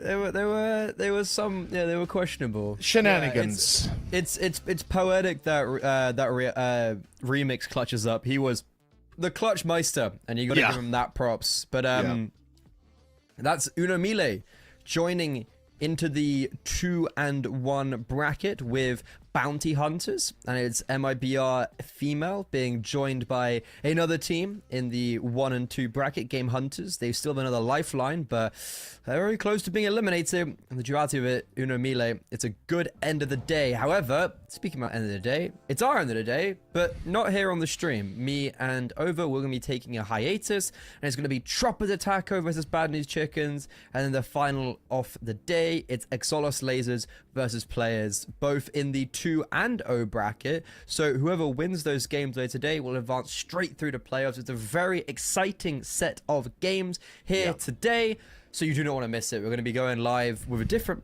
set of players. We're going to be going live in about 50 minutes or so, so do not go too far, because it's going to be a game of Counter-Strike you sure will want to get. But for me and Over, it's our time done here on the broadcast, and we'll see you next time.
Do I wanna try? Can I let it go?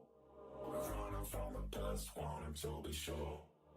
Chaos in my mind, constant deja vu. But every time, it comes back to you.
Alrighty, ladies and gentlemen, welcome on back to CCT as we are moving on into South America here in the day. I am joined by the illustrious Tony as we are looking to go ahead and find out a rather interesting matchup that's going to be happening here in just a few moments.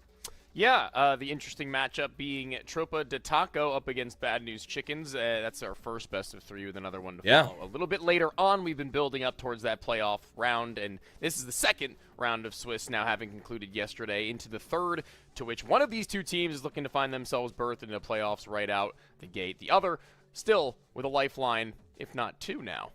Yeah, no, I think right now things are looking pretty good here for all these squads. They've all played very well to get themselves into this position. And me and Tony were talking before we got on here to the broadcast saying that this is probably going to be one of the best matches of the day for CCT just as a whole. Tropa de Taco is a team that currently went through a bit of a rework. They did lose Che Jesus there at the end of the year as he's looking to go elsewhere. But still, this is an incredibly potent roster. I wouldn't look to underestimate them whatsoever. The veteran of Taco there on the roster, then some fragging power in the form of Max along with VSM and Ponter all looking to go ahead and bring that together. Of course, their opponents, the Bad News Chicken, nothing to scoff at either. Again, you're looking at Dash, you're looking at Zeta, you got Leo Monster Shorts and Freck there as the core five, and things are looking really good here for that roster as well. Yeah, I completely agree. Max introducing himself into this roster in the place of Che Jesus has definitely gotten better and better over the course of the last year and a half or so. He was an underwhelming performer in MIBR Academy, relatively speaking, a promising talent he had developed into in Furia Academy, and then in the last 3 to 6 months between Vikings KR and now Tropa de Taco has looked a little bit more impressive as time has gone by, especially within the last month. So while it left me with some question marks with the final choices that Taco had made in assembling this team, it ultimately left me relatively satisfied. I just have to wonder how long this core can last when it was prominently Che Jesus and VSM putting up those numbers, with the latter now being gone. Yeah, no, I mean, losing Che is just a huge blow to the roster. But, of course, VSM, he's going to have to look to really step it up if they want to go ahead and carry things through nicely. But, of course, only time can tell that's going to be the case here, because certainly they've done well to get up to this point. But now they got to look to see if they can get themselves over the line into playoffs. And, of course, only time can tell if they'll be able to do that. But, of course, one thing we do need to take a peek at before we go into the vetoes is going to be the opposing roster. That's the Bad News Chickens. And, of course, this is a fairly prominent roster as well. You have Dash and Leo Monster, who played on IMTZ back in the day together, Zadie and Freck, who had that experience on Intense, and now they're joined by Short. So when it comes down to it, there are definitely duos here in this roster that have a lot of experience together, but now as a core, they're really starting to get it together as well. So, I mean, they've been playing together for a little bit of time at this point. We're looking at the core of Desh, Short, and Leo Monster sitting around 7 to 5 months. Meanwhile, Freck and Zadie, those are the two new additions and the two big question marks. Zadie, he's had himself some good performances so far, but he's got to look to see if he can continue it. He's been an absolute massive piece to their game plan going into this roster, as he's been given a lot of freedom as the opportunity given to him to be either the trade or the trader on T rounds, with the freedom seemingly well placed. He's honestly been in the last 10 days ripping officials with them like no other, and with Short's leadership being something in Brazil that many have been waiting to see used with proper pieces for a while, with the disappointment we had seen in the Los project, given that it was only given a month and a half because the organization pulled out. This is a team in which slowly, bit by bit, we see these moves really give him just that little bit more young talent to try and squeeze as much as he can out of it. It's seeming that he's gotten exactly what he wanted to be able to do so, in comparison to, like you say, Taco's leadership on the other side of things, where now he's making another climb back to the top for his own. We've seen him try this before. It's been the better part of 4 years now, and he doesn't have really many chips to show for it. So with these two in juxtaposition to one another, one having the experience and calling for these many years with all the experience as a player before that, major winner 2-time against Short, who really hasn't been given that level of a chance with the pieces that surround him. This is going to be a game where I think really looking down to the nitty-gritty of the strategy is going to be what we need to take care of. Yeah, no kidding. I agree with you on that. Of course, what we do need to take a look at here in just a few moments is going to be the vetoes. The picks and bans going to need to come on out here to see what sort of series we're really looking at. And again, I want to see Train. Oh, come on, guys. Just give me one Train game. I've been waiting. But, of course, that'll be banned out first. We will be looking at the Bad News Chickens to ban out Inferno as well. Dust 2 going to be that first pickup. That's coming out from Tropa de Taco. Well, we're looking at the Bad News Chickens sing us on into Ancient. Those are two very, very different maps when it comes down to it. You're looking at Ancient being a bit more on the tactical side, something you have to be really put together for, while Dust 2 is very aim intense. So I suppose that could be indicative of the two play styles. Of course, Nuke there is the decider if we do need to go to it, which I honestly do expect us to head to today. I do agree with you in the fact that they are two very different maps in their entire game plan, but when it comes down to the very basic fundamentals of these maps, there are two things that they have in common at the very least. Number one, being instantaneous map control and utility needing to be dumped by both teams, that being Dust 2 Long and Ancient Mid. Those two things are very high intensity, high pressure, early round commitments for both teams, in which we're going to need to see whether or not one gives up mid or the other fights for it a little bit harder than the other may be anticipatory of. The same goes for Nuke on outside. So if there is that one thing that we can go as a consistency throughout the entirety of the best of three, it's going to be that. It's going to be the speed in the first 10 to 15 seconds of the round. Other than that, it's going to be the mid to late rounds, which definitely do differ from all three of these maps, even considering the verticality of Nuke as the decider. Yeah, no, it'll be interesting to see ultimately how things do play out. I cannot wait to see how the Bad News Chickens do. And so I was just wondering, do you want to do predictions on this match? Because I have a little bit of a prediction. I don't have one. You don't have one? Okay, I think it's going to be 2-1 Bad News Chickens. I think we're going to see the Young Guns pull this one off. All right, I can get behind that. I can definitely even agree with it to a certain extent, because I think the loss of Che Jesus is something they're going to have to very quickly try and pick back up on. Although Max has looked fine, I think the AWP disparity is going to be something we're going to need to look at as well, because while, I mean, not necessarily a superstar is Farias, but neither could really be said to be Desh. I think when you put those two head-to-head against one another, it's not really going to be, the greatest of clashing of titans, unfortunately, and no offense to either of them either. I think it's going to come down to what they can do surrounding those players, and if one of the two of them can really show whether or not they can step above against in a head-to-head. I think that it maybe just op v op when we see them clash, that's going to be the biggest thing that decides things for me. Outside of course, VSM versus Leo Monster being the star riflers. Beyond that, there's a lot of question marks in terms of who's going to show up as the number 2 and 3 for both teams. Yeah, no, that'll be the real question. I'm looking forward to seeing how it does play out, though. We should be getting into it here very, very soon at this point. Just currently waiting for all these players to filter on into the server. Of course, that first map, just to reiterate, is going to be Dust 2. That is the pick of Tropa de Taco. So we expect this one to be, again, very fast and very aim intense. It really is just going to be the battle of the aimers. Now, one thing I'll be concerned about for Tropa de Taco, if they do drop this map, the question is, will they have the wherewithal to go ahead and push us on into a third off the back of Ancient? Because, I mean, you're looking at Tropa de Taco. They have had some decent runs on it, but it is a little bit iffy. Like losing to Fluxo, that's nothing to say, but certainly they lost to Bad News Chickens on Ancient there in the previous few months, or rather last month, about a month ago, actually, exactly right now. They lost to Bad News Chickens on Ancient 13-5. So the real question is going to be, did they get things together for Ancient here in the past month and a half, or are they going to be looking to kind of suffer that same defeat? Because that's a bit of a brutal scoreline for their previous play. Yeah, I mean, the last time these two teams met was actually in CCT 5, and it was the two different iterations of these rosters, with Tropa de Taco eventually taking that win. It was a 2-0 in the round of 16. It was nothing but a struggle for them. 2-0 only speaks so many volumes, because it took a lot of effort from these guys, and it took a lot of effort in particular from the two players we've been noting at time and time again, VSM and Che Jesus, one of those players being absent. So if that's the difference between being able to take into an overtime in one map and a 3-round gap into the next, I don't really know what we're going to see here, considering I find that there have been upgrades actually having been made in Bad News Chicken's roster. I think this is definitely going to be a different look potentially to the storyline that could play out, and there's no pressure for either of these two teams. There is no tournament life. This is just going to be for them to be able to get the higher seed in that next stage. And yep, here we go once again. It is that time, and as the shots start to ring on through, ZD gonna be able to go ahead and show off. Finds out the first along with Fiara's falling short, looks to join him. Dash found a kill before that. Of course, VSM does get himself out one, but is tagged down incredibly low. Just a single HP to his name, as Taco has 8. And well, we're into the 2v3, and it's looking like the Bad News Chicken should be able to pull this off. Yeah, should. Definitely. I mean, low on HP is still never a guarantee, but you'd like to think with the amount of work that they've gotten done to this stage that it should just be a matter of a tap, but those USPs just at range with VSM being as proficient as he is could very well snap back a head or two, as they're not giving him all that much to work with. For a moment from that backside box, it looked like they wanted to give him a run for his money, but they've peeled back and away and played the headshot angle even deeper so. Short, now playing towards that exact position, just behind this box and barrel, awaiting the first contact to be made by Freck, I believe. Now as we see them starting to make their way up, they're going to try maybe see if there's a tap or two that they can have here towards this A site. We do see Short looking to possibly choke up on the position. Well, I mean, really, these have to be clean headshots to pull this off. They have a USPS to use. That's in the hands of VSM. He's got to look really good on it. He's got to spot this jump peeker. He does. That is huge. This player at Gandalf, they know. Ooh, timing.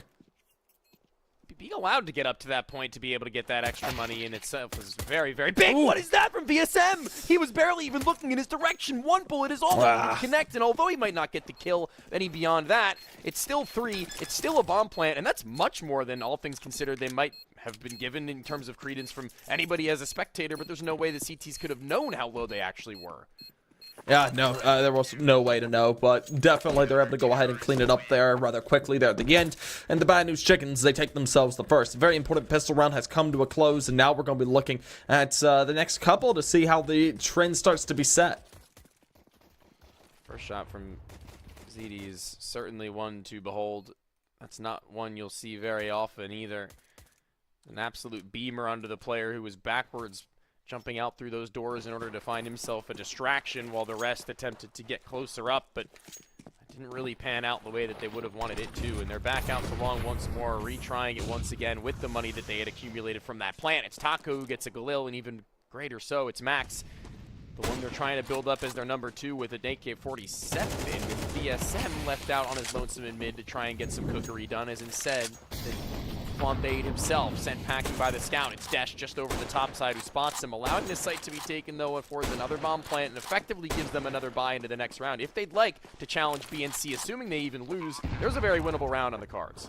Yeah, no, this is a very, very winnable round here for Tropa de Taco, but it's a very losable round as well, and it certainly is, as Taco finds himself 2, goes for 3, but ZD trades him out, but I think it's too little too late. We'll see Dash's head taken on off by Max with the Kalashnikov, leaving it all down to ZD. ZD receives the writing on the roll and has gone ahead and backed on off. That will be a first round go the way of Tropa de Taco, and a bit of a sad one for the side of BNC. That flooding back through the long doors is never going to be easy. I mean, Taco had that one under lock and key. He was holding down that mouse one with full precision following that first frag. He expected there to be another. He had it in the back of his mind that if no contact has been made towards CT or Cap by that stage, then surely there may be another, and he reads it well enough. The third, you can't really do much all about, and I don't blame him for going down following that one. He'd done his and then some, but you know, weapon put into the right hand seemingly enough. Taco and Max both able to find both the full frontal as well as the back door shut from behind them. And that's just a masterful class finish as they all get weapons to walk away with. In terms of answers, that's as good as it'll get.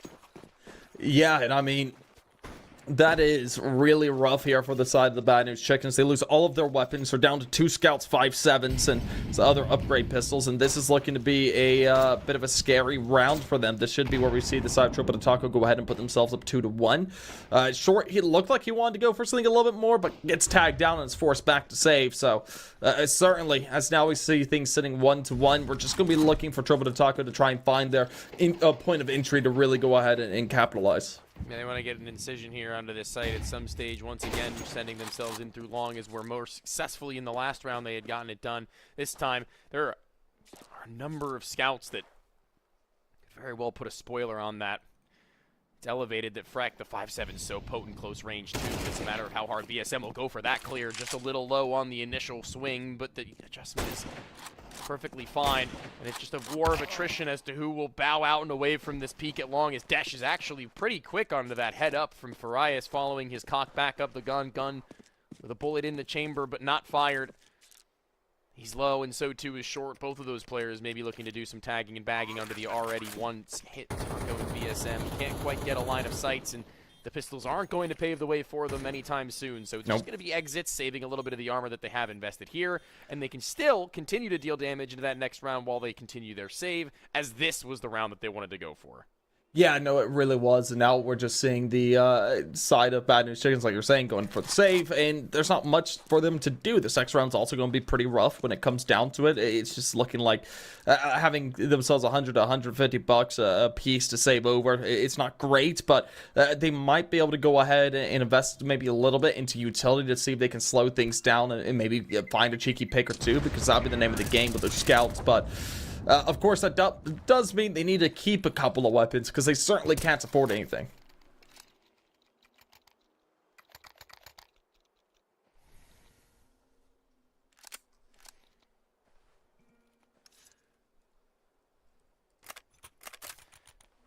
This is a nice bit of cash that they've been able to avoid investing in thanks to the A1S saved off of the opponent's corpse.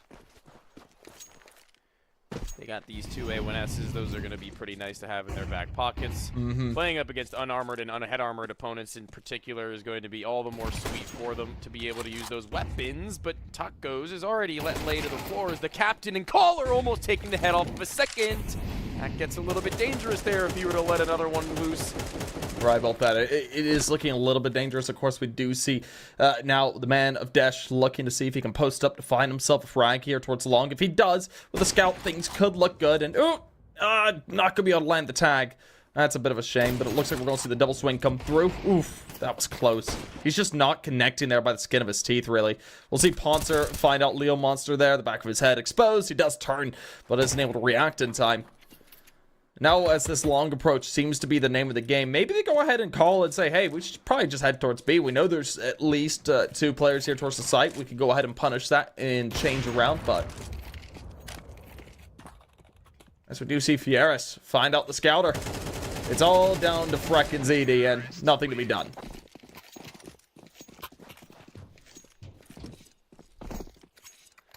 Easy does it. From what could have, again, been dangerous if that first shot had been followed up upon. All done by Max. His crouch is really, honestly, what saves him at the end there. Just perfectly at head level for Short for a moment. Everything else just feels a little bit desperate, although coordinated in theory. Those 2 players weren't really going to be able to do much more other than just try and displace Crosshairs and find a shot or 2 more. Now they've got everything that they could possibly have wanted, though, in the way of weaponry. I mean, still with the A1S being out in Poncer's hands, them being without head armor is problematic, and being soft as Dash. There we go. DSM will shred him, as well as Leo Monster over at long to double up on the loss of his teammate's life. A blood sacrifice, but perhaps one in vain, as B is now free. I have to say, this is a absolutely enormous round here for Bad News Chickens. They've gone ahead, they've taken the bomb into their hands, so they're going to be able to go ahead and look to try and hold this down. They're just going to go ahead and get posted up here for the rest of this round, and they need to win this. If they win this, they're just down by 1, and they're looking to go ahead and possibly looking to bring this back over, but now it's VSM. Looks to make the approach. They don't go B. Yeah. Well, I mean, the bomb's down. Oh, it is. I didn't actually realize that this whole Yeah, no, they've got control. At least for the time being. They know that it's in the smoke now. This is dangerous. This is awesome. If he goes on top of that box, he can actually see over the smoke into the deep right corner of that tunnel. I don't know if he's aware of it, but maybe he's aware that they might be aware of it, but who the hell is looking like that? Alrighty. Actually, they might catch him because there's a flash that can go through that doorway, and I think that it is going to be Fry's to send him through. This is just such a scary spot to be in. Oh, that's info. Good swing there by VSM. Able to go ahead and find out one due to it. Ooh, it's all down to ZD. ZD knows that everything hangs in the balance, and unfortunately, the young gun over-aggresses, and it costs him his life. And Tropa de Taco, they're going to be able to take the round their way. And just like that, we see them leading by 3 instead. That was such a much-needed round, and such a close round for them to take. But they just weren't able to do it. VSM is so good. What was that? That was insane. That was such a hard clear into an angle that doesn't even really exist. No one's played that like ever. No, that's not a consistent spot that you'll see a CT playing from, but the presence of mind to know that it's even a remote possibility and then take care of it. It's absolutely handled. Well done. Because now you have to, I don't know if worry would be the word, but definitely start to keep our eyes on what the next coming financial decisions are from BNC as they're letting this one slip on the CT side, as it were. Map pick of Tropa de Taco, though, so this is the expected result for them. Must be said. Ooh. Ooh. Ooh, frack! Oh, him in short. Able to come up in a big old way. They're going to go ahead and aggressing forward off of it. Fieras able to react in time to get out one, but it cost him his life. And just like that, it's all down to Poncho VSM. This could be the tipping point that they need here on the BNC side, and it certainly looks like it. Just feeding in one by one in VSM. The hero of the previous needs to be the hero once again. And the problem is, Zadie coming up from his back is not aware whatsoever. And as soon as he's exposed, that's going to be a done deal. Yep, that's the info. There we go. Zadie will be able to pull it off this time round to finish it off. A big round for BNC to take. Yeah, that's a bit of a crushing defeat in a moment. They kind of felt like they were getting that ball rolling. I said that we had to keep our eye on what was going to happen in the following rounds in terms of the money, but that's a massive lifeline. They don't really need to worry about money anymore after a round win like that, or at least not for the near future, because this one is going to be effectively a bonus round. They had pistols. They had gotten the guns off the backs of their opponents, and no less. The best buy that we've seen from BNC with a tactical timeout to go along with it. We'll see if they can string together the theory to go along with the practice. Yeah, that'll be the question. Will they be able to pull this off? This is a round that they need to win. If they drop this one, all the gains they had there in the previous round are all for naught. And, I mean, right now they're on great pace to go ahead and start to build up a rather massive economy. Like you said, carried over the AWP, carried over a couple of Kalashnikovs. Things are looking good for them. But we've got to see if they can go ahead and turn that into a couple of more wins. They need to go ahead, get 3 and 4. If they're able to do that, their economy, it's going to be at a staggering place. And Tropa de Taco, they're going to start to feel really the pinch of their own economy. They're sitting in a comfortable position where they should be able to have a little bit, and man, what a kill out of Fieras. Backing up now is short. Can't really afford to stick around with his teammate's life having been lost in front of him. The stronghold that they had once held it long is no longer. And now he and Desh are going to take up space over at short. Liberties given, as now with long being forfeited, they've so too forfeited mid control and split it 2-2, aware that mid could very well be a possibility to go in and split through its periodic checks from either end. But they're not all too worried about that, and rightfully so, as it is going to be a primary long hit with one towards the late lurk at B. He is going to be the late activation in the tunnels there. Taco will eventually call on to Ponter, but as of now, it's Max, it's VSM, and the former at the charge and at the helm. It's the off who misses a shot and misses a chance to get away. There is no escape, and Max, he will escape in towards the smoke as it blooms just following his kill, and the A site is theirs. No, this is rather critical here for the side of Tropa de Taco. If they take this out now, it's going to be a really good look, but ultimately, as we see them trying to make this move to get the plants, they're going to be able to commit to it now, and the save call already made. We're looking at BNC saying, all right, guys, we get it. We need to go ahead and back off. We need to carry over what sort of advantages we have for the next round. But, man, that is rough. Certainly not easy. It's a bitter pill to swallow.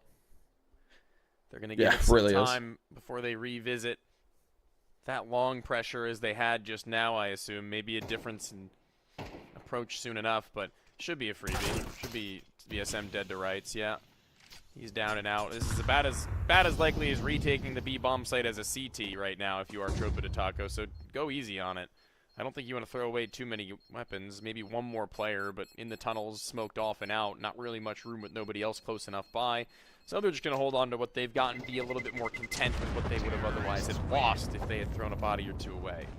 Hey, you're right about that. And, well, now as we see things panning out for favoring the side of Tropa de Taco, they've hit 5. They're getting towards that 6th round marker. Here in the short future, we could be seeing BNC having to play for a bit of a game of catch-up, and that would be a little bit rough to see. I certainly would like to see them try and find themselves an advantage here on the CT side. Of course, you could say that the T side is a little bit favored here on Dust 2, but man, oh man, I definitely want to see a bit of a better performance before the end of this half. Agree more.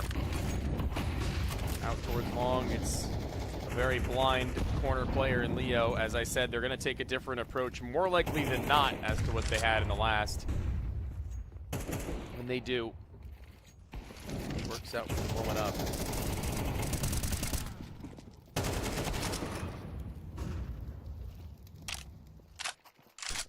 Well, I mean, this is a good look here for BNC. Going to be able to go ahead, find themselves out a nice little 3-piece there in between the two players of Leo Munster along with Shorts, and it leaves it down to VSM and Fieras. Of course, one of the players to be wary of is certainly VSM. He's been looking incredibly hot here over the past couple of weeks, and gotta see if he could go ahead and keep that up. Of course, Fieras joining him on the op has looked rather strong today. Still, as they look to edge their way around, gotta find these two openers. If they can find out the two over here towards long, or rather the one that's watching, things won't be done and dusted by a long shot. They're gonna start to feel out the site the best they can. This Opera, though, it's a very scary proposition, and it certainly is.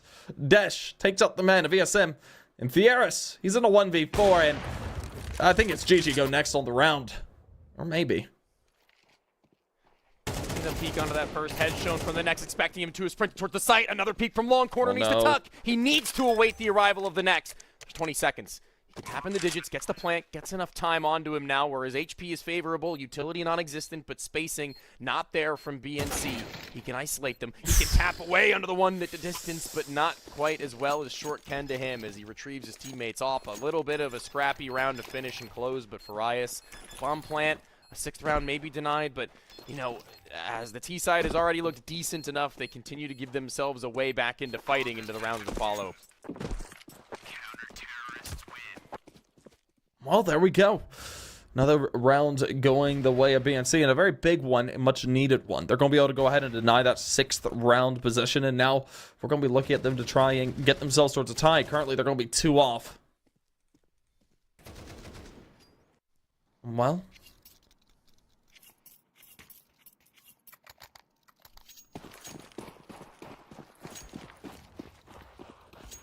we get underway. Gotta see if Tropa de Taco are gonna be able to find themselves the win here. They're praying for it. Praying for this little bit of inspiration given to them over by Farias' heroic attempt in the previous to give them that extra oomph needed to push forwards and to grind as he gets his sniper rifle by virtue of what he had performed in round 8. It's the 9th, and where they've got no long control, no mid control virtually. His cat is in full range of BNC, even peering into lower tunnels right now on a boost. You can see in what's going on as they're flashed off the angle. Now they've got full awareness as to at least where they want to go Tropa de Taco as they take their lay of their land, utility piece by utility piece. They're running out little by little, so they're going to have to go for a commit soon. Yeah, no, they're definitely going to have to try and find that commit that they need. Well,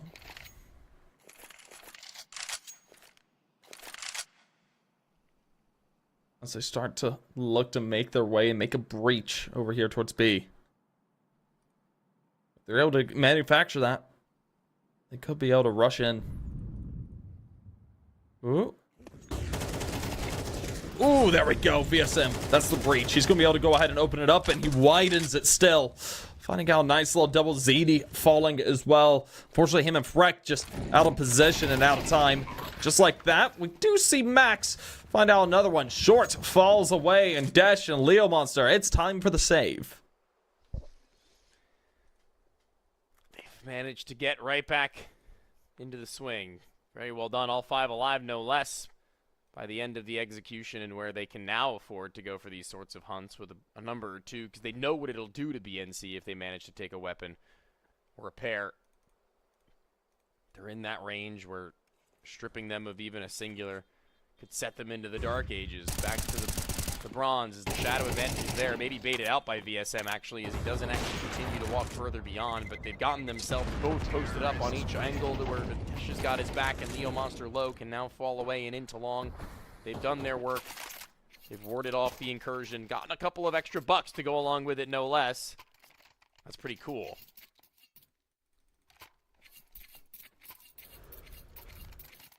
Yeah, no, it is certainly pretty cool for that roster. And now, as we do move on, we got ourselves Triple to Taco in that 6-round marker, looking to go ahead and convert as well. 1 round is needed. And if they take it any farther than that, I'm going to start to get a little bit worried. And a bit of a miss at the boost there. And, ooh, very quick trades. Very spicy from the sniper. Dash needed to be laser accurate at that moment. And when he is, there's no real falling back. Short catches his through the smoke at the corner, no less. It's the next angle in which they need to be worried about in Leo Monster along, as he's actually gone out for the next tool, almost giving it out to VSM. He's managed to pull himself all back. He's not going to leave that one up to chance and up to fate. He leaves it up to skill, and he's got enough of it to hold down the fort, and sticks around for even more further beyond, perhaps. In moments' notice, he might get it. You're right about that, and well, now as we see, Taco is the last man standing, the veteran. Gonna have to play beyond his years at this point. Nah, he's not going to. He's going safe. He's going to hold in the corner. Can't really blame him on that. I think he is going to try and make his way out through long here. He's walked it up. He's gotten this far. 40 seconds on the clock, maybe thinking he can isolate a duel. At the very least. Hard clear. Does cobble together the frag, but I think now he realizes with the time being where it is, if he were to walk it up, it'd be a little more difficult, but just hoping that somebody will give him a freebie 1v1, and then he'll go for that level of a plant. But short is audible, very loud, but Taco's himself gone very quickly up towards the site and scale, and yeah, he's down and out. Wants that loss bonus, I think, more so than anything else, if he has any, because he wants to be able to buy up with the rest of his team, even if it is just an SMG. And that's assuming that he were to stay alive for that next 40 seconds without going for a save. And Short was hot on his heels, so there was no telling how poorly that could have ended up. How about that? And well, I mean, we're just going to see this be paused on out here for the side of BNC. They're currently just 2 rounds away from a game that's 6-6 tie that they desperately would like. Of course, the side of Triple to Taco, they don't really have anything to work with here.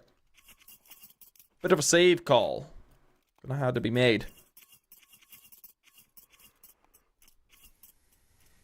Good save, never hurt anybody. Yeah, certainly. Typically, they only serve to help. You want your money, don't you? Yeah. Gotta have a little bit of cash in your pocket. I think BNC want their money too. And they're coming for it. They're gunning for it. Right now, they're gunning for that share of the prize pool for the 20K in CCT Series 6 that's eyeing them up. Ooh. Obviously, not a championship point. Okay. Near to it, but a playoff point into which Freck, he gets flown down and onto by Max, who proceeds to go through the Molotov, does not care about the burning. The fire does not persuade him to fall out and away. Instead, he's gotten himself and his teammates away back and towards the site before the plan is even had, and a shot through the smoke from Desh. It's Short who feels confident enough in the 1 versus 3 to open up the avenue of window and door for his teammates if he were to fall, but he does not. Well done once more. And you think that after that initial opening, there might be a world where they just get overrun. Well, I mean, there we go. That's a way to do it, man. Sometimes an escalade is the best way to siege a site. And now as we see things putting it at 6-5, a tie starting to look inevitable. Especially as, well, there's not much to use here for Turbo Taco, but certainly the scout, nothing to scoff at. Gonna be able to go ahead and find out the first one there. Dash catches a bullet to the head. The man advantage starts to get shifted the way of Turbo Taco, but the question is, will they be able to expand that? It's pretty cool. It's a pretty cool start there. I like to see it. Short once again, gonna go for his elevated play, this time not at B but at A. Finds his head removed, Taco gone, captain called out from the round, and the rest are gonna walk into the spray of Short as he's aware that there should be a number on the other end. It's catwalk and a body. Turns into 4 as Ponter is the last left standing, and Short on 28 isn't all too keen on going for that ace. He'd rather the round win as he falls to CT spawn and calls upon the ace site defender in Leo. And the 1 kill is all that it'll take for them to then close out this half at a tie unless the unthinkable from Ponter can come through. Not quite. 6-6. You know, I thought they had a bit more of a shot there into the round there at the end of it. I was thinking, well, maybe we could see this side of Turbo Taco take 7 with it. They were able to find themselves that first pick with the scout, but then just kind of all fell apart. What it meant to me will eventually be a memory. You know that right? You get that reference? Unfortunately, I don't. Dang, really? Yeah. What's it from? Lincoln Park in the end. Oh, yeah, I never got into Lincoln Park. Wow, dude. Yeah, no. How old are you? 25. Wow, that's even more surprising. I feel like that's like right at your... Yeah, no, I was the right age for it. I just never got into it. Just never got into it. Yeah, Yeah. Yeah, you know what? Respect. It's better than saying, ew, Lincoln Park. What the H? Yeah, no, I just, never crossed my radar in a major way for myself. Yeah. Here you go. A major fight out at long. Oh, yeah, no, it is pretty major. Dumpstered is Max. That is not an easy kill to swallow, but he'll have to stick with it nonetheless. At least Farias at the car is able to respond before falling out with no response from BNC in that moment. Well, now as we see it left down into a 44, shots ringing on through, and there goes Short. That was a little bit labored, but he's able to go ahead and connect up. And, oh no. That's so unfortunate. Leo Monster wasn't sure where he was getting shot from. Man was a little bit confused, but as Short finds a kill as well. Leaves it all down to Taco and Fieras. Fieras looking to come up here from tons. Their position is well known at this point, but Taco, nice little tap there. Going to be able to take out Short. Got to go ahead and find the player up above him, ZD, and go be able to drop him down to find out the kill along with Freck there for the final.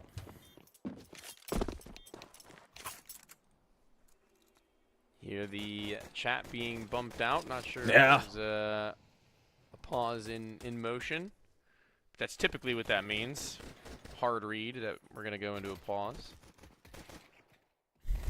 Nice shots, though, all around, as there were some serious stunners from the both teams, as it is going to be a timeout. I'm a prophet. Wasn't a hard call. But even then, you have to look at the numbers now that we have time to settle and sit. It's Short, the captain, the IGL, the leader, the one calling all the shots around the rest at 15-7, following their CT sign campaign and opening pistol.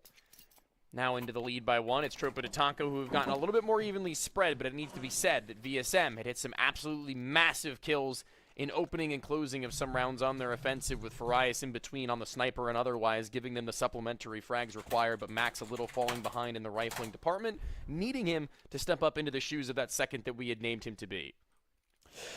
You're right about that, and well, I mean, here for the time being, we are at a bit of a pause. I'm not sure what's going on.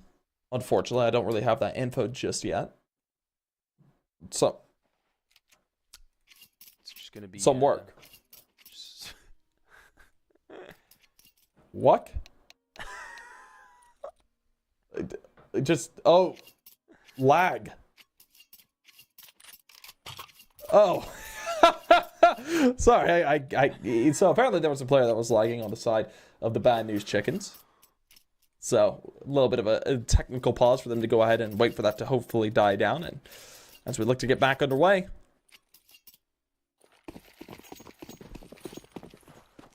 I love it when you try and decipher the words of the Great Beyond.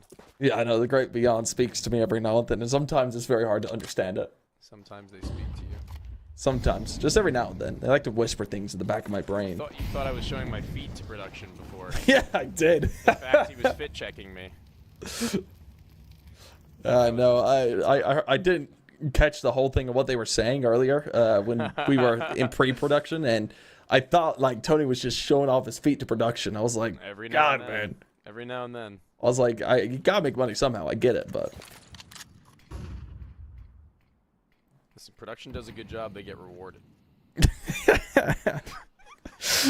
get rewarded with All right. life feet.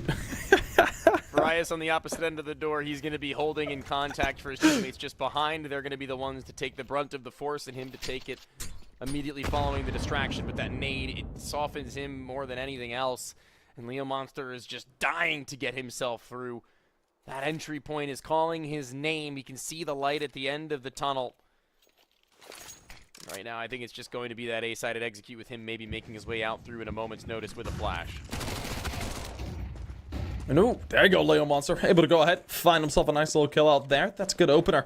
Able to go ahead and start to thunder his way over here towards the B site. Spots out VSM, takes off his head, and the B site is free for the taking. Of course, this does mean that Taco Ponter and Max here on the pistols could go ahead and look to maybe pressure down here towards the site, but I don't expect too much to come from it. Surely not. Certainly, it's just going to be them holding it down. What's up? Yeah, but I'd always like to see a little bit of pressure. Just go ahead and look for exits, maybe put down a little bit of damage.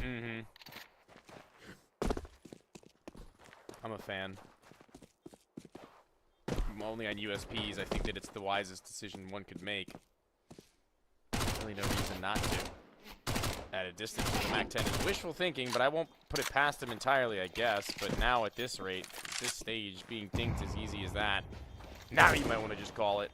Even trading out to the AK, actually trying to bully a little bit there and make way for his teammates to get up close and personal, but eventually dealt with, actually, by Desh from the AK-47 given over. So, a good move. Well, there we go.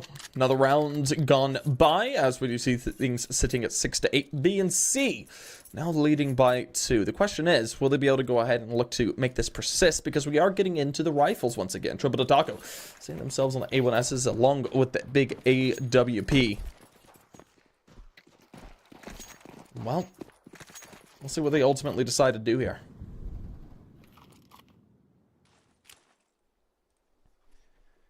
Smoke being held for, I think, what is CT spawn from outside tunnels. That's certainly interesting.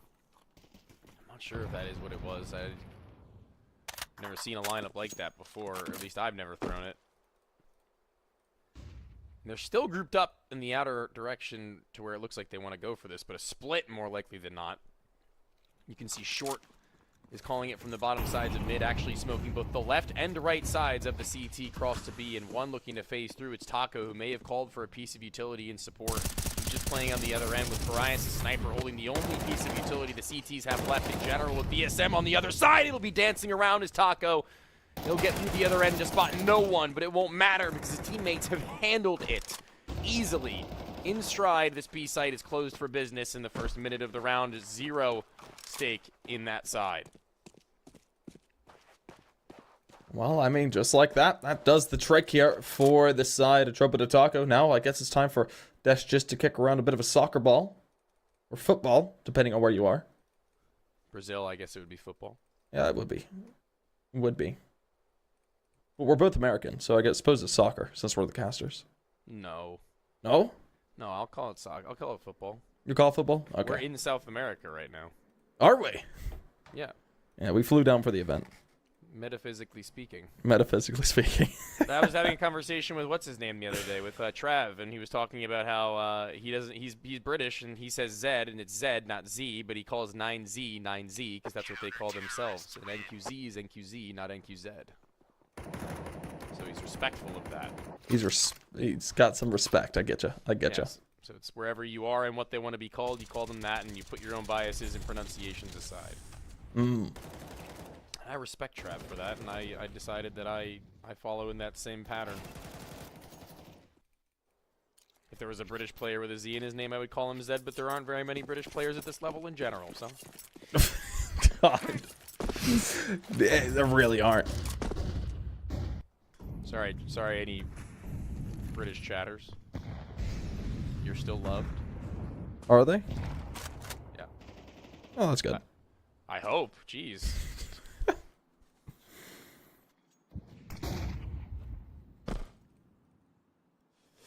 Alrighty, well, here we go again. It's the Rifles coming out, looking for Trouble to Taco to try and get themselves up at the tie.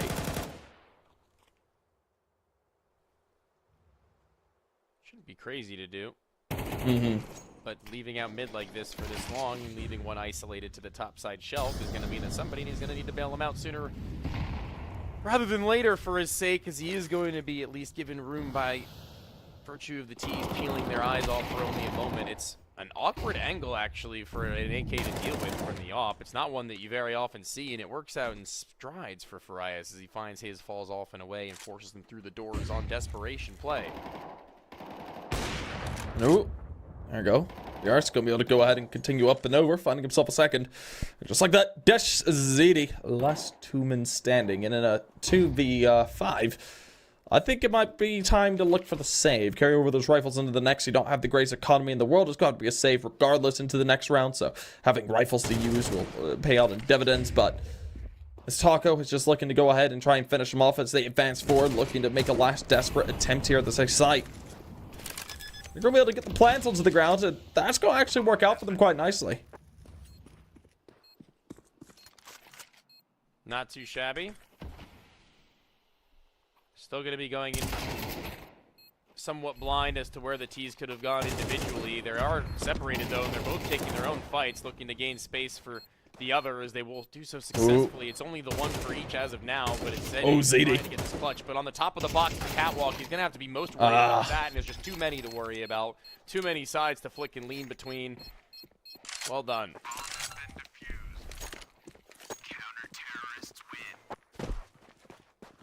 Well, there we go.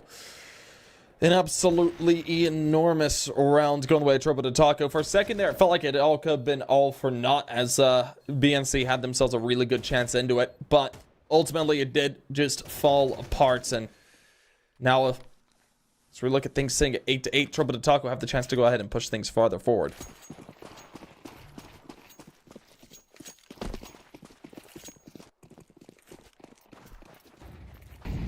Very much so like to see a little bit in the way of an aggressive maneuver on this CT side at some stage to try and get something in map control early, in which they've just kind of given over for free in many instances, particularly towards those mid doors and towards Cat. It's little to no contest. At least that's been, you know, the consistency thus far. Ooh. Good shot, PR's gonna be able to go ahead and just start racking them up. Of course, ZD. Oh, ZD! You can't do this, ZD. There's no way for you to equalize, right? You're in a 1v3, or 2v3 right now. Your teammate is far apart. Short is eliminated. Now it's down to the 1v3. You have a dig, and they know where you are. But man, the reactions are just so quick, but not precise enough. Bro was close. I could feel it. Those are the kind I thought he had it for a second there. Those first two digs were utterly fantastic. Kid's got that it factor on him.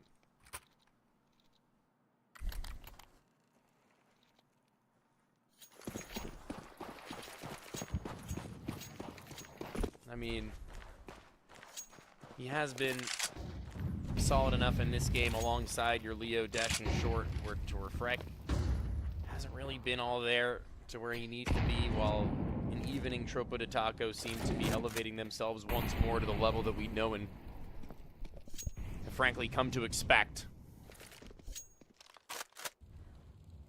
But again, through mid doors already, Dash even posted from the other side for if there is to be a walk through the right. This is extraordinarily problematic once again to any mid-round rotation that the CTs look to have. Well, now as they start to edge their way around, it looks like they're going to be playing over here towards this A site. Rather down through mid. Maybe they're looking to see if there's an opener to be made over here. Maybe close off CT, look to go up towards B. They put the smoke down for it, but the Molotov did slow him down, and it fades it. Ooh, good shot there. Now Leo Monster, good drop.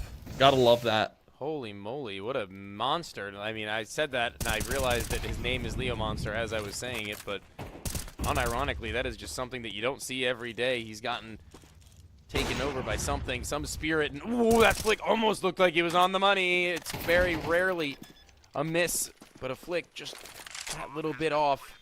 Into where now this bomb being planted and the smoke being lobbed out and forwards means that the top side boost outside the tunnels isn't that much of an issue, but Desh has proven to be with his up on low HP. Doesn't matter. He flicks between the both angles to find a pair, and although Zede might not have full vision gained, he won't need it. He'll send the bullets with full instinct on through to connect right to the skull of Farias and keep things in one. Yeah, no, they definitely keep it interesting, keeping it us 9-9, all tied back up, and man, oh man, things are just looking to be in a rather tight place for both these squads. Neither one of them can really get over the hump of the other.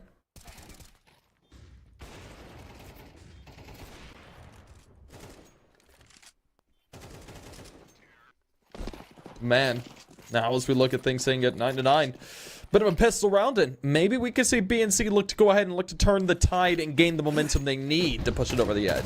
Yeah, hard. This would be the place to do it. Yeah. CT's, you know, just kind of taking this one as a whatever round. I mean, get a couple of kills, sure. A gun or two. Damage economically onto BNC would actually be pretty big in the later end. If they do want to hunt down that AK of Taco, they're going to have to make a hard choice to do it. Yeah. I think they may as well just kind of like let him keep that. I think they probably want to just get away with this as cleanly as they can after this, because if they lose A, any more guns, or B, if they give over another gun to their opponents in addition to dying and having to reinvest, that is what becomes problematic with the last 4 or 5 rounds. Because if you lose one round, you're in the reset territory where you do not want to be. Yeah, no, that you can give away way too many rounds with it, but ooh, oh no, oh no, uh-oh, someone needs to bail him out. Uh-oh, oh god, I thought VSM was going to get a second there. VSM is such a shooter, dude. VSM is certainly an aimer. Watching him is a pleasure. It'd be great to see VSM get onto a bigger roster somewhere. He's on a really good one right now, but I mean, love to see him elsewhere, see what he can do. I feel like everywhere we see him, he looks good. Good to great. Decent to good to great. And it's like, I don't know, I just don't know. Like, he had a really good stint on Fluxo as well.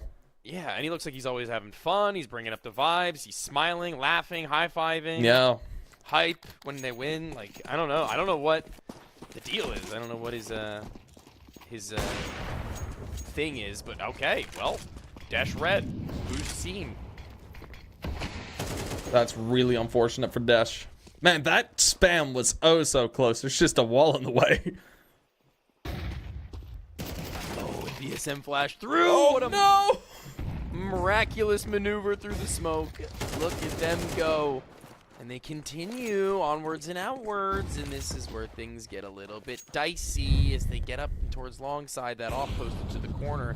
One good piece of utility, and he's flushed out, and they're close. They can take their duels, and the CTs need to be gunned out at every turn. And VSM once more ahead of the smoke, just in front. He's got a line, and he backs up just a bit as they have not yet to cross. They've got no flashes to go with, and they're anticipating a CT1 in reaction, but they can't really wait all that much longer, Duke. They need to get into the site. That smoke's gonna fade. It is. They're going to go ahead and start to force their way forward. ZD will get nice and slowly, and ooh, they actually avoided the information. That's going to be kind of useful for them to use, of course. Now is short, reads into it, spots out one. There it is. Able to find out Fieres. Nicely done. Taco finds out Zadie. Just like that, it's all done Freck and short. Last 2 minutes staying here for BNC. Of course, we do see VSM go ahead and turn to find out one. Looks for another as Freck is the last man standing here on 1v3. He needs to find them all. Turns for one. Goes for it. Oh, it's so close, but not going to be able to notch it. And Taco is able to close it. That will be the side of Trumpet and Taco going ahead and putting us at 10-10 once again. Man, oh man, BNC. Very close round. Close, but no cigar, as they say. What was he looking for there, by the way? I don't know. Maybe we'll see it in the replay. Probably not. But That's such a good shot out short. holy flick. The op, I guess? I don't know.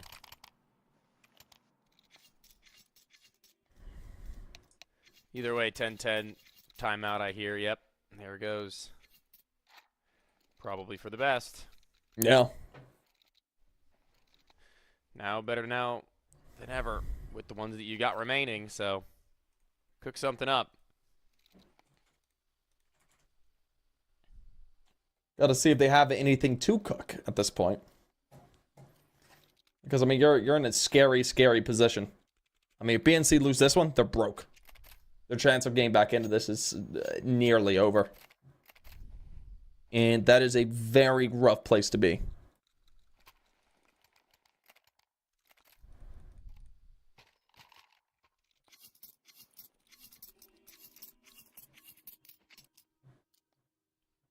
Speak the truth, my friend. Here, from here, the uphill battle continues. Shut out at long, both sides effectively, but more confident to walk it out. Go BNC. At least not a whole lot of time getting into the other direction of it. Yeah. Spring into the fight, and they win it out, relatively speaking initially, excuse me, but there's a refrag to be found by the max double. Nothing to be seen after that, although there are CTs on arrival. Yeah, I mean, it's certainly not over just yet. The BNC is able to go ahead and crawl their way back into this, putting it down to a 2v3. They're trying to make this move, and Pontar, huge kill coming through. Let's get burnt down to a crisp at 42 HP. Freck joining him, 52. It keeps us really, really close. Now, as they just look to try and sneak their way around. More shots ringing through as VSM is the last man standing in a massive kill to come out as ED to close it off. That's the round that they needed. Able to deny being eliminated there early on. And just like that, at 11-10, they just need a single round.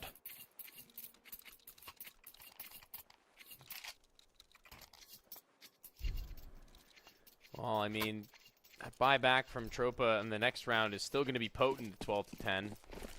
Overtime secured is okay. The win on your opponent's map pick, great. You called it 2-1 in favor of BNC after this, so I think it would be even closer to a 2-0 if we are to see this result overturned. Yeah. Well, here we go. Now, we're going to see them starting to make their way up. Desh. We're looking for this first kill. Really, Taco. If he can do a little bit of work here, things could look good. And a huge whiff there initially. Of course, Desh is able to go ahead and correct the final PRs. Leaves it down into the final few, of course. As we do see Short looking to gun them on down. Leo Monster does fall. Poncer, VSM, able to find out frags. But Poncer now at 4 HP in a dream. In a 1v3, there's not much to be done. This one is looking to be all closed out. That's going to be map point, man. Sure is. That's a little bit of a head scratcher of a map maybe to look back on if you are Tropa de Taco. The team in transition with Max has looked pretty good ever since his inclusion, but this one, not exactly what they would have hoped for it to be. A multitude of different outcomes that could have provided, but in this instance in particular, it proves to be a major uphill battle for the remainder of the series if they aren't able to close out here. I say close, but they've got a whole nother fight up ahead of them if overtime is in the way, and a scout for Farias not looking the greatest. A Famas onto 3, and Tonka, the captain, the leader, not the top fragger, not even the second nor the third left. Yeah. Full rifling duties onto the A1S, swing up through catwalk on solo, on mission, on hunt to find something for the crew, and has provided that much at the very least. But keep in mind that there is a player in lower tunnels, VSM. He's been a star in some capacity. He could be a spoiler, but they're ready to split.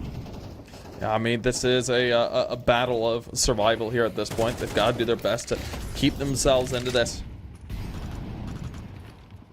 Really, this map was one that they needed to win out, and just, ooh, VSM gets us going, finds himself another kill. The monster. We'll be dealing with him. Leaves it all down to Freck and ZD. Short. We're gonna hold down as well.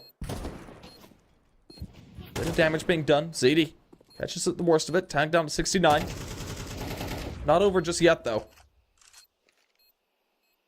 They look to make their way forward. But a utility played out, and Panther advances forward, finding out the first and going for the second as well. And oh, Panther! You should not have been able to get away with that. He goes unchecked and finds himself a brilliant little three-piece. The defuse going to be coming through there with the full 10-second defuse. And we'll be seeing Tropa and Taco taking 11 and bringing themselves then one of overtime. That was practically a split-second maneuver from Ponter to bring them back from the brink. He needed every single kill that he had found, a bullying in through that smoke to which no one will react in time, and Zede too little too late on his swing back into it. Ponter's arrived into the server. He's arrived up to the same level of his teammates, and they may have arrived onto the doorstep of overtime, but it's having to actually knock onto it and enter that they need to be worried about the most, and worried the most about their money or BNC as their buy is scattered and skewed and opt for Dash, but utility as the sacrifice and no head armor to boot. The rest still in decision-making time with Zede and Short yet to find anything in their pockets or into their arsenal.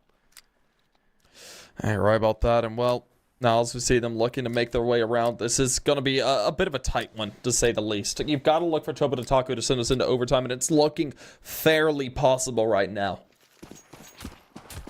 As we see them starting to get into this round yet again. 12-11, overtime. On the cards, and something that has to be made.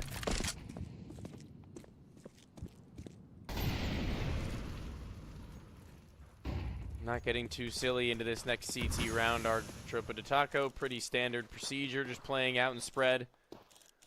Wide along the map, they await the arrival of the next. And rightfully so, they're just letting them fall into their pocket at some point.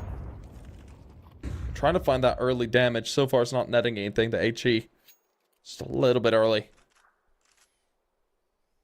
And we've seen them looking ahead over here towards B. Maybe this is going to be a B site hit. Just play quick and get themselves out.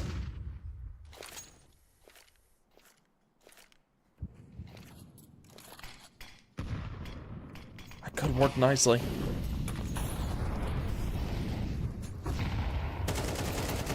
There, not spotted, maybe heard though, as the teammate inside the site has been dealt with. An elevation from Zede might actually be a little bit overzealous. I think VSM would have been ready for that every day of the week, as he's ready for the rest, as he's not ready for the fourth, but it doesn't matter. He's gotten someone on the scene ready to support him to find the last required, and Short on the pistol has tried to orchestrate the master plan, but all he's gotten is himself stuck into an overtime with the crew. And left to do God, it all so again. brutal for BNC. This was something that they were about to win. They were so close to pulling it off, but it just didn't get pulled together. And I have to say, what an absolute crying shame for them. They were so close into getting it done. That Ponter triple kill, or quadra kill, I guess, in total is what it all comes back to. I mean, it's so rough to see. Like, that was one that they were so close to pull off, but they just missed it by the skin of their teeth. I love to see it. Oh, yeah, you love to see it. It's great, but it's so heartbreaking. Yeah. That's what makes Counter-Strike the most fun, is when they're high and God, VSM. they're elevated, and VSM just does not care who he's playing up against, man. Dude, he's just so good, I swear.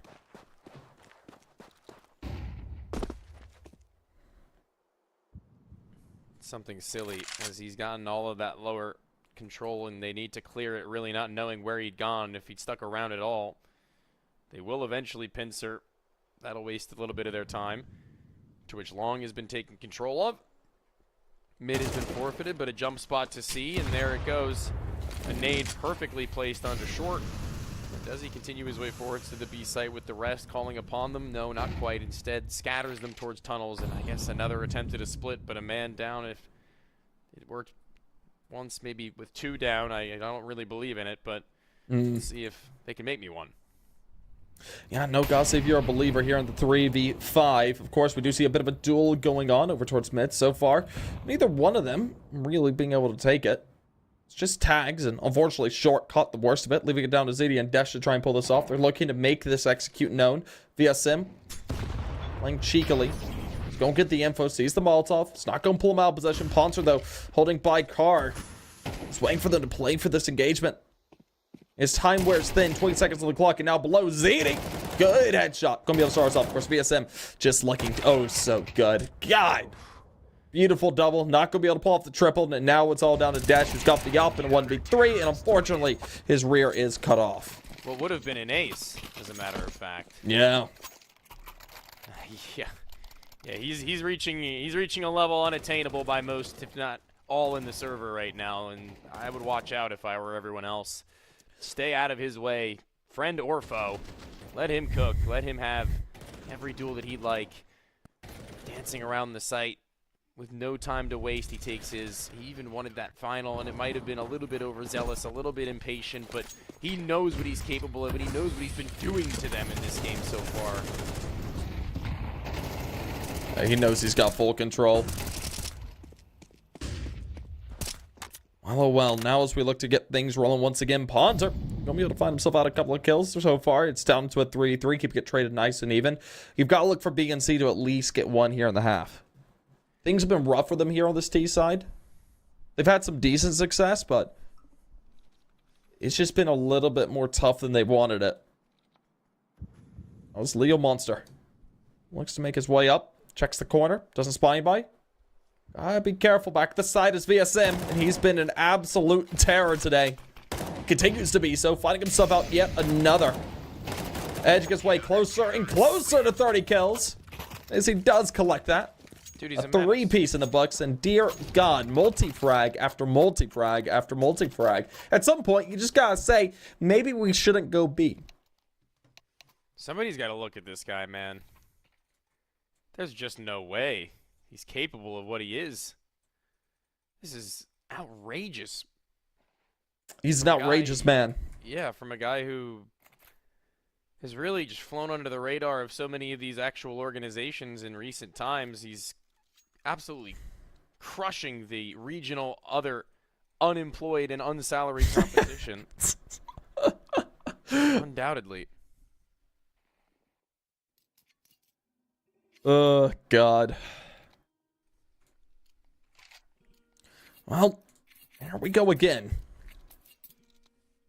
We gotta look to see if B and C have it within them. Push themselves up to a 13th round. They need it. Either that or they're playing for OT. 2 coming onto their CT side, and that's gonna be that's a bit of a rough place to do it. And it's a tall order when it comes down to it. Pulling that off is always a bit of a struggle. Do 3 in a row flawlessly.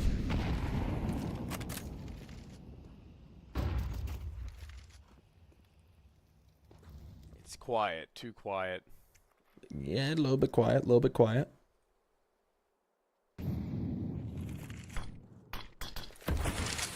Yeah, wait.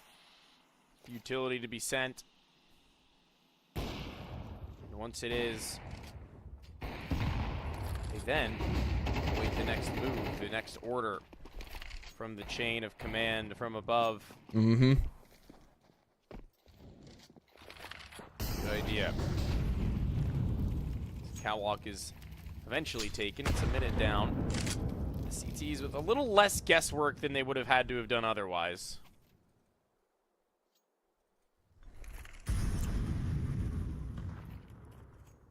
Well, now, as we see them try and make their way up, Leo Monster, desperate for a round here. I'll be looking to play entry yet again. We're going to see them start to make their moves here in just a moment. It's looking inevitably to go towards A. This, I think, is the right move.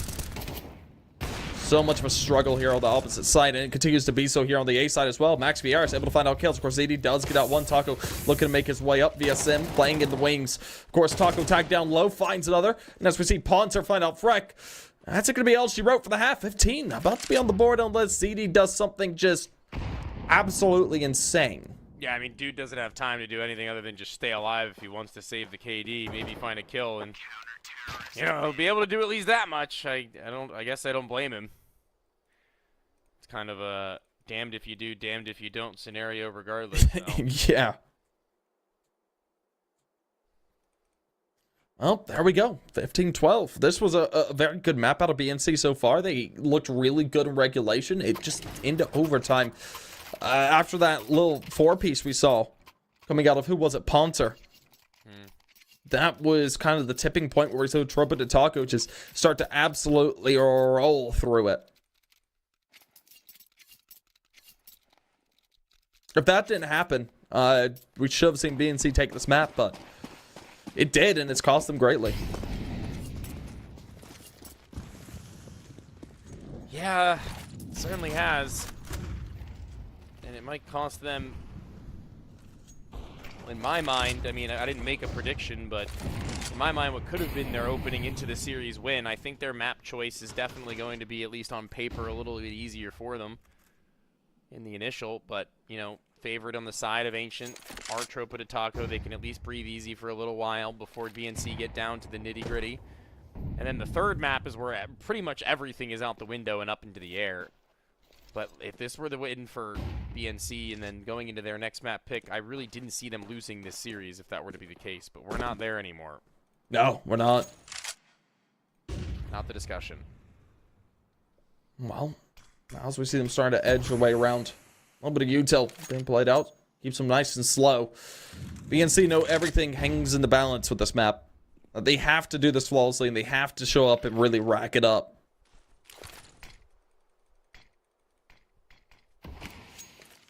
Well, ooh. That could have been a close one.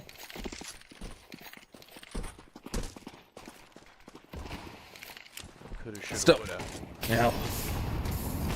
Well, as we're rolling through once again, this is looking like the important one to win out. Short, going to be able to find out the first kill there through the smoke. That will be Max falling flat. Of course, we do see VSM trying to advance his way forward, and there we go. Watching for the players to cross. He finds out the first. Vieira is there for the other, but Dash and Freck are there to react.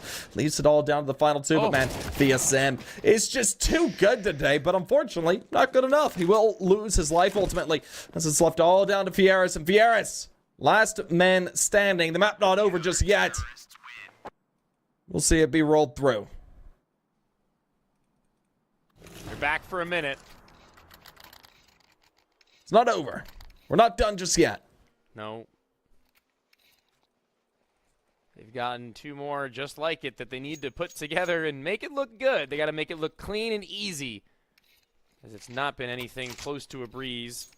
Oh, certainly not. Down to Zede and Short in this game thus far, to where Dash has been supplementary and Leo Monster the expected #1. Less than so. And already tagged down to 2. I don't even know how that's possible. The Taco up maybe through the corner, perhaps. A leg.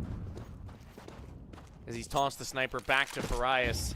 DSM has put them on his back, to where once before the conversation was between you and I that it was a very even Tropa de Taco who was getting it done in the first half into the second, but BSM has elevated himself, evolved into a being greater than that of anything they could have anticipated right now. BNC need to put together a unified effort to stop. I mean, currently sitting 32-19 is a staggering result.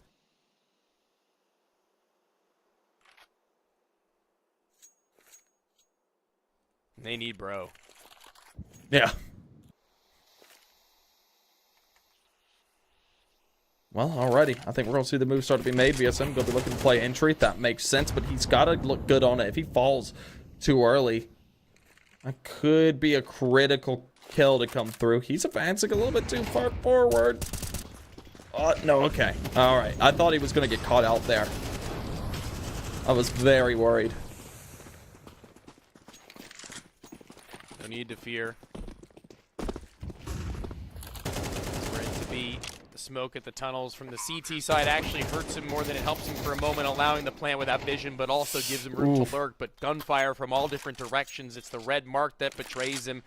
And without teammates in the rungs, it's a near finished job right then on as VSM gets the easiest layup he was going to get in the entirety of the game. And although they may have found the player at the door as well as the lurk at the bottom side of mid, it's still a flush with 20 seconds on the clock. They have a kid. It's on Desh. Zede's up first. No flash. They're going to need to flood, and they're going to need to do it now. We're reaching 10. It's critical mass, and it's critical mass from under the window, and he gets his first, and the lock-in onto the last. Without any fear, he finishes the series at 16-13. We go into map 2, and it's Tropa de Taco at the helm. Tropa de Taco looking incredibly hot, or rather, not Tropa de Taco, but VSM looking just absolutely incredible. He's definitely the key component into this roster, at least for that map, that pulled it over the edge. I think without him, we would have seen Bad News Chicken take that. It looked really good for them in some moments. They had some flashes of brilliance, and unfortunately, they just weren't able to carry it over. Yet again, I'm just going to say it. Poncer, that one quadruple kill he got there, right there to push them into OT is really what brought it back for the side of Tropa de Taco. Otherwise, that was looking to be over. But certainly, it's shaping up to be a very exciting series. And of course, it's not done just yet, is it, Tony? No, not at all. We have another map on the way. Ancient in just a moment. Nuke as a third if we are going to need it. Stay tuned for about 10 minutes time. We're going to jump into that one. We'll be back.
Alrighty, folks, we saw an incredibly fiery map there just a few moments ago, especially out of the man of VSM. And Tony, my guy, that was rather incredible, to say the least.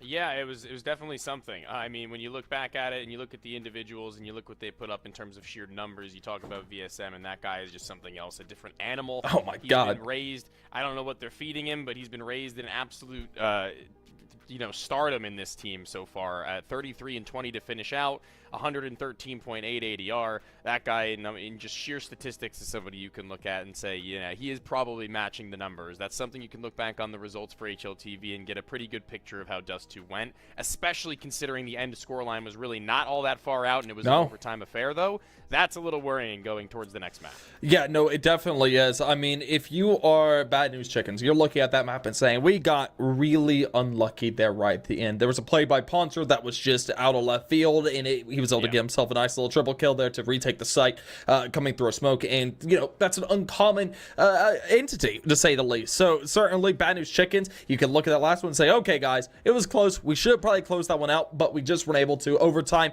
was a disastrous affair, and now we gotta look at Ancient. It's our map pick coming up next, and this is where we have to really get things going. If we don't get going here, we're not going to get going at all, because right now we do see Triple Taco on the edge of being able to do this possibly in 2. The question is, how's their Ancient looking? Yeah, they're threatening to ruin your possible prediction, and that's not something that we can stand for. Oh, no. We have to really keep an eye on what the players of Bad News Chickens do on this. I'm assuming T-side, given that Tropa de Taco get their choice, I'm assuming the defensive will be where their home will look to be in the beginnings of the game at the very least. I think that that's a fair assumption to make. And when you look at the remainder of the series, with Nuke being on the rungs, if, there is a world where BNC just outrun them on their T-side from start to finish, and that's, something that we're going to need to really look back in on Nuke, because that's a map in terms of pacing that is unfamiliar to either of these two maps, but at the same time closer to Ancient than either of the two, I would say, in the mid-round positioning and repositioning given and over to the T side. Once you get that mid control as a T side on Ancient, you go where you like. Once you get that outer control as a T side on Nuke, you go where you like.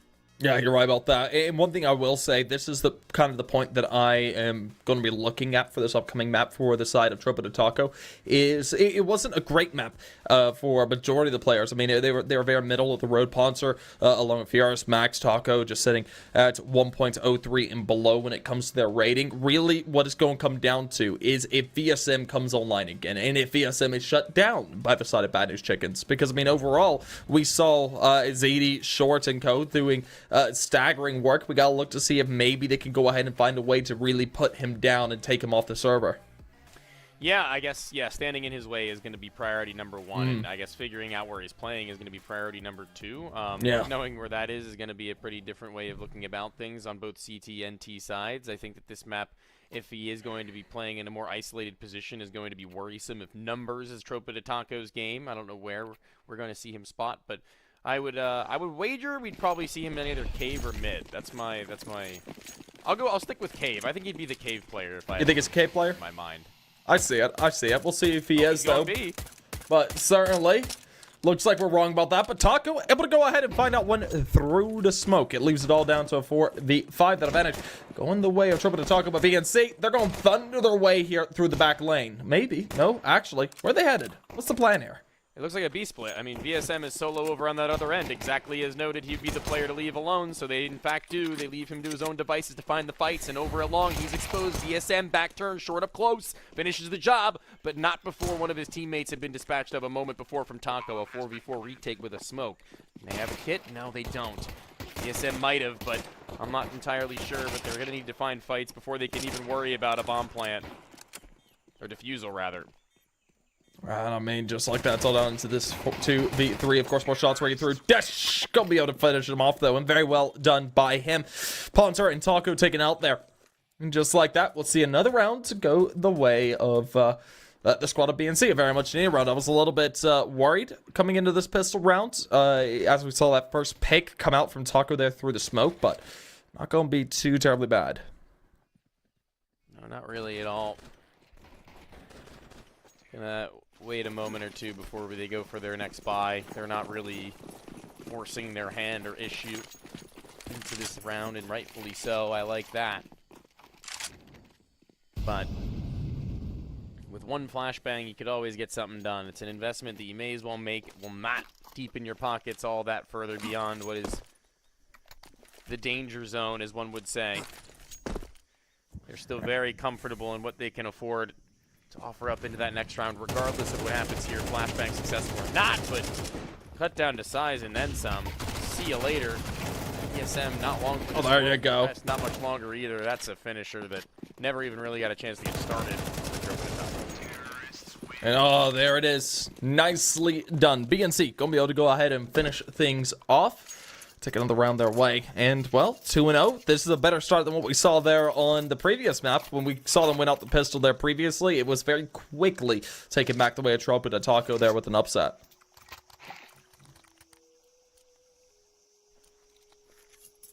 Buy in. Farias not getting his AWP. He'll be sitting that one out for a bit longer. Unfortunately for Bro. It's all good though. Hopefully he'll be fine with just cooling it while his other teammates begin to cook elsewhere. It's at the bottom side of mid where VSM, the ever consistent, takes up a luxurious space inside of Donut to then rotate back in and around. Well, oh, there we go, Max. Gonna be able to start us off nicely. Of course, we do see the trade come through. ZD able to refrag it back, leaves it down to this 3v4 that advantage. On the way, Trumpet to Taco. They gotta look to see if they can finish it off, though. Shouldn't be hard. They know where one is. Desh is already low as well, so once they do eventually spot him, he shouldn't be much of a problem. Ooh. They're actually just gonna line up enough for the MP9 to dance around the front of the smoke, so there you have it. Well, there we go. Trumpet to Taco able to find out the third round their way. That puts them 2-1. Now we got to see if they can go ahead and look to try and continue it. Of course, we got the rifles back from BNC. They've got the Kalashnikovs in the hands of Freck, Zedi, and Desh. A Galil for Leo Monster, and Short will be able to follow him up with that Kalashnikov, but we'll see which way they're ultimately able to pull it. Wonder what their tactics are going to be when it comes to this T side, because now we're going to start to see them really played out, most likely. Nade up, spam out, burnt through. Zede, not a chance in VSM. Once again, the champion of mid. He holds on tight and dearly to life, and both positioning as well as individualism still seems to be in peak swing. His rifles are brought out. He's back in motion. And Max almost just stunted him out through the smoke, and Short looks like he wants to do something. A molly to the cubby in corner, and Max will continue to send bullets down into range and a USP to finish, but never even having seen him, doesn't give a damn.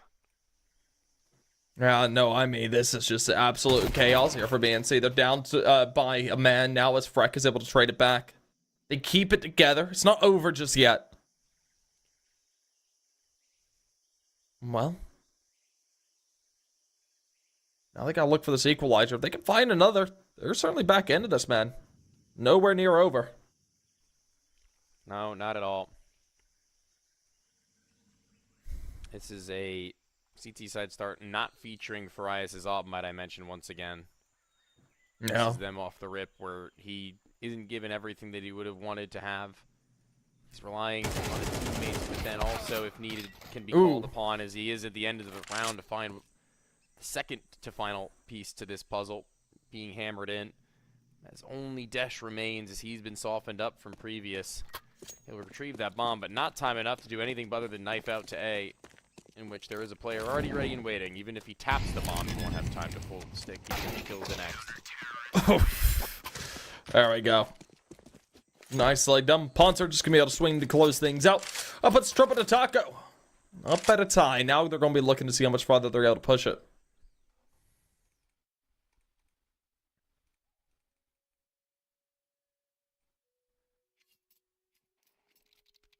Well, what are you thinking at this point, man? We gonna look at Trumpet to Taco to make the run of it, to get themselves up towards 4, 5, and 6? Yeah, I think they take the half. You think they take the half? I don't know what's to follow, but I do think that they take the half. I'm pretty confident in that.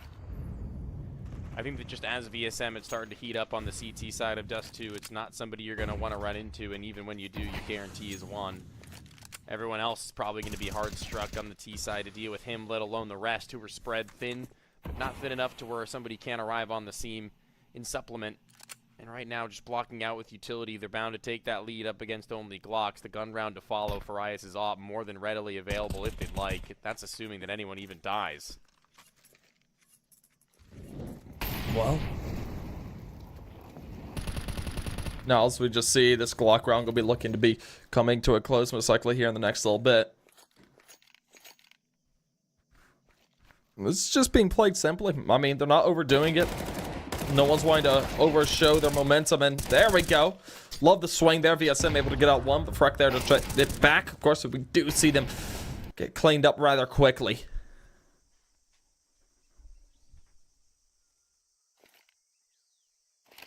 Try to plant that bomb, I dare you. Yeah. A plant would have been good, but... Wishful thinking, my friend. He thought the coast was completely clear. It would have been very convenient if it was, though. Oh, it surely would have been. Oh, cool, a free bomb site. Imagine. They just fully stacked because they heard a couple of Glocks. Like, yeah, all right. Well, here we go. We're into the rifles, and this is the point of no return here for BNC if they drop it.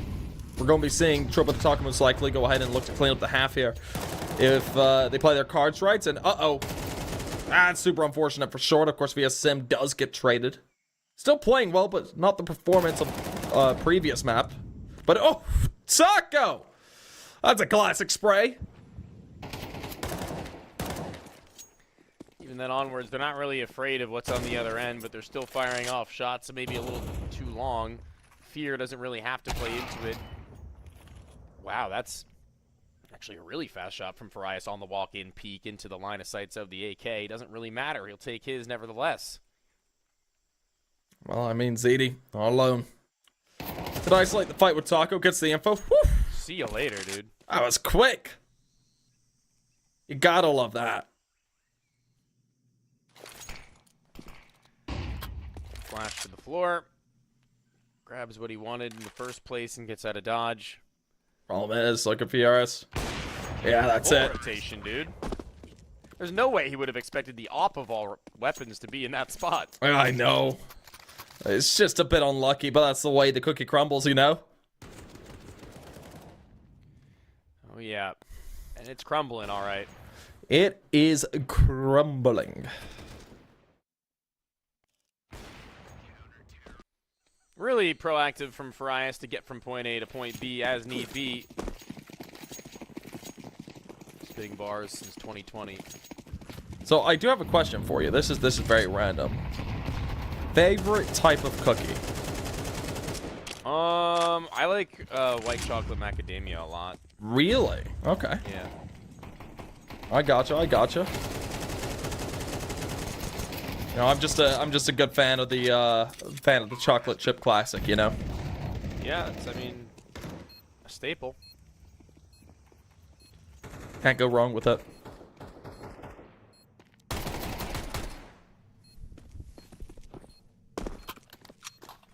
But hey, I think we're seeing an upset of a round, possibly. BNC, they got themselves into a rifle. That's Freck holding on to it. Of course, Tech 9s for the rest of them. And this is down to a 3v3. The plant, the bomb getting quite low on the timer. Dash is going to start to react, knowing he needs to make a move. And nicely done. Finds off the air. They're going to rush their way forward. And oh, BNC able to find themselves an absolutely enormous round. The Tech 9s do the trick. And we'll look at them to go ahead and bring themselves within one of a tie. So this round, or rather this half, certainly not over just yet. Strips them off the bomb. The last second to peek. The Tech 9 of all things to get them through. Oh man. Quite the weapon for the job. And actually he gets off the bomb not so long after that tap. VSM favors his aim. And rightfully so. I mean, history is to repeat itself. But right now, it's another timeout. It's another gun buy-in. And it's a little bit of that desperation settling from Tropa de Taco, who I had touted as the likely team to take the half. There's more work to be done if that is going to be true. And although Farias had made himself look to be the most useful as he has been on this map with that op in the round before. He doesn't have such a luxury, and nobody can afford it to him. Hey, right about that. Well, I mean, now as we see things looking to progress forward, some rather heavy tags immediately. Look at Taco's health. Dear God. He's all right. Walk it off. Rub some dirt in it.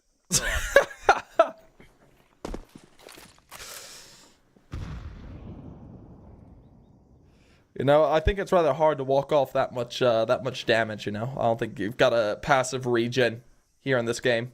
He seems to be doing it. Look at him. He's rotating even. Oh, as we get into it. Haunter! Oh, man.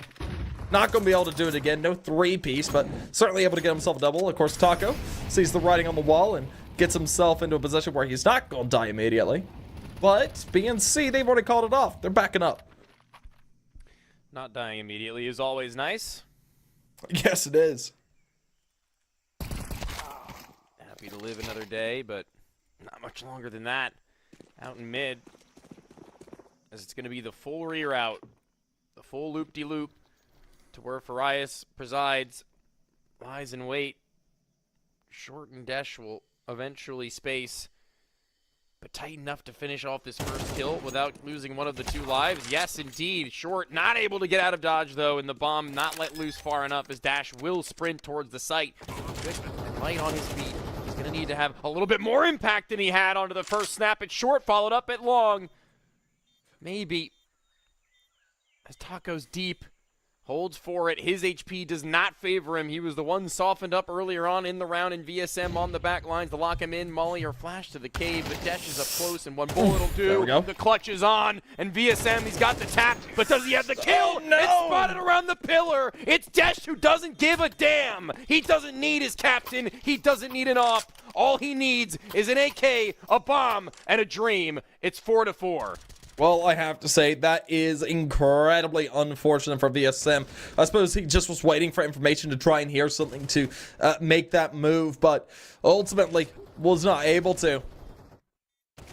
And just like that, we see things a tie yet again. And Trumpet and Taco, this map, what we were looking at to say, okay, we expect them to take this first half, is certainly not going their way. Holy moly, man. Holy moly is right. Well done. Drop it now. And you might have a problem, though. It seems it's looking fine enough for the BNC conversion. Swept aside is every little attempt at a swing back. No fight given. The only fight that they've got left in them now is more likely than not going to be in this round. The last round of the half, maybe, but it'll be tight and stretched if Tropa de Taco begin to subside financially any further beyond they already have. Yeah, you're right about that. Well.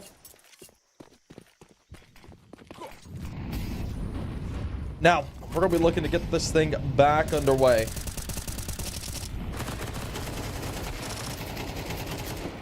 And I have to say, this is just incredibly brutal immediately. Max getting himself a nice little double, one with the MP9, the other with the Kalashnikov.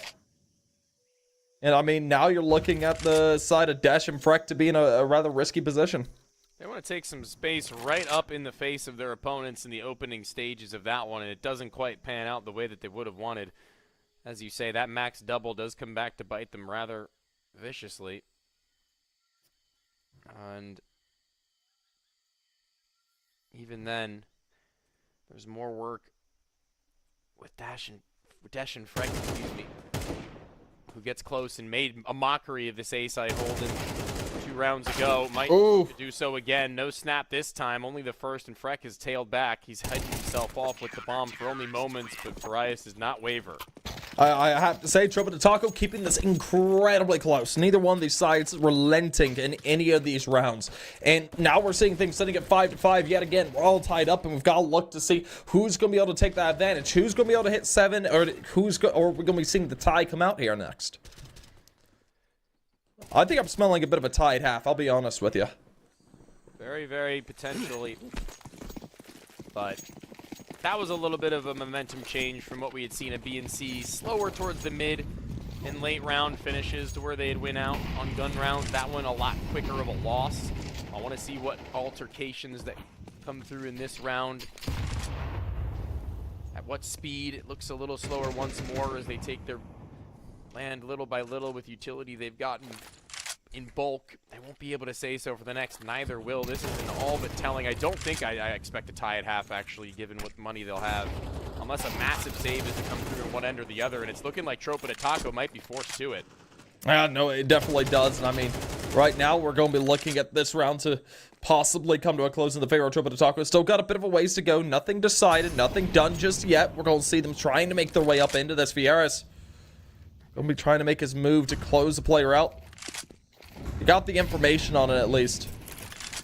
Plank will be looking to go onto the ground. The swing comes through, but the reaction out of Freck! Wow. Absolutely enormous. Keeps himself into this, to say the least. Now as we're all into a 2v2, VSM looking to deny the bomb plant, does, finds the kill. Now looking for another. He's certainly not fragging like he was the previous map, but he's making the plays they needs. And it's absolutely staggeringly done. He's arrived. He's here and he's undeniable. He's inevitable. Snaps his fingers and eliminates the pair. About half the team for the greater good of the world. And that sees us at 6-5 to where, yeah, Tech 9, Tech 9, Tech 9, AK. Utility scattered and spread to look okay here and there, but nothing really to write home about. Nothing really. You're right about that. Well, now as we get underway. 6-5. Tropa de Taco looking to try and convert. That's going to be the name of the game here. They desperately are going to want that.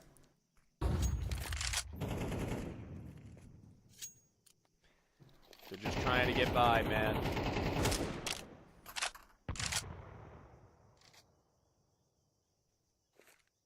Well, for the time being. It's going to be nice and slow. This is a bit of a weaker round when it comes to BNC. Got Tech 9s, a couple of Kalashnikovs. And it looks like a hit towards B.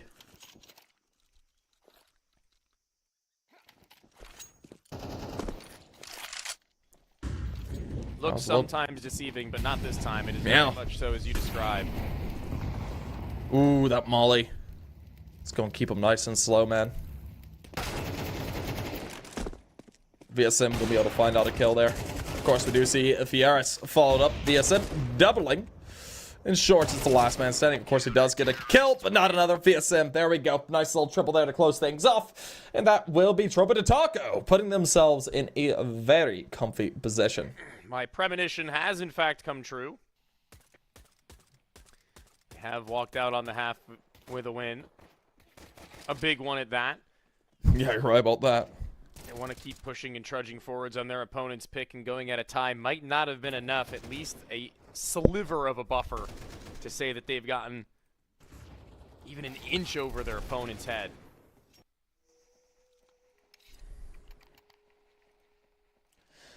Well, now we're going to be looking at this round to be a very important one if you are the side of Tropa de Taco. You want to go ahead and find this pistol round to take it your way and look to maybe take it a bit farther. Now, ooh, there you go, VSM. We'll be able to find out Dash immediately. Of course, we do see ZD looking to react, and he certainly does, finding himself out one. Of course, Poncho does trade it back short. Finds a trade frag, though, leaving it all down to a 3-3. But, man, this is just a absolute brawl on the site. Could get to be brutal, but the call back. It's an exposed player at Cave, but a second tucked and unbeknownst to him.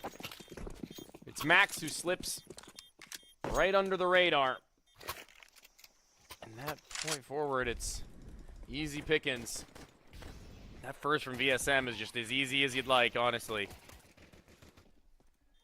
Everything else from then onwards is just his teammates making good off of the space they had claimed.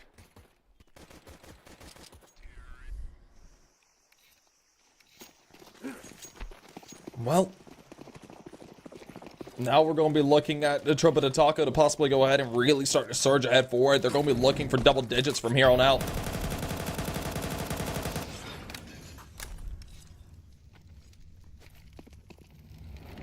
blood. Oh, Zeus. I love a good Zeus play. If he could get one, that would be utterly fantastic. Oh, you're feeling it? I'm feeling it. All right, well, let's see.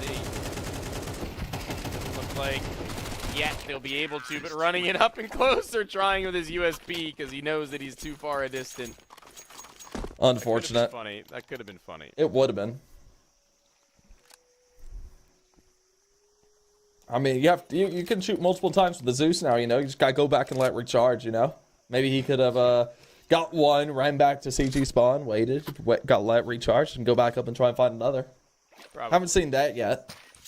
Have you seen that in a match just yet, where someone gets a Zeus killed and backs off, gets the recharge, and goes for another? Or has that not happened yet? I think I've seen it in the very beginning of when the Zeus came out. Somebody did it. I can't remember. I can't put my finger on who or when or where. It might have been even like just a credit clip or something. Yeah. I could have sworn I seen it happen in like Cave though. I would love to see it happen in a match like this.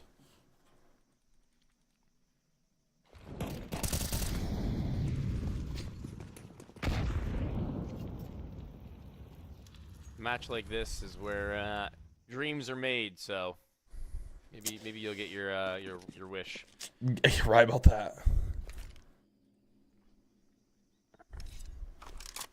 Nightmarish kinds of scenarios, but kind of a nightmare starting to settle in for the side. Boys of BNC, they're getting abused a little bit consistently in the same areas of the map. VSM up the ramp being one.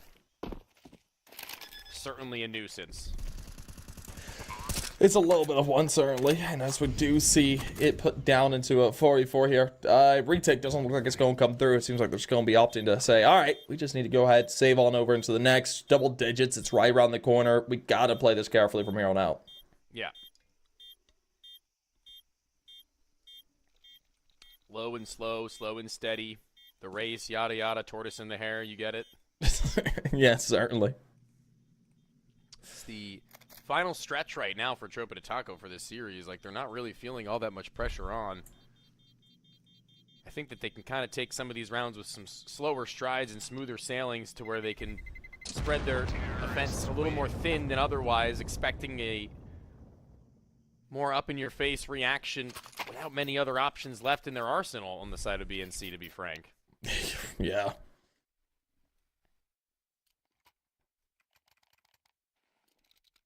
Well, I mean, there we go. The round's now going to be of pivotal importance for both these squads because 2-0 looking somewhat possible all of a sudden. You're looking at Tropa de Taco saying, okay, you could be able to go ahead, just look to edge this over the line and put themselves at a possible 11-5 and maybe 12 here in a minute. I mean, it's a long road ahead of BNC now to go ahead and even get to a tied game. 5 rounds in a row are needed. Yeah, you could say that again. That's an absolute positive fact that it is a long road home. They're riding that road for as long as they can now with a bye here and not really much room to do much else. They've got to do what they've got to do. Run it through down to the bottom sides of mid. SMG to spray and spam. Adios, sayonara. Well, now I think that might just cut it. Yeah, this might do it. Oh, Oh, that's around, unlucky. back to the smoke. Punter. Listen, I know you like your smoke plays, but that was not one of them.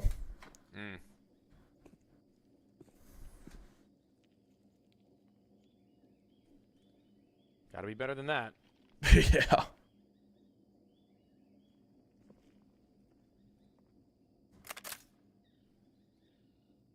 Well, now as we see them starting to make their way up, Tropa de Taco, they just need to pierce onto a site here as quickly as possible. We're ticking down below a minute, and as they go ahead and throw the execute via sim, going to be looking to play entry. Having a bit of a rough time here into the second half. Yeah, I mean, but he has been playing pretty consistently in this entry role for them. To be able to get in towards the site, it's been his role to do it time and time again. There we go. And look, there he is. He's arrived into the site. He is the man on the mission. Oh, God. Opener and then doubles up. Man, I eat my words immediately. Don't speak bad about VSM. He's just going to prove you wrong in the round. I agree. Too good, man. Bad about VSM, period. Never. This guy's cooking. And you're next. Oh, is he cooking me? Yeah. Oh, God. My Twitter mentions are going to be a mess. That clip is going out. He's going to be like, you don't believe me, man?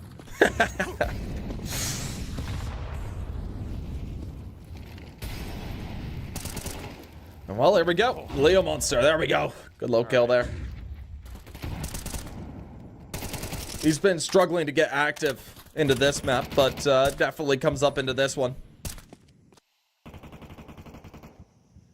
Couldn't agree more. 2 rounds the gap, and this would be the time to put your foot down. No more of that funny business. And he very well might have gotten them that lifeline extended even further beyond, elevated to the shelf. A fast pick does them some good.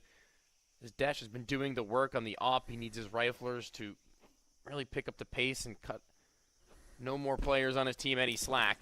As VSM, you know, he's really been giving them and his team time to work their way to his level. Sure, that's all fine and good, but continuing on that track now as he's no longer in the picture. We'll see what Ponter, Farias, and Taco and Triad and Trio can do. Yeah, we will. And well, the trio making their way up. ZD. We're looking to be the first one to take engagement. Needs to find out the first. There's the info and finds a kill, but Fieres able to find out Dash and ZD and Freck both fall, and that is absolutely stellarly done. Of course, it doesn't seal the deal as we're into a 2v2 with one player just being incredibly low. That is Fieres. Of course, Shotgun goes ahead and starts to make a move, but unfortunately doesn't check the whole thing, and Fieres is able to close it out there on the Leo Monster. And just like that, Tropa de Taco. They've gone ahead. They've done it. They've hit themselves at map point series points, looking to do it in 2. B and C. Man, oh man, after a promising first map, their map pick just absolutely goes out the window. I can't believe they just made it there. I can't believe they got that deep into their positioning. It's frankly unbelievable. They managed to make that bomb site, not even a split, work. They just walked it in. Every single turn, they found the enemy they wanted, dealt with, dispatched them, swept aside, swept under the rug, every different variety of sweeping you could imagine. And the only kind of sweep that is not in the cards right now is a reverse variety for BNC, who find themselves on their map pick much farther down and deep than they had in the one prior on their opponent's pick of Dust 2. They look to be a force, but now it is just too long gone. A 180 no longer going to be the heroics needed, as it'll take Desh in a 1v4 with an MP9 with no head armor and no utility behind a smoking house. I don't foresee it happening. That'd be great. You know, I do. I think it's possible. Never mind. I wanted to speak up and possibly say maybe something could happen, but of course, just not the case. Tropa de Taco gonna be rolling forward in a nice little way as they move on into the playoffs. They do it in 3, and well done by them. Of course, Bad News Chickens, their days are not numbered just yet. They still got quite a bit of a ways to go before they are eliminated, so we aren't going to be seeing them bow out just yet. It'll be interesting to see who their next opponents are, though. But that being said, that match done and dusted, and Tropa de Taco looking on top of things, especially VSM. Yeah, I mean, Tropa de Taco, they move forwards. They move onwards into what is going to be a greater stage of their progression with Max being introduced. I mean, frankly, Max, not really a huge factor in this series. I think much more so on Ancient. He had his moments, he put his damage down range, and he filled in the gaps as needed, and appropriately so, where VSM on the left had done a lot of the work. But I think one of the more underrated players for this series is going to have to be Farias, who is another player who kind of slowly but surely is breaking through the mold of what he was once as a former shell, or rather, I guess he's shedded his shell and moved on to greater things in this team individually speaking. finding shots that he wasn't hitting before, a little bit more consistency coming from a player who we kind of needed from as a sniper of all things, and questionable pick for this team in the first place, starting to find his form. Yeah, no, he definitely is. He definitely is. But that being said, that's all for that match. We do have another one coming up in about an hour's time. That's Exal's Laser, along with players, going to be looking to face off another two teams that are 2-0. So we're going to be looking forward to seeing who the other team to go 3-0 and make their way into the playoff stage is going to be. It's going to be rather exciting, won't it, Tony? Yeah, I'm very excited to see how that one pans out just as well. This one having been a little bit of a banger. The next one having a little bit of a storyline that I'd like to read into with that Exal's Lasers team in good time. But until we do get to that point, we are going to be taking a little bit of a break, as mentioned, about an hour's time until we jump into our next. But until then, stay tuned. We'll be back with CCT Series 6.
Alrighty, ladies and gentlemen, welcome on back. It is that time once again. It's time for our final match of the day here on CCT2. Of course, South American action has been going on all night, and it has been rather fiery, especially that last match we watched, wasn't it, Tony? Yeah, it's been absolutely kicking, I have to say. In that last game, it was VSM and all VSM, really. That was a player to watch. He was definitely tearing it up. And honest and truthfully, being able to see somebody in one of these two teams show even close to that level is going to be kind of a hard ask, but, you know, we're going to keep our minds open to it. Yeah, no, VSM, he had an absolutely stellar performance. It was really his show for that matchup, and now we're looking to see whose show it's going to be for this one. Of course, Exilios, Laser, and Players. Two teams that are also currently 2-0 here in the Swiss stage, which means one more win, that'll push them on into the playoffs, and that is a very exciting time.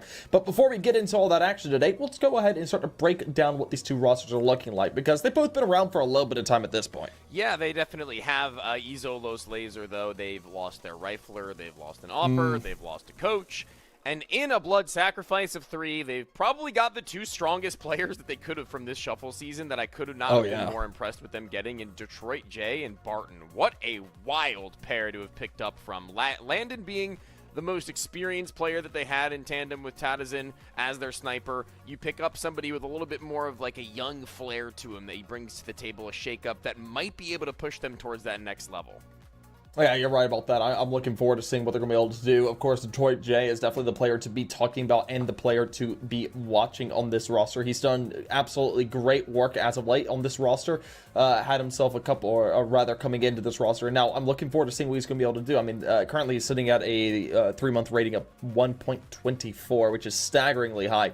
And I'm looking forward to seeing if he's going to be able to go ahead and put on that performance that, that rating foretells us. So certainly it should be rather interesting to see how this roster does come together, because again, like you said, it has been going through a bit of a shuffle just due to, end of season shuffles and that sort of stuff going on, but it should be a lot of fun. Of course, we do need to talk about the other roster, that is the side of Players. And well, there's a couple of names that people will know. Definitely someone like Spinny. He's been around for a bit of time at this point, but I mean, this roster, it's been together for a while now. Yeah. They're sitting around 5 months. Yeah, these guys are one of the very few to have remained the same following the commitment of the shuffle season, though the Players, and potentially for a good reason, they've actually scaled in performance across the previous series, going from a team that was barely scraping by into playoffs to a team that was meeting toe-to-toe with previous series finalists in Audic, to then actually taking Audic themselves into a full 3-map distance in the quarterfinals of Series 5. It seems that the work that this core has put in is not yet done, and that they've got at the very least one more left in them to try and push ahead. Maybe a last dance, maybe a work towards the future, but definitely something that we've seen grow and develop.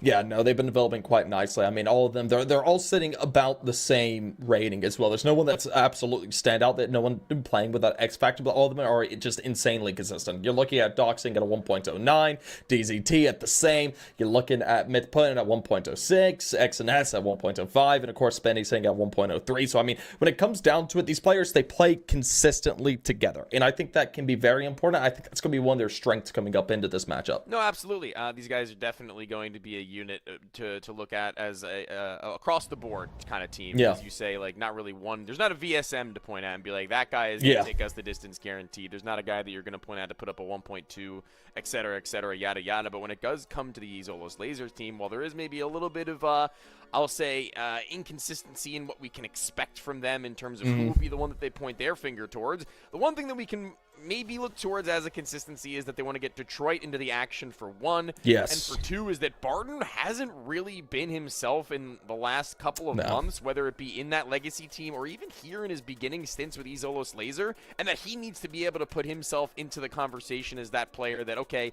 you have this Tier 2 experience, you have this LAN experience, you have the next echelon of Brazilian Counter-Strike under your belt already. What can you bring to us? Yeah, no, that'll be the question. But of course, one thing we do need to talk about really quickly is going to be the vetoes for this series, because of course it should be a bit interesting. I'm still praying to have my first train cast of the year and to finally get into that, so maybe it won't be a first ban, but as the bans do come through, we're going to see Nuke, and will it be train? Ah, there it is.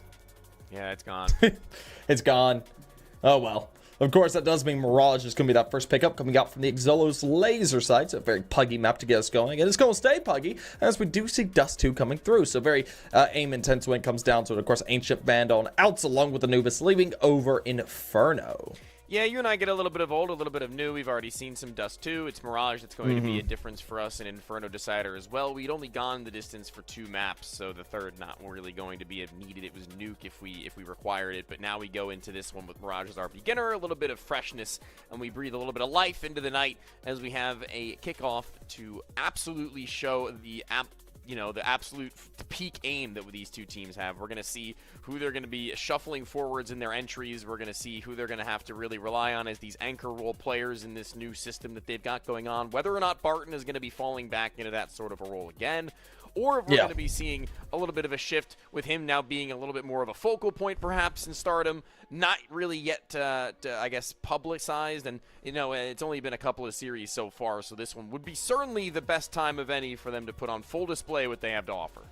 Yeah, no, it definitely is. They want to go ahead, they want to go to playoffs, and they want to do it in style. Doing it in 3 would definitely be the way to really show that and be like, all right, we're serious, we're ready to go, we're ready to hit it hard, and we're looking to go ahead and get up to that next level. But, of course, only time can tell they're going to be able to do that because, of course, their competition is right ahead of them at this point, and I'm certainly excited to see who's going to be able to come out on top, but it's going to be a bit of a nail-biter is my guess. Yeah, I can agree with that. I think it is going to be decently close enough, but I think it's one of those series that it either goes 3 really close or it's a blowout. I think either 2-1 of yeah, there's a good chance of that as well. I agree. I think it's really like one of those coin tosses where it's not even a coin toss as to who can do it. I think it's a coin toss as to who's going to show up on the day. If we see a clean sweep on map 1, regardless of the side, I think that I'm actually going to lean pretty heavily in favor of a 2-0 for that matter. But if it goes the distance, if this Mirage takes us to that nail biter moment, then I have a little bit in my reserves to say that there may be a game up ahead of us for a third even. But if we don't see that, I'm again just going to be in the camp of the former. Well, we'll see if you are correct on that. But, of course, currently we're just waiting for all these players to get filtered on into the server. Don't have too terribly much information on that just yet, but I'm certainly looking forward to seeing what these two teams will be able to pull off. But really, it's going to be a bit of an interesting one. Of course, they both played very hard to get themselves here. It's good records for them, for themselves, at least in group stages. But who knows how this is going to be played out. Yeah, I mean, we can look back at the recent results and take a real deep dive into these two teams and the maps that they have chosen to play out on. Mirage being a map that players are more comfortable on. Dust 2 just as well. Inferno, also a map that they've gotten a lot of information on the last 4 months of this team's conception as a core, and only introducing one a couple of months ago into their fold. It's not really going to be a lot of data for the Izolos Laser team, but in recent history, they have not really had the greatest amounts of success, I will say, on a pair of these maps. I mean, Dust 2 looked okay, but they were taken into 2 overtimes by Bounty Hunters. Mirage, a 13-11 affair against Lucas One's team in Nitro, and Inferno, another 4 overtime affairs. So literally nothing has looked clean from them thus far. And going into this one against a team of players, like I say, who are more than comfortable on 3 of the 3 maps picked, that's going to be a little bit of a detriment to their confidence. It's got to be a little bit of a blow. Yeah, I suppose you're right on that, but again, who knows how this is going to go. I mean, players, they've had a bit of an interesting road to get here to the point that they are. I don't know if you looked at what the record was here for the group stage, but they had a forfeit win up against 2070. Of course, that was just a quick 1-0 for them since they didn't have to play it. And then they played Yalda Amigos, which they went 13-6, 16-13 in overtime on Dust 2 of all things. So when it comes down to it, that's a map that could look to go for a little bit long. The Yalda Amigos side is a squad made up of Showtime, Cass, and Kexal and stuff. So certainly they've had themselves a rather interesting road, but we'll have to see if maybe they can go ahead and start to prove themselves a little bit more, because it has been a little bit turbulent, what some people could say a little bit easy. Yeah, a proving ground for sure. Let's jump into that and see what's going to unfold in front of our very eyes. You can witness it yourselves as we bring you the second and final best of 3 of the night in total. It's going to be players. It's going to be Izolos Lasers. It's Mirage. Yep, it is that time. Of course, starting off on the CT side is going to be the player squad, Izolos Lasers on the T. So, without further ado, it is that time. We'll see what this pistol round brings us. But I'm looking forward to a fiery start, hopefully. And fiery it hopefully shall be. Holding patiently deep in towards CT spawn, while the rest are in a little bit more of a recon towards underpass and apps, Trying to spot out if there's anything cheeky going on. They haven't really been given much of anything. No hand extended, but eventually they're going to have to make their own move. This T-side to flood in through underpass and a preemptive flash and read of what might be going on in a pair of players, and they've been absolutely dispatched of. Yeah, I know the players absolutely feeling it off of that one. I mean, they do it really well on the Exola laser side. You see a man tagged down incredibly low at 83 HP to his name for Donico. And this could be a bit rough around the edges if the players don't find a way to get themselves equalizers. It comes down to these two on the speed side. That's going to be Spinny along with Mr. I think that's DZT, or I'm not sure. No, it's XNS, sorry. Sitting over there, so we'll see what they got. Quiet. I mean, they have pumped the brakes, but they haven't changed their course, and they still have that CT in the spawn, not moving, not budging ever. Still, he awaits something to be done, and once they do flood through, it is still going to be the cleanup crew, and a tucked player at bench is discovered and fragged by Dinoco, as everyone's gotten a piece of the pie right now, except for Moth. But he'll be okay with that if it means that they get a clean sweep round win. Literally 17 damage in exchange from players right now. Yeah, no, really, their shot's not hitting, unfortunately.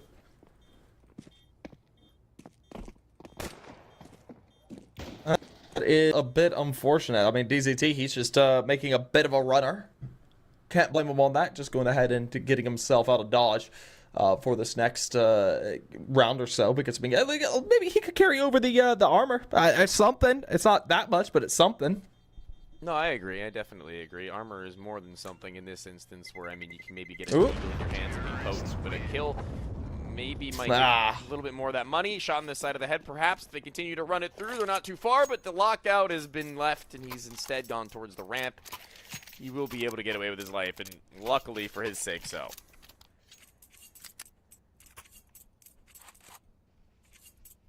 Well, now, of course, as we do see Exola Laser saying themselves 1-0. The Kalashnikovs going to be coming on out of that due to the flawless round that they had. Well, as we see them starting to make their way into this, we're into an oh-so-important round. Exola Laser, an upset here would be kind of critical. Can't afford that to happen.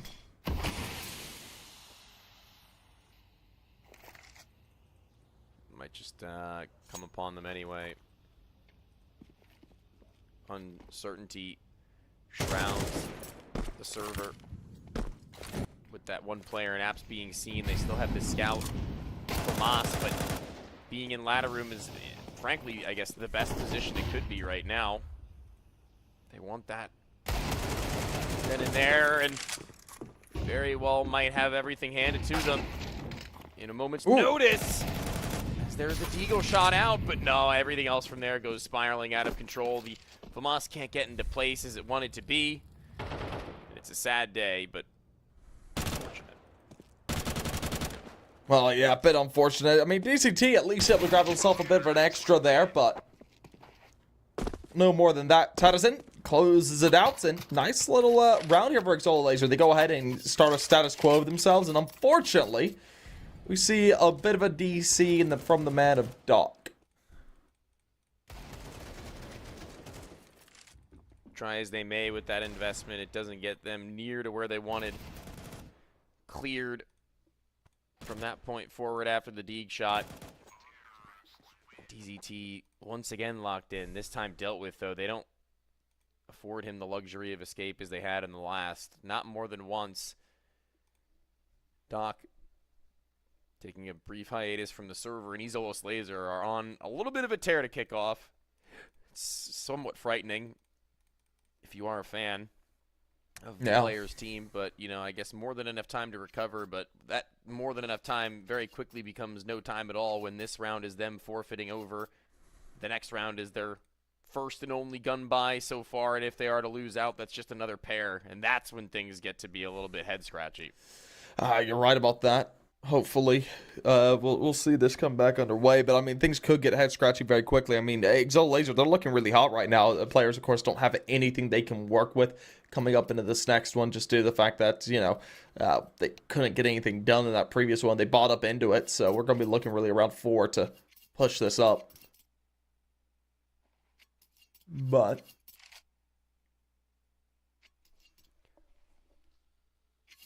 as we look to get back underway, it is USPS's kind of day. I love the USP. It's a good gun. It's a good gun. I love. Well, I will say, if gun you know, rounds if I have the choice, like a pistol to upgrade to, I'm always gonna pick the 5.7 fair enough. every day of the week. Oh my, dude, USP baby. Maybe I shouldn't. Well, then again, I'm also not spinning. Maybe true. If I was spinning, maybe. Nobody's spinny, but right now, I mean, Spinny spun them with a Deeg a few rounds ago. True. Last round, actually. With a USP here, he's doing what he can. And here's that 5.7. There we go. Another See, gun that's what I'm talking utilized. about. And, oh, P250 even chiming in. Hold on, they're low. They might actually go for further damage beyond. That's 2 guns they can utilize, and one of which might be potent enough to take down Barton in one. And that shot potential is ever prevalent. And if they just send him flying in towards the site, both with AKs now, problematic with Barton being separated from Moth. He's going to need to hold that cross as they've gotten themselves set apart, one at the door and one at the first window, the jail. As it's going to be they who scale. Bench cleared, smoke to bomb, 1 bullet. Again, all that it may take to send forwards. With position known, they'd rather save the AKs. Ooh. DZT can't get away with his, and XNS barely slips the net. There we go. Another round's gone the way of Exalt Laser. But, of course, this one a lot closer than the others. This is a lot more of a tight round, of course, the players. They were able to make things really work here with their upgrade pistols and base pistols at that. And nicely done by them. We're going to have to see if they can go ahead and look to try and find that again coming up here into this upcoming round, as we do see the rifles that'll be coming out. But if they can go ahead and start to perform like that, we could be able to see this really start to swing the way of the players here momentarily. A little bit of that consistency in addition. Certainly could. Curious. Curious indeed. Out in mid. Not really much vision beyond that smoke. They'll wait and patiently sit on their hands. See if anything will expose itself on extremity. Off.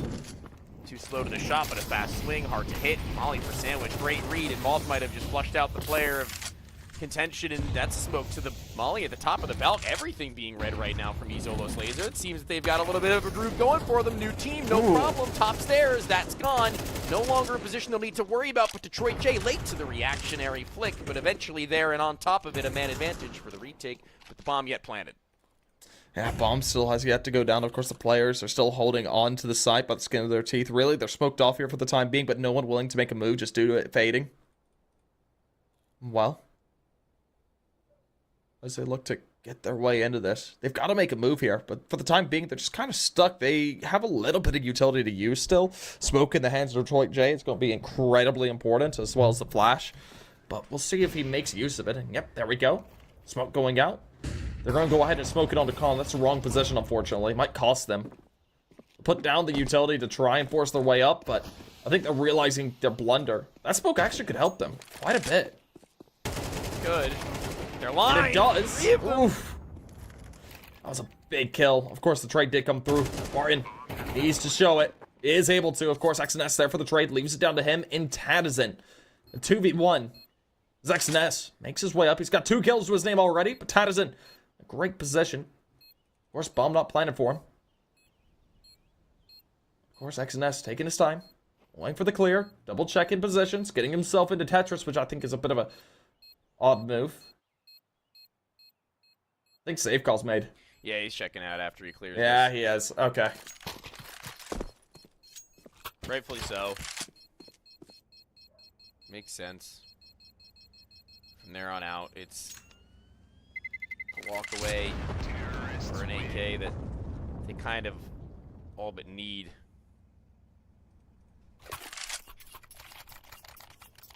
They go into this next round with max loss bonus. Him able to drop over a pistol if they want to just get a little bit into their pockets. But At this stage, like I said, this is where the game gets run away with. This is where the game gets pocketed, and they can just say that they've got everything under control, and you play into their hand. You're like putty molded to their own design. And the players taking a tactical timeout now needing to really work around what they're going to do for this round and a next to follow, because you can see DZT, he's dropped a gun. There's an M4 on the floor and an AK that's already been saved. They're going knees deep. Well, here we go. We're going to get back into this thing. Of course, the players, they are affording up into this round. They've got themselves A1Ss. That AK that was brought over by X&S could be rather important. Of course, Myth Putin sitting on that big ol' AWP. And I'm hoping that he's going to be able to go ahead and really net some damage with that. If he doesn't get to perform with it, it's going to be a bit rough, I reckon. I reckon. Sorry. Why are you making fun of me? I don't deserve this. I hear your knuckles on the floor. Why are you making fun of me? I don't think I deserve this shit, man. That's all right. Anyway, Detroit's. Look at that. Detroit and Barton looking good. They go ahead and find out the first two trades. Of course, Myth, DZT, along with X&S, all still alive with the living here for the time being. And look, that's exactly what I'm talking about when I say that they're playing right into their hands, though, is that they just wait for that late mid-fight, expecting the CTs to do something about what's been going on to them. Obviously, when you're put into a corner, backs against the wall, there's only so much you can, and another great read. It's a good read. You're right about that. They're watching to see if someone wants to over-aggress over here in apartments. Of course, there is one that is sitting rather far up. That's the man of X&S. Making sure he doesn't get caught is going to be rather important. Meanwhile, DZT also going for information. Plays up into ramp, of course, doesn't know anything just yet.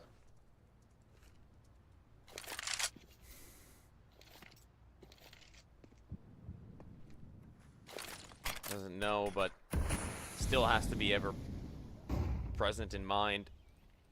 Holds the smoke into his hands and drops it just a few seconds after to delay as long as he possibly can. That timer that's been set by the smoke that's blown by the nade, and which will activate them just sooner than probably players would have liked or anticipated for a faster rotation, as Cat is where they stand and B is where they've pushed. They can't make their way back to the A site, double down, and that means that it's going to be yet another walk away with these weapons in hope of a better fight into the next with an op and an AK and too many saves to this stage where Doc's still on 0 kills. This is something that needs to be rectified sooner rather than later, because it's a unified effort from Ezolos Lasers, and we're missing even so much as one player from players. So when you call yourself that, you better be able to back it up. Yeah, no, I mean, Exo Laser, yeah, they're just running through this, man. This is that scary point you were talking about. We've got to look for players to get things going.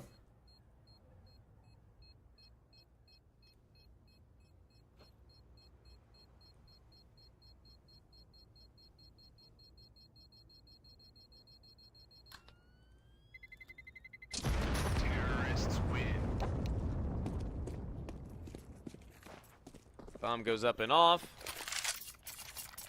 Site's been evacuated. Round has been secured. And players have been once again forced into their timeout. What's there to say? What's the next move? That is a very good question.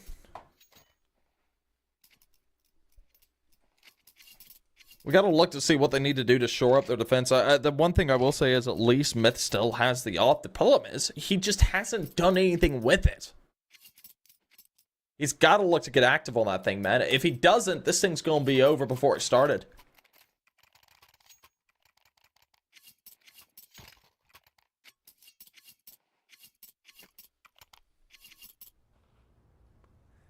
Quickly approaching. It's going to be desperation play after desperation play. The book thrown out the window and everything left lay on the table as far as the eye can see. They're going to try as they may. But not entirely sure that I'm all too much of a believer. And right now, they get up towards those B apartments. X&S gives me something to believe in. A 1-for-1. It's the best that they've had. And mid control's completely theirs and clean and clear. There's not a lot of utility and reaction for players that even in their pockets to utilize. They're going to be playing for either a retake or a stuff later in the round, as they've got 1 flash, 2 smokes, 1 molly now turned, or rather, 1 incendiary, 1 molly, and now just turned into 1 molly.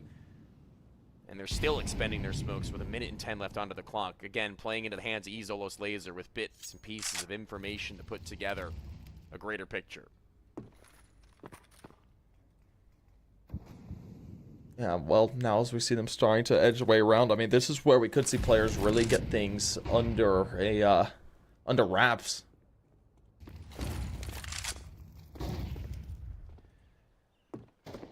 Well, ooh, there you go, Moth.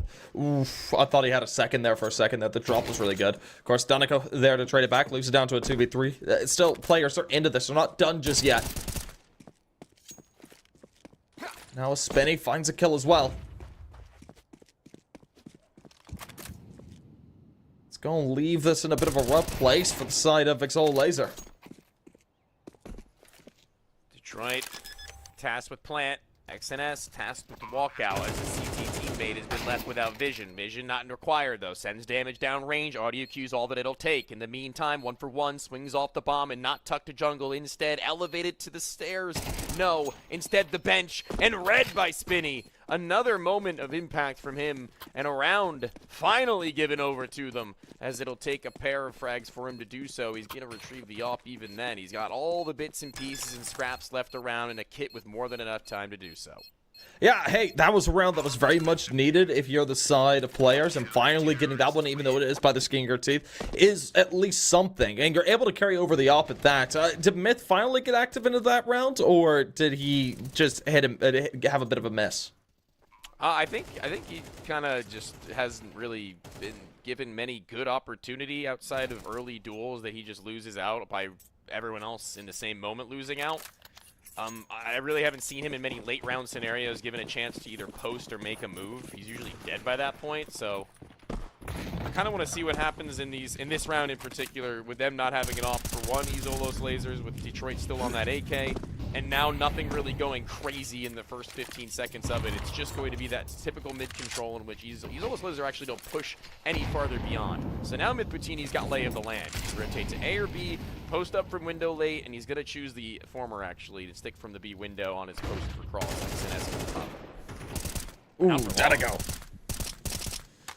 Good little kills coming on through. Of course, you do see XNS go ahead and activate as well. Finding one through the smoke. Detroit J looking to play hot and fast, and certainly will be able to. Goes ahead, finds out one, drops the smoke. That's XNS falling. Of course, he is very quick to put down the utility. The problem is, he is alone on site with the bomb. I'm not sure why. I'm not really sure what's happening either. It's a little bit scattered, a little bit spread. The cat push wasn't as close as they would have liked it to by that stage, and vision not gained. It's Veto who's got a creep and crawl. Myth Poutini misses the shot. Another. This time, he is given that chance, but another wide swing that he's just off the mark of. It's too fast, it's too quick, and DZT playing the quiet game low and slow from the backside of bench and playing his life and playing his role into where Moth needs to clutch up to bring them back into winning ways, to where Doc's kills have not been the most impactful. They haven't been the most in numbers, but this one here, it'll be about as impactful as he needs to be, because we're approaching the ends of the half, and as they accumulate round by round, they're still denying at least that 6th for now. Well, I mean, there we go. That's a huge round to go the way of players. It's just a bit of a crying shame if you are the side of Exolo. I mean, you're looking to go ahead and put yourself up into the strong position of hitting that 6th and 7th round, but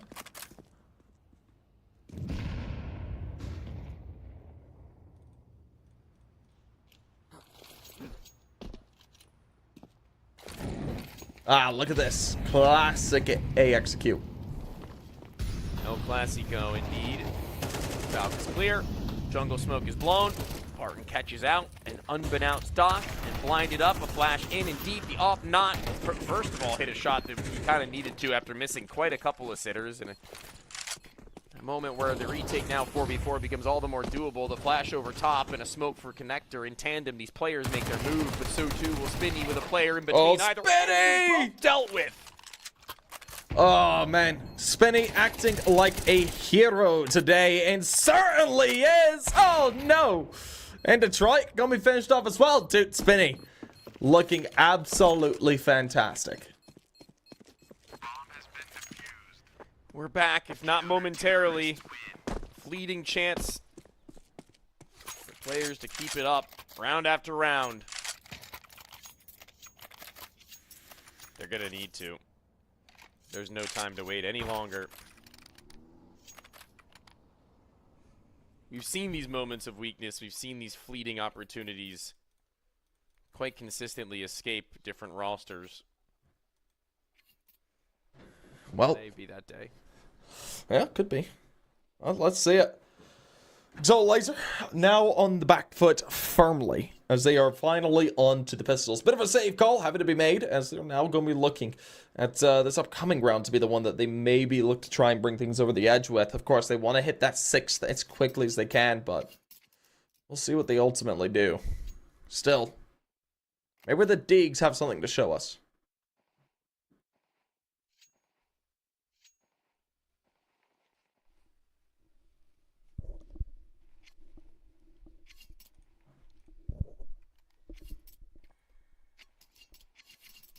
Wish I was a betting man. Because right now, I would bet that this one does go the distance. You think so? I do. I think the ball has started to get rolling. Doc not having any kills to a certain point before he got his first is a good sign to see that now he's gotten a chance to maybe farm up a little bit of confidence. And the same goes for Mithrutini, who that wasn't an easy shot. He did. It was against the pistol, sure, but it's still no cakewalk. And Doc actually put down in con. Mithrutini frags for another. And I talk about a shooting gallery. He's going to need to have one right now with the bomb dropped over and let loose. They need to pick that up first and foremost. It's drop center sight, but Detroit's going out for a crawling towards mid, and he can't get the kill, but eventually will. HP high enough, and guns need to be retrieved. They've gotten an avenue in which they can get it. They can leave the bomb out on its own in the site if they'd like. They've got a minute to do it. Yeah, no, they've got the time. They could go ahead and look to retrieve bomb and look to get the plant down as quickly as they can, but now, as they sneak their way up, they're doing it patiently. They know that everything hangs in the balance. Detroit's able to grab himself a bit of an naval nest. That's something to use. It's an upgrade and a significant one at that. They're going to look to go ahead and get a boost up. Nice kill by Spinny. Moth just not able to react in time. Leaves it all down to Detroit. And he doesn't have the bomb, unfortunately. With him retreating, I thought he might have been able to pick it up, but it's just not the case.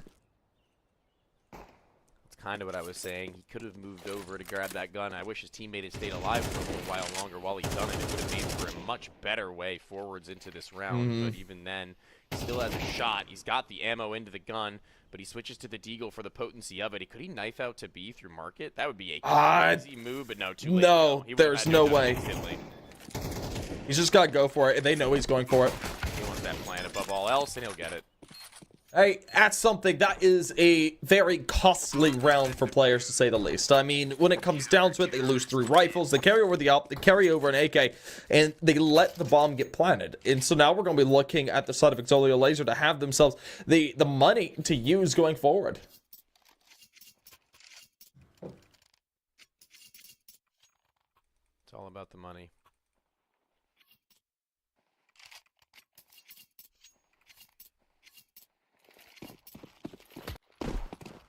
Money, money, money. Here comes the money. Detroit has been kicking rear on his campaign throughout this game, and not really even with the AWP. Haven't really seen him with it all too much, but here comes Mithrutini, posted from behind the molly, unexpectedly so. What will he catch them off guard? He's got a teammate just behind, and they trade a leg for a leg, but it's Tinoco who's closer to make good. No, good shot there. Going to be able to start us off with Putin. That's super unfortunate for him. Of course, the Molotov goes down to force Spinning into uncomfortable positions. And, ooh, Doc! I thought you were about to die there, my good man. He stays alive by the skin of his teeth, being tagged down all the way to 39. Of course, this leaves it down to a 3v4. The advantage still go the way of Exolio Laser, and Malt just playing patient. Finds DZT as he's trying to make his way up to get the information. There's a pretty quick shot, actually, an underpass from the sniper of Detroit, who would have been absolutely brutalized if it wasn't as quick as it were. So, good on him. Keeps this one in good looks, as the round should still conclude as anticipated, even if he does get a kill here. Not to be. Right back into it. Not too long before they swing into another victory. And we see that Exolio Laser with this being the 2-round difference, catching that one breath of fresh air, might just have gotten themselves a way back. You're right about that. I say a way back, and what I mean is a way forwards as they continue their roll, which was once. It was halted for a moment, but still pushing that boulder up the hill.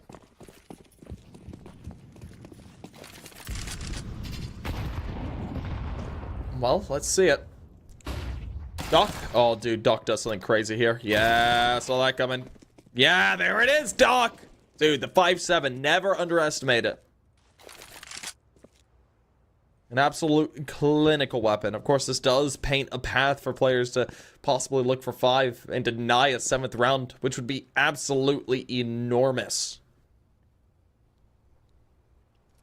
No, they'll certainly take that. No doubt about it. But how far will they take it?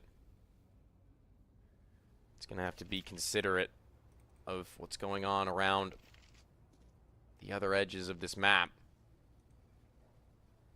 As for the time being, you know, they hang around and about, kind of just chilling in the backside of halls with the AKs in hands of the CT side, with the squad now relying on XNS and Doc above all else, one without armor, actually both. So it's still not impossible, but, you know, Detroit is going to have the hardest time of them all because he's playing up against players that he's going to have to hit that one shot regardless. They can just afford to shoot him down range, so everyone else required to shred down the soft bodies. Out the window they go. XNS catches that first, and everyone else is a formality. Goodbye, adios. 1v5, turn 3, 20 seconds, bomb to plant. USP not jumping through the window, not giving it away just yet, awaiting the player on the back lines, the flank, red, but 12 and sound as the head is spotted the scene. He frags down the first, the second scene from above, and 5 seconds, you say that's it. It might not be. His Moth makes his mark on the round. It's an ace and a 1v5 for Moth. Moth, that is absolutely atrocious. You should not have won that. That is mental. Well done there, Exilio Laser. I'm going to be able to go ahead and convert successfully. You're going to need to give me a minute here. Yeah, that was a bit much, wasn't it? That was insane. That's game-altering there. A loss against USPs in 5-7s. Holy Lord. They take the lead at the half. Guaranteed, at minimum, bar none. No, I mean, got work. We're going to be looking at 7-5 or 8-4, regardless of what happens to go on here. Of course, the member of Tatizen has already been eliminated. You did see Exilio Laser drop one. That was Mr. Myth Putin, able to show up with the op real quick.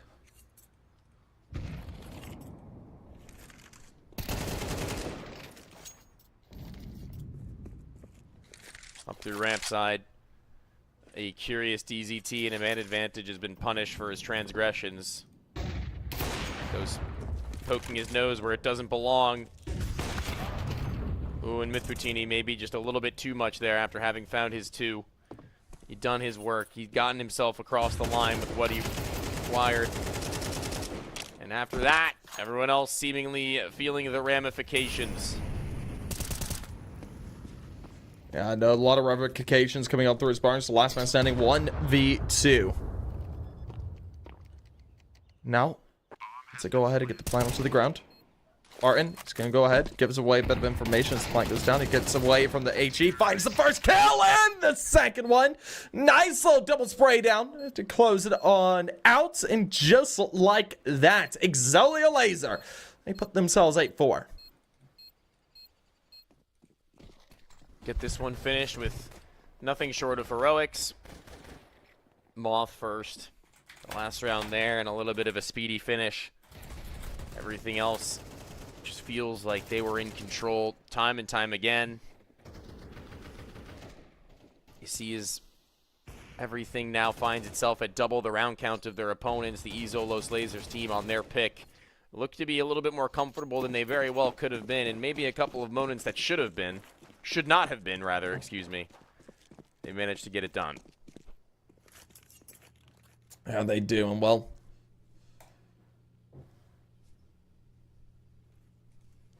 as they make their way up, they're Don't start to make their move. This is where players need to come back from. This pistol round is of pivotal importance for them if they want to make a return to form. Now the HE going to be able to start things off. Good tags and a good frag for XNS. Of course, Moth finds out a kill, but of course, playing good Ninja doesn't allow him to persist for his life for all too terribly long. They get flooded. Well and truly overran. The site is clean and clear. A man up. The best shot that players will have to inject themselves into the conversation is right now it's Barton who's tapped away a first, an uncommitted T on the other end of CT eventually loses his chance to fight forwards and needs to regroup, and I don't know why they're going so aggressive in some of these moments where they have crossfire set and some complacency seen from all these members with Mitsubishi spread between happening. Oh, there we okay. go. Not one but two, where it looked like he might have even been pressed down too far to go, but his teammate not required. Man, gonna be able to stay alive there as we do see 8-5 on the scoreboard. Players a very well-rounded round there, to say the least, as they go ahead and start to take things their way. We're gonna be looking to see if the players can go ahead and look to leverage that into a little bit farther.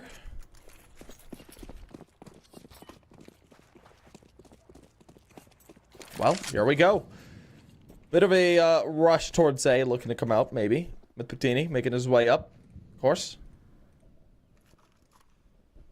AK-47's just hanging around and about, awaiting someone to give him an overstatement. Gotta be careful, though. I mean, these 5.7s, Digs, MP9s, they can shred you a new one if you don't play your cards right. And we've seen it. Yes, we have.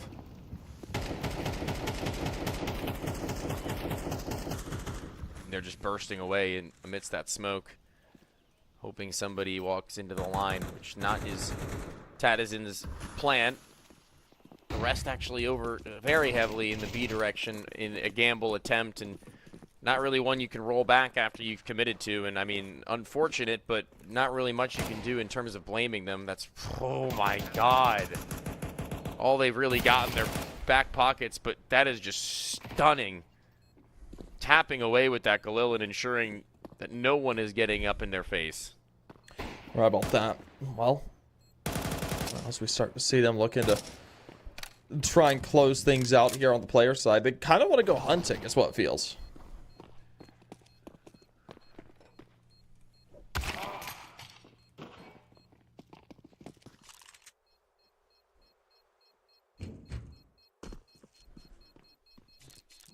They should have funneled into this market window, I'm not sure, but looks like they're just on the precipice of it. They're all standing outside and blown to smithereens by the bomb and not far away enough. Looks like he'll pretty quickly mess around and find out with that bomb radius that is still just as annoying as ever. Well, here we go. Next 6 players, slowly but surely, making their way forward. Currently sitting themselves within 2 of a tie, and we're going to be looking for them to push it over the edge as well.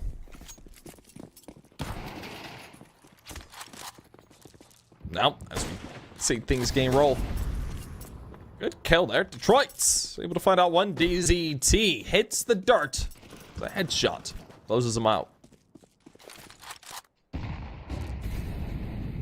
Oh, yeah.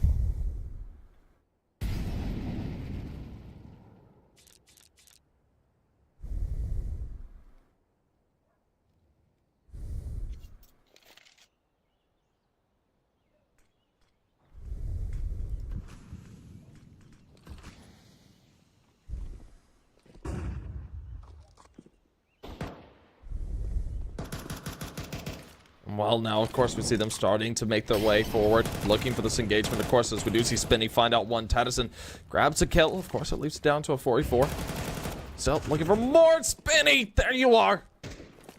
Spinny's really started to come alive over here in the past couple of rounds. He's been the hero time and time again at this point. Of course, Denico able to deny the bomb.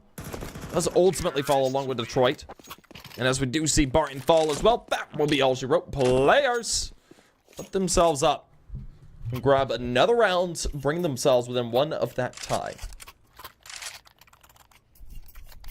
They can really see the goalpost now of that tie you speak of. Tactical timeout. The best chance they're going to have right now, players, of overcoming the great players of, well, Isolos Players. Laser. No, the other way around. Oh, Players okay. overcoming Isolos Laser Yes. on their map pick. This would be the moment. The time to strike. They just have to ensure that they don't miss their mark.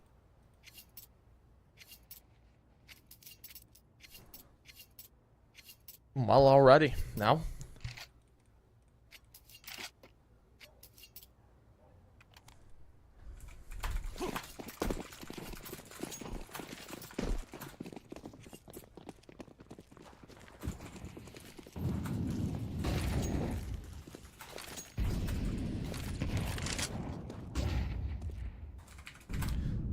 Alrighty. Now, Mid control. It's TZT to walk it through high and dry. He's not actually given them much of an inkling that he's done this, and jumping in through the top side of Catwalk, he's gotten a great line of vision, but not the kills. His teammates are going to be picking those up for him.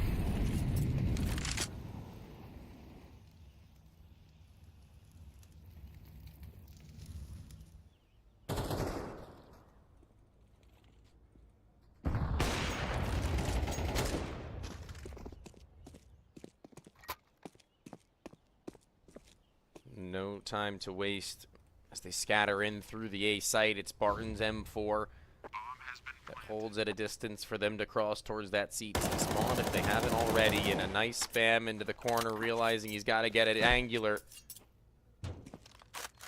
Elevates himself above and changes positionally to try and flush out the same position to which is no longer being held. They've instead tucked away to ramp. They don't really want to mess with him like that.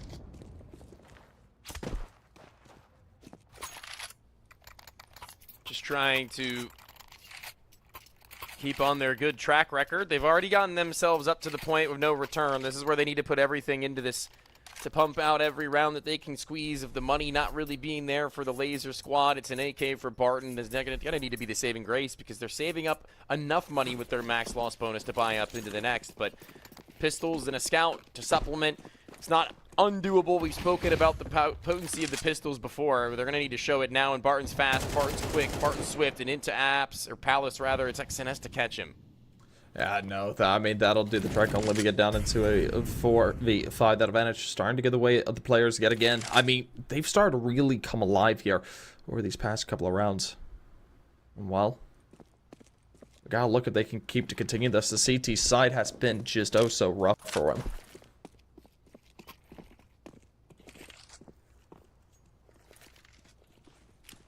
Late mid take, considering that they aren't really sure what Isolos Laser have in store for them following a Palace push early. The window smoke yet to subside forces Detroit into a more tucked and conglomerate position at the B site where everyone else will regroup as well. It's the full stack. Everyone's on their way. It's a party on the B site, and they are actually reading this one rather well. The scout not yet seen. Barrel spotted. 5-7 blinded. Fires off shots and exposes himself to Doc's double. Well done, Nate. Out might finish. Yes, it will, but so too will the AWP finish the window player. I have to say, this is beginning to look very, very scary for the side of Isolos Laser. They had themselves so much control to work with, and it's just all falling to pieces at this point. So you've got to look for a way to get back into it if you are this squad, but I mean, what else do you do at this point? This is getting really, really bad.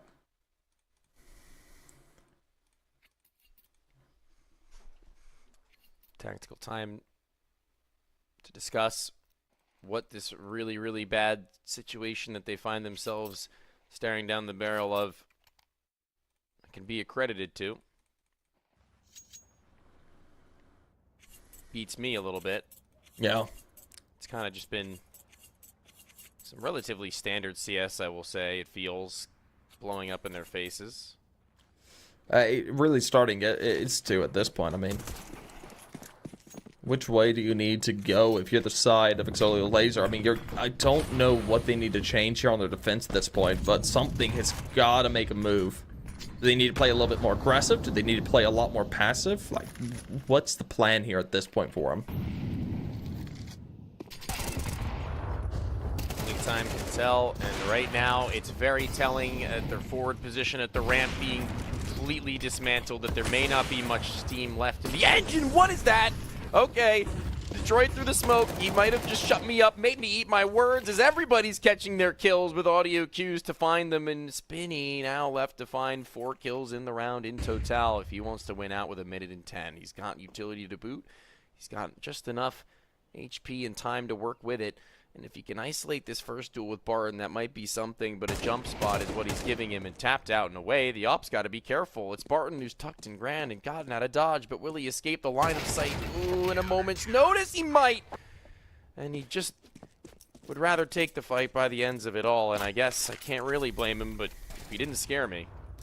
Yeah, and I have to say, finally, we're going to see Exolio Laser take themselves a much-needed round. I mean, I was a little bit scared if they were going to be able to pull things together here at this point, but they certainly do.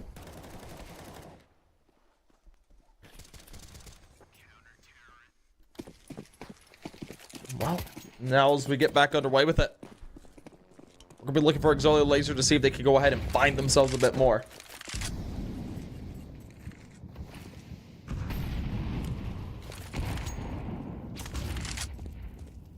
They may find could shock you. Map win would be unsurprising, but to be caught out now would be a real pain. And they read the fact that that smoke is just jutted out far enough for someone to hold into lower, and there's a deep top mid hold to go along with it. Dismantled is the mid presence right now from Izolos Laser. While in theory it might have been an interesting concept, it'll only get you so far. Unfortunately, you're right about that. They needed something to come from it. Instead, they lose to immediately, doing 0 damage off of it. And now we just see it left down to this 3v5. And the B site, it's already capitulated. Look at Doc. Look how far he is into it. And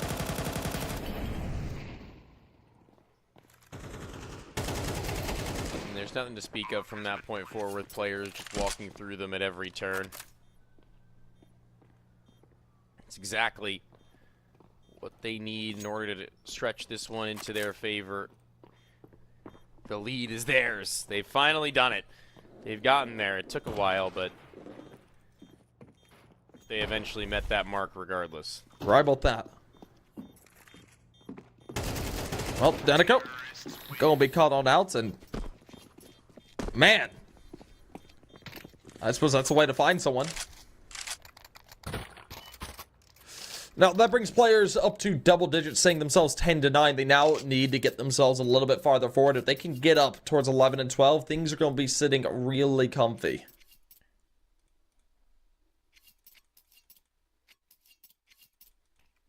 They're going to be eating like kings. Yeah. Certainly, the side of Exolio Laser is not. They don't have any money to use. This Detroit J-Op could be something to work with. It definitely is, but I just don't have much faith in it.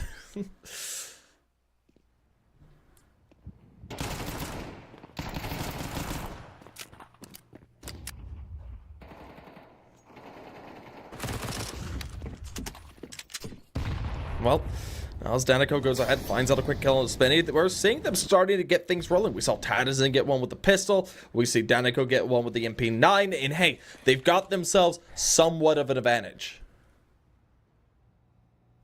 Somewhat of an advantage isn't really screaming confidence to me, but still could pan out for them. We've seen crazier things happen with Moth on the teardown in the last half. Walk through Palace and no clear. Now that is problematic. That's going to be Mitsubishi with quite a difficult escape. No thank you. You don't get away with your life, my friend. Your life is ours. Yeah.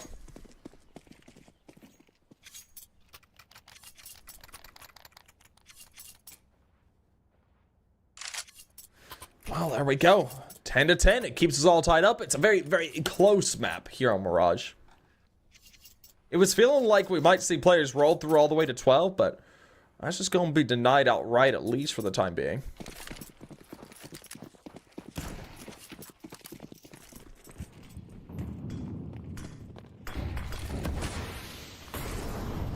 Well, as we get underway with it, this is the rifle round that's going to determine things. You see both these teams being a little bit weak on the economy. Exolia Laser have themselves a little bit extra to work with. Meanwhile, the side of players, they're completely broke. This is make or break for them to a degree.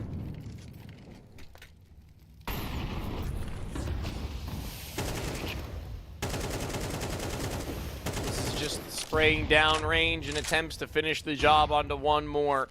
As Spinny's already done his. There's 2 there and 1 to be boosted late.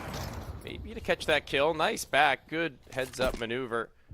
Unbeknownst to players, they catch the life of wanted information onto another, maybe 2. And still a very passive hold from CT Spawn as they are fully aware of the possibility that an A take could come through. A retake possibility is not one that they're shying away from. Instead, clearing out everything else. And wow, how wise. I can't believe they find the player inside the window elevated. Yeah, no, that's brutal.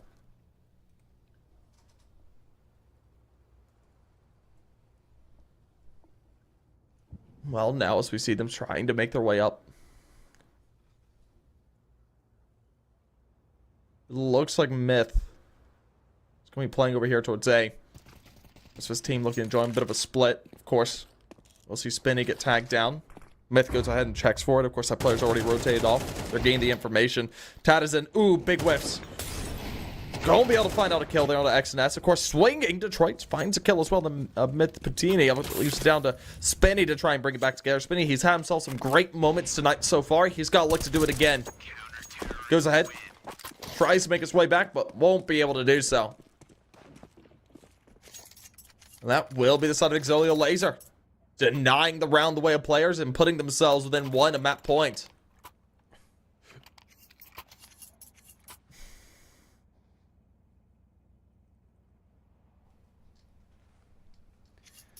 We love to see that they've at least been able to regain their map's control to make this series one to talk about.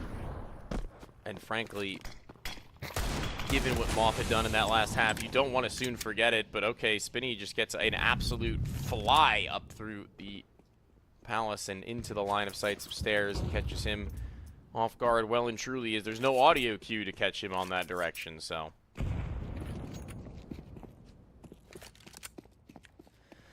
Well, hey, I mean, it's somewhat of a decent start here.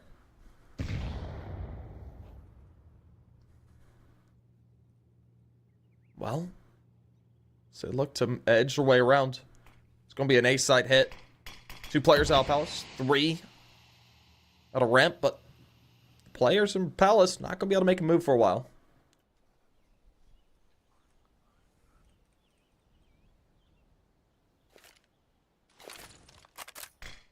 There's another smoke. Redeployed. Replenished.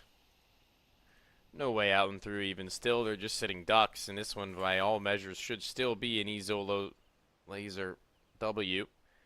Unless, of course, the unthinkable is to transpire in moments. These players are going to have to do something unbelievable to walk through with a round victory here. And they've already gotten, of course, that opener. But Glocks, I don't really feel the love of them long term, but I guess the Deagle can definitely be a little bit more of a persuading factor, as they're going to need them to continue their way forwards over top side of those stairs to flush out. Tinoco, who's now gotten some help, and they've paused. They've pumped the brakes. Tinoco's still low. He is very, very tight on options. Now, I have to say, this is a criminally bad place to be if you are the son of Exolia Laser. You're down by 2, or rather, now down by 1. You're into a retake. Half your time is already spent. You've got to make this move. Uh-oh. They've opted out of it. They're calling it a day. Oh, this is really bad.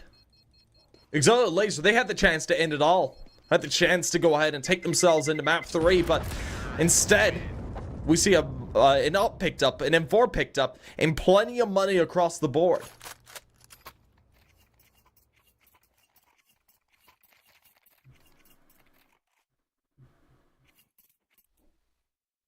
We're definitely going to see a little bit of frustration settle in. If we had the player cams right now. Yeah.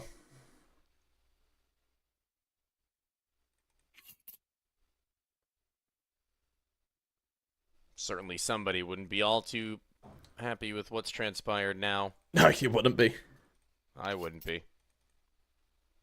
This is a very scary place to be. But Tony, as a coach, what would you say to your team right now during that tactical pause?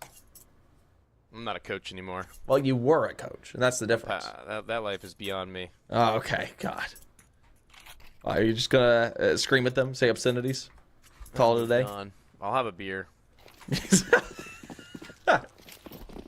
back.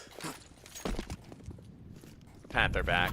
Say, it's all right, boys. Just close it out. What are we doing? Lock in. Grow up. Like any coach, good coach should. Yeah.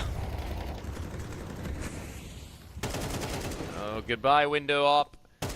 Cat player, beware. Oh, did he spot the gun barrel? If he didn't before, he sure as hell did now. Yeah, right about that.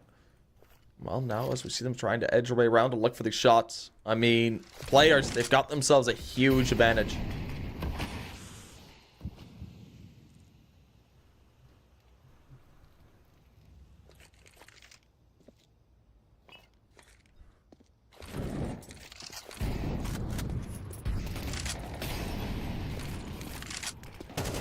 Ooh.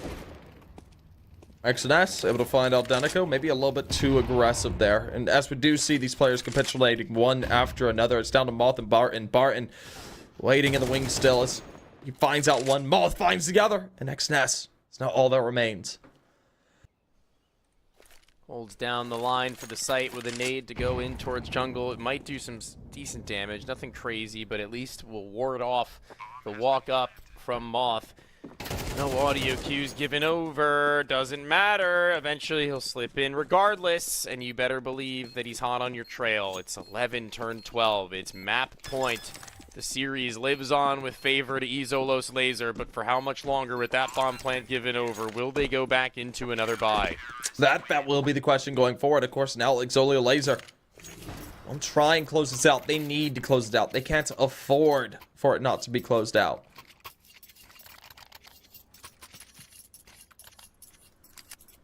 And as we set 12 to 11,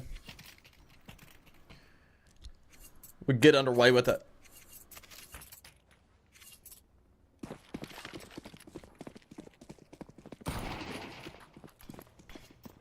Mac 10 to Galil. Less than great. They'll take what they can get in their last chance, and blinded in mid with Denoco to hug the wall and Moth to take advantage of the elevated T, hoping to catch him on his way down, and Denoco doubles up as his position goes unbeknownst, once again slipping the net and through the ramp. Desperation settles, and so too will the body. Lay limp and the front side of the ramp with Doc surrounded by them and left with it all to do, and Izolos Lasers, despite the best efforts of the players from beginning to end, have now looked to maybe have just, hopefully have just cemented the finishing blow. Yeah, hopefully. I mean, things could go awry very quickly if you're not too terribly careful. But regardless, as we see them starting to edge their way up slowly but surely. Let's see it, Doc. Do you have anything special in store for us? It's going to have to be obscenely special to do it.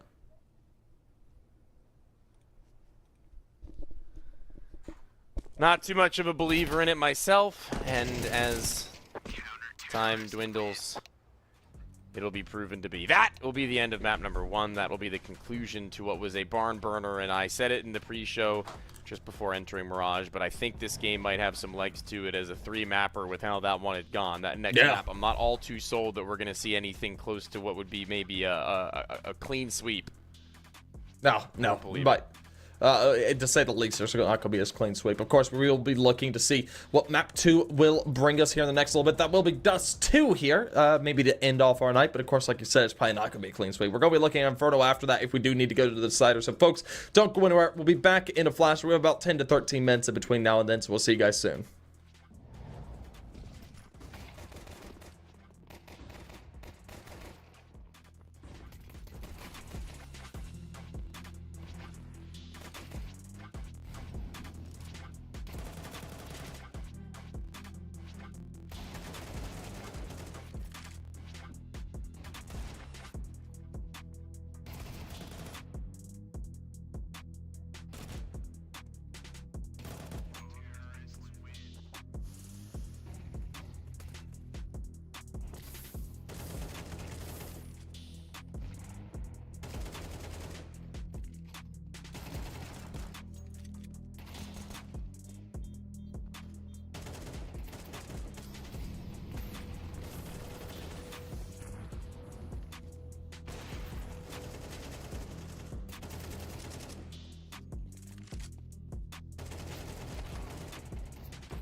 Alrighty, folks, welcome on back after a barn burner of a map 1. We saw it go the distance on Mirage, and my god, it was a bit of a big one here for both these squads. Exolio's laser just barely able to edge it over the edge in order to pull it off, and boy, oh boy, that was quite tight.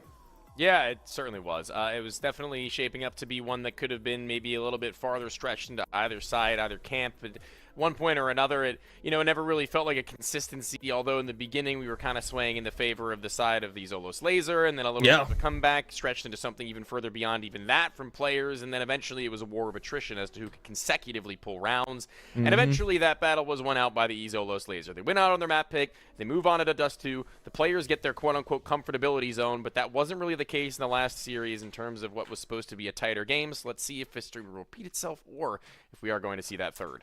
Yeah, the question is definitely, will it repeat itself? Because right now players, they are battling to go ahead and make their way into the playoffs currently. Of course, the team that wins this will be moving on successfully 3-0 in the group stage. Something to note, of course, is the fact that, well, even if they do lose, they've still got some many chances ahead of them to try and make it into that playoff stage. They can do it 3-1 or 3-2 even. So certainly they're going to be looking to make their way forward. But I'm looking forward to seeing how this does pan out, because, I mean, when it comes down to it, Dust 2, very aim-heavy map, and this is going to be a battle to see who's going to be the superior up and who's going to have the better aim in this situation.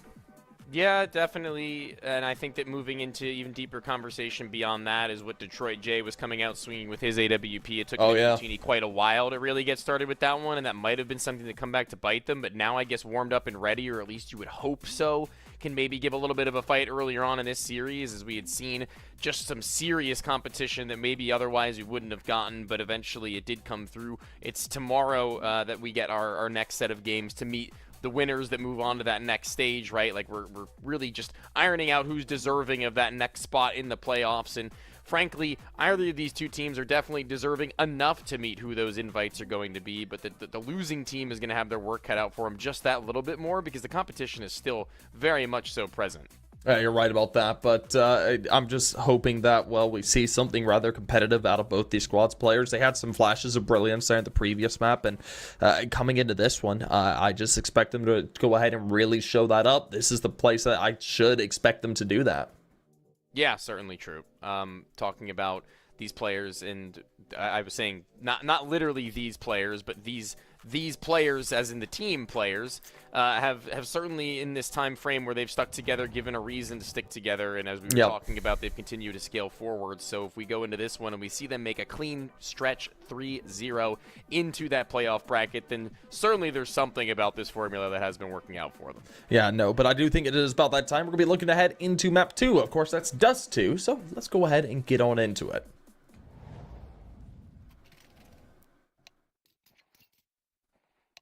There they are. There's the crew.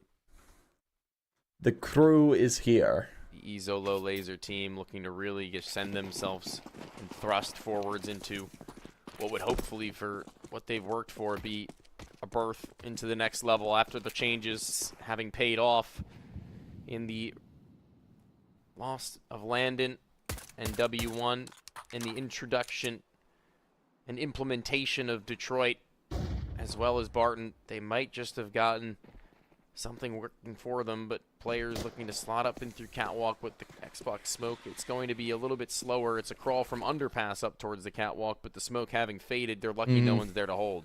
Yeah, you're right about that. And well, now as we see them starting to make this way up, Spinny, yeah, had some great moments there previously. Let's see if he can do it again.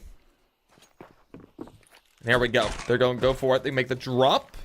Gets himself into CT. Of course, this is going to be an ultimate hit over here towards B. And now Exolio Laser, they're aware of that. They're going to be watching for this push. And they're able to go ahead and punish. Detroit finds out one. Of course, Mythpotent gets himself two in that situation. Barton doubling it up, looking for the triple with the dualies. Looks for it, finds it. And we see Danico go for the closer. And Exolio Laser bring it out on top. Yeah, adios. That was very well held. Barton doing his due diligence from that pillar to ensure that not only is he playing for his life, but popping out a couple of kills from each side of that spot. In where it's never going to be simple by any means, he still makes it look easy enough as a player who needs to show that level of competence, really. He certainly has done so here and now. Looking forward to what he has to offer into the future. of not only this game, but of the team if they decide to keep him around. No, we'll see if they do. And well, now Xolo Laser just going to be hanging in, hanging out, looking for their second here. They should be able to successfully pull this one off.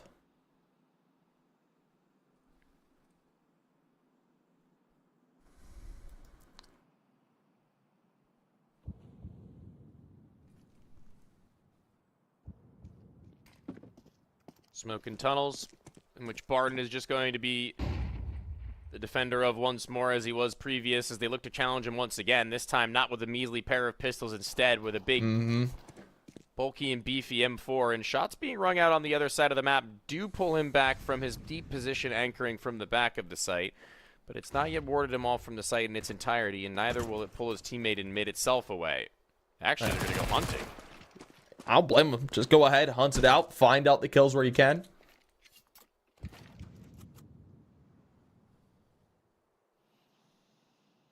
Now,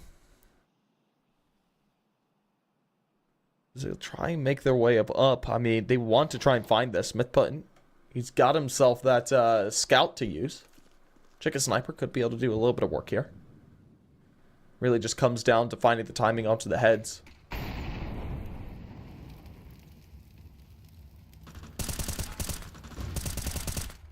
And there we go.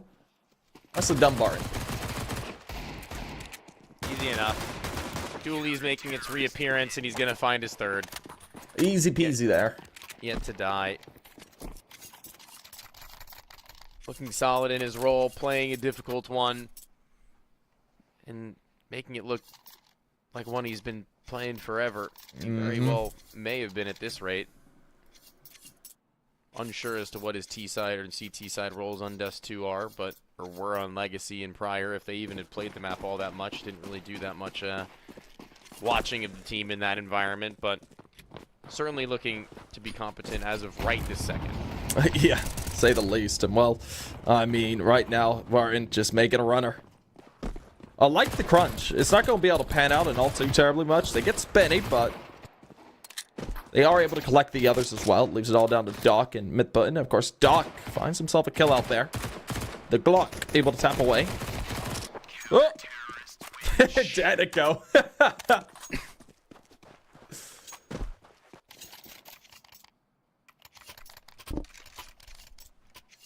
Let that one slip to the wayside just a bit there. Clock out in hand and just trying to pepper him through, but the ammo left in the SMG is enough to get the job done. Just does the trick.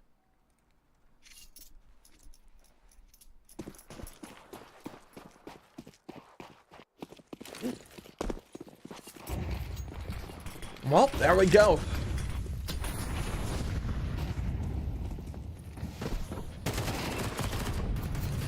Now, as we do see some more shots ringing on through, it's just very quickly done here.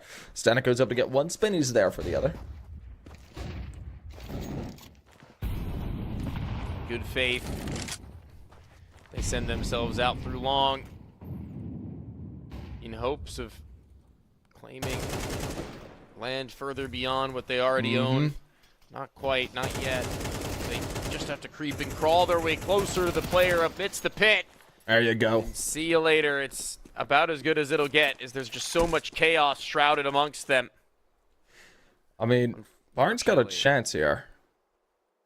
It's got a chance to cut off too. They don't rotate on, they back off. Never mind.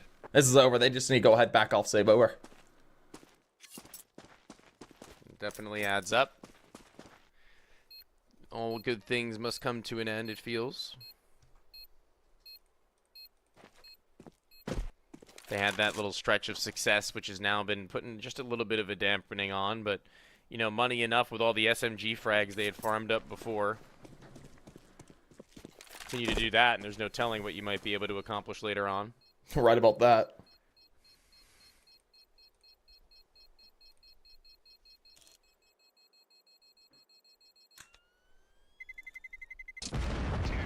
There we go.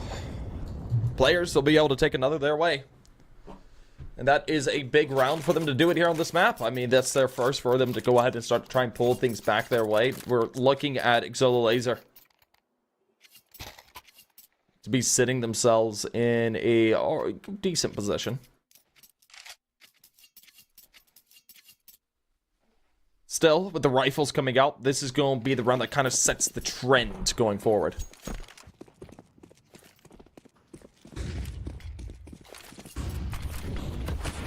I do love some trend setting. Oh, they're flying out.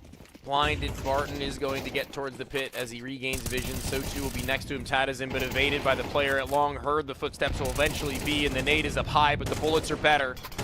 We know that 2 more are in this direction, and just dropping a smoke even deeper beyond to keep the T's questioning, and whether or not they even continue on in this direction for one, as the op goes searching out in mid to see them on the rotation out and through. If they had rerouted over towards B, they indeed looked to, but it goes no further than the barrels. Well, overzealous. Why are we repeaking? Yeah, no, don't repeat that. Of course, now we do see players still in a rough position. They are down at 41 and 26 HP. Their HP pool is incredibly limited. They've got a player that's looking to come up from the back line. That's Moth. He had some excellent moments there previously. And, ooh. Dude, he's trying. Don't peek. You don't need to peek here. That's a good Molotov. Timing on that is excellent. Oh, they're just waiting it out, dude. That long player is going to walk right out. He's got one back turn momentarily. If he just peeks the door, he's got a nade in hand. Yeah, it's over. One bullet and he's done. That one flashbang is not going to blind this player for long enough to be fragged unless they are close. But here they go.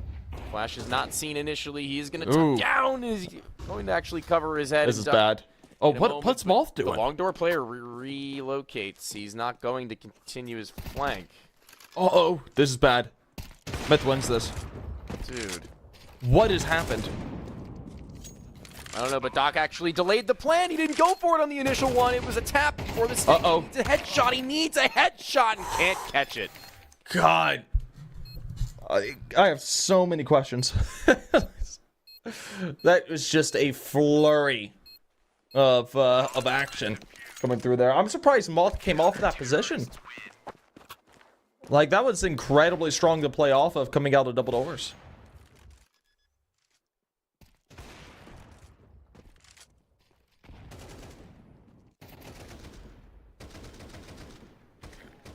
That was almost a catastrophe, but yeah,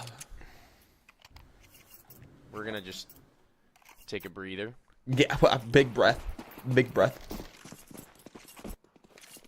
Lean back and be cool with the fact that nothing went too far south. And their money is still in prime position, in pole position to frag out, and one from the catwalk dispatched of, but Detroit, he isn't even going to be able to have any impact with that op over the top as his teammate had found his. He's not so fortunate. Ooh. Good kill there by Spinny. Of course, Tadazin saying no thank you, and thankfully he doesn't peek. It's a little bit worried he might go for it for a second there. Worried that bro wanted more. Yeah, I was rather concerned, man. He puts all your worries to rest. Puts your mind at ease. Well, of course, it still leaves us into a 3v3. One thing to note is they have no sight control on A. And that's going to be something that could be difficult into the retake. Yeah. Could, if they even decide to go for it. They've got bomb in tunnels with 40 seconds left, but he doesn't know that he's to the right. Barton has no idea, but the jiggle actually gives him all the information that he'll need, and the other up is less successful than the initial peek. A crab walk into the sniper. Sayonara. Sayonara is right, as we do see the Exola Lasers set themselves up at 5-1. Currently leading by 4, needing one more round to go ahead and hit that 6th round marker.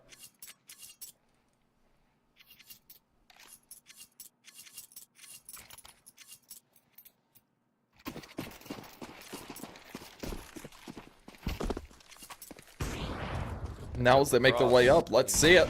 Just a bit of a pistol round to use. Oh, not so clean, though. Re-engagement. Detroit is gone again. He's been shredded in these last couple of rounds after an early solid start. Barton has not really let up, but he's going to need to put his foot on the gas now. Full throttle, half HP from the same scout.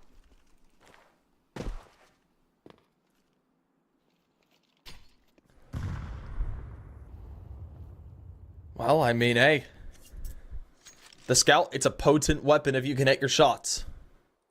It's true. Of course, only if you can hit your shots. Otherwise, it's useless. Though I suppose that stands to reason for all of the weapons in CS, doesn't it? No. All weapons are bad except the Scout. Well, here we go. Tadison. Gonna want to come up big here. Whoop, that's bomb planer. Able to get into Goose, find a kill off of it. Of course, we do see Danico. And big traded out. Uh-oh. This is bad. The Deke wins this. I got future vision or something going on right now. Yeah, he's got hot hands right now. Can't really do much about that one. Myth Poutini. What do you do, Barton? Do you go for this, man? You've got Kit. You don't have any util. Dude, Myth Poutini takes off the head here. No, he doesn't. He's looking the wrong way. What if he just like snapped back as soon as God, I would have lost it. Scout Shot it off even. Look at that. Look at him go. What damage and impact by Spinny this round. 3 kills, and I believe that he even had a tag onto a 4th unconfirmed killed player. Spinny is absolutely nuts, man. He's cooking. Really is.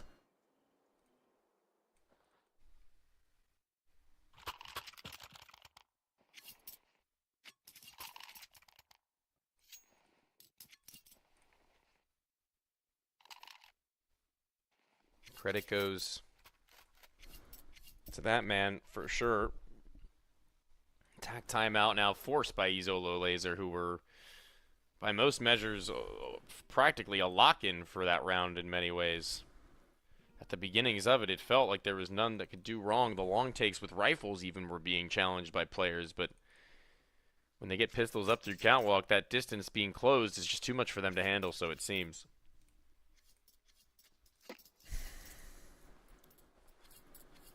Well, now as we bring back into this, I mean, this is where the set of players want to be.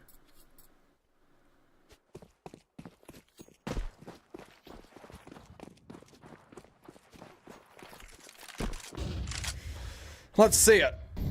Bit of util being played out. We'll see Molotov go down to go ahead and try and flush things out. Of course, no one's overdoing it. I mean, really, this comes down to Barton on the A1S, as well as Tadison and Danico. Of course, Moth has had some good moments with the 5.7s in the past, but he's been quite weak into this map.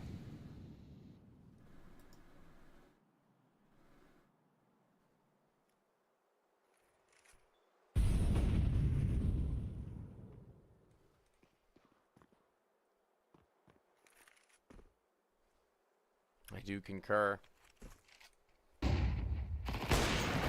We're now. Yo! God. For a minute, Stop! I thought at that third that would have been something to behold, but Dude, he is just absolutely ridiculous. that's just too much, man. Really is. I don't like it. Just too much to deal with. My heart can only take so much. Uh-oh, Barton, you just made the noise, bro. The tick of the molly. It's been heard. The tick heard around the world.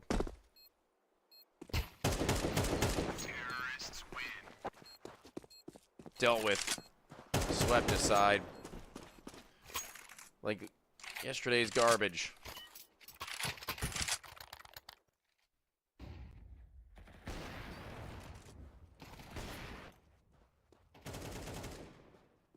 Well, there we go.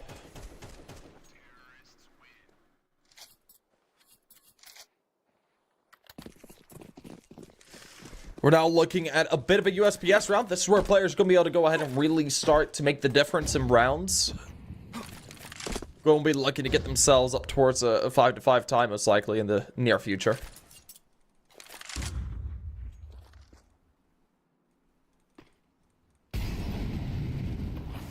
That's what they're fighting for, and so they'd hope. just USPs now. Let's be objective about this one. I don't really foresee there being a world that they give them much of a run. It's all SB, a stack up even then. So getting there is not going to be a problem. It's avoiding your opponents in their death ball amidst the B site. Well, now as we do see things starting to progress here for the player squad to get themselves onto the safe site. Was a bit of a gamble stack.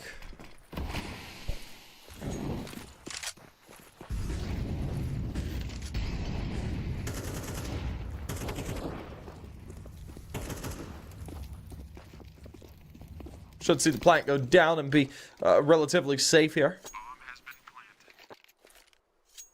Never been safer, really. Yeah. Relatively is definitely an understatement. This is the safest plant known to man. I can imagine safer. Can you? If there's 4 dead with one having a pistol. Maybe. That's true. 5v1? 5v1 with a guy on a USP on the other side. Yes, No ammo in the exactly. gun. See what I'm saying? It's like the 5th safest then. Yeah, it would be, wouldn't it? Yeah. They're still going for a couple of exits here, and I mean, relatively successfully so. They don't want to lose these guns though, so they're going to juggle them back. Terrorists win. I would as well. Well, let's see it, Barin. Go get a kill. Do it. Ah. You're a hopeful. I was. Very. I wanted to see them just run it. Get up in their faces, man.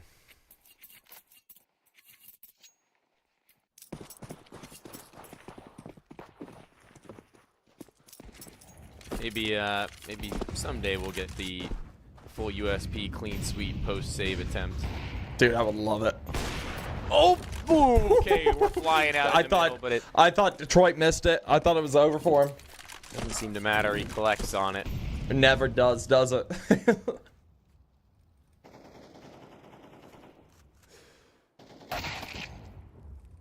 Well, good kill by Doc there. Still keeps us nice and even.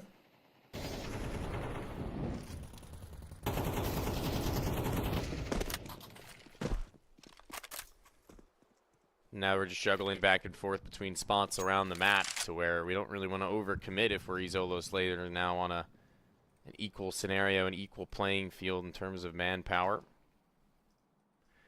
It's in tunnels where XNS just lies in wait to maybe make a late lurk or an incision for them to split. It's yet to be determined. Well, now as we see the side of players opting to go towards B, there are 2 players looking to fight for their site. One going to be looking to hold it down. That's the man of Barton. The other playing by doors. No, oh, they're not checking for it. That's 2 kills. It's rough, but he gets it. This is no split. This is an all-out frontal assault that does not it's pan bad. out. Nah, it's over. Whew. Not what I wanted to see. What did you want to see? What was your ideal situation there? Did you want to see them guns? I wanted to see them be successful. So you're rooting for them now. Well, I'm rooting for both these teams. I want to see good Counter-Strike, man. Rooting for both these teams. I'm not a biased caster unless it's a certain Czech team, but oh yeah, that certain Czech team's not on right now, so I can't. I have no biases. That's, you know what? Fair enough. Yeah. In fact, I'm probably biased towards all the Czech teams. I'll be honest with you. What about that new Oscar Stico team? Oh, that's gonna be fun. I'm looking forward to that. I don't think I'll be biased to it, but I'm going to enjoy the hell out of it. Yeah, okay, fair enough. Yeah. I can get with that. Oh, and we're blind. And we're so blind, but not blind enough for long enough. We can chill out for the time.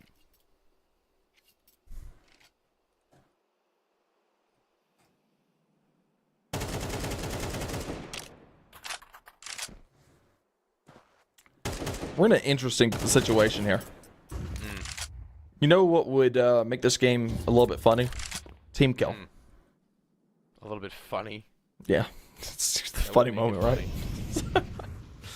Also very frustrating. Yeah. Not for me. Really frustrating. No, not for you. Not for me.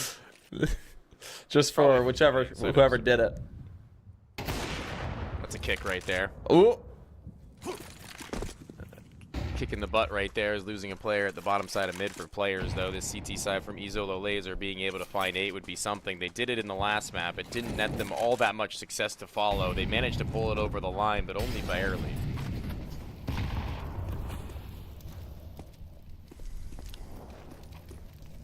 Well, I mean, now we're down to a 3-3. Spinny going to be going for the plant. Oh, I like this boost.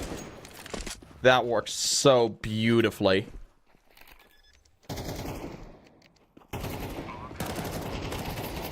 Dang, man, just every turn, a boost of some variety seems to do them some good, but the op is doing some good in the finale there, putting on a little bit of a show for the final 2 with Detroit posted just behind.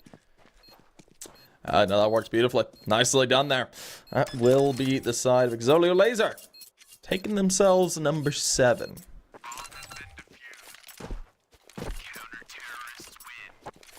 Taking themselves one step closer to their coveted finish here without worrying about a third map, that is.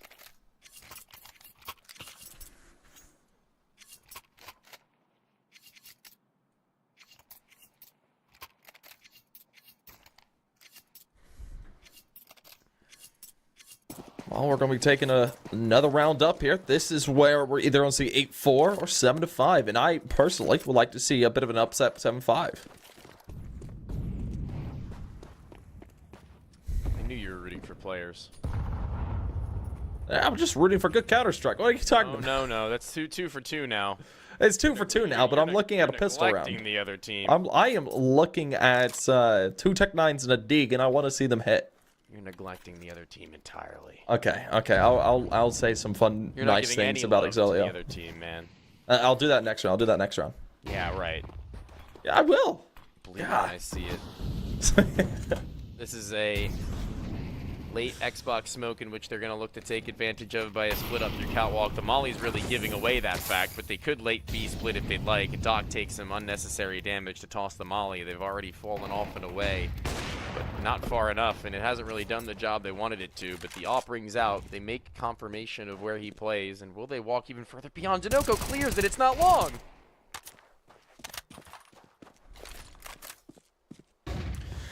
Yeah, now we're able to find out a first kill there. Of course, now we're going to be looking for Exilio to try and capitalize upon that. HG! Oh, that's brutal. That worked beautifully for him. Of course, that's heavy damage coming through as Tadison's able to go ahead and confirm the kill with it. Of course, as they make their way forward. Uh-oh, look at the wrong way! We're going to see DZT find out a kill with it. Of course, Danico finds one for himself. Now, looking for a second, able to come through the smoke. Finds it out to X and S, of course. Turning, he'll spot out one more. And just like that, Exilio Laser take it their way. On a swivel, they're able to figure that one out and get it done right in the nick of time. They close out shop and find themselves moving on to that next half with a considerable lead. Dust 2's a map. That's when you can really run away with it a little bit. In comparison to many others, that buffer, especially if you do manage to find a pistol round win, God forbid, there's some serious work to be done. You're certainly right about that, and well, now we're going to be heading into another important round here. Players, this is where they have to come alive. If they don't come alive, we're going to be looking at Xolio Laser to go ahead and very quickly net themselves towards 9, 10, and possibly 11 and 12 as well. My favorite Mongolian offer, 9-10. Okay, well, it's speedy. It's a catwalk push once again. It's actually very reminiscent to what we had seen players do in the last half. I don't know what the meta about this pistol round is. I don't know what kind of research the teams have done, but it's certainly giving them an inspiration beyond as Izolo kick it off and elevating himself. Not bad at all. And even then dropping into CT spawn for more. The hunger will not cease in a late long lurk. There we go. A little bit. I was a little bit scared there. It's done. 1v4 from Doc right now required. You know what? I don't know if he's going to do it. it's going to be tough. I'm going to call this one. We called them off a little bit too early maybe last time around, but I'm going to call this one. I'm going to do it. I'll be the one.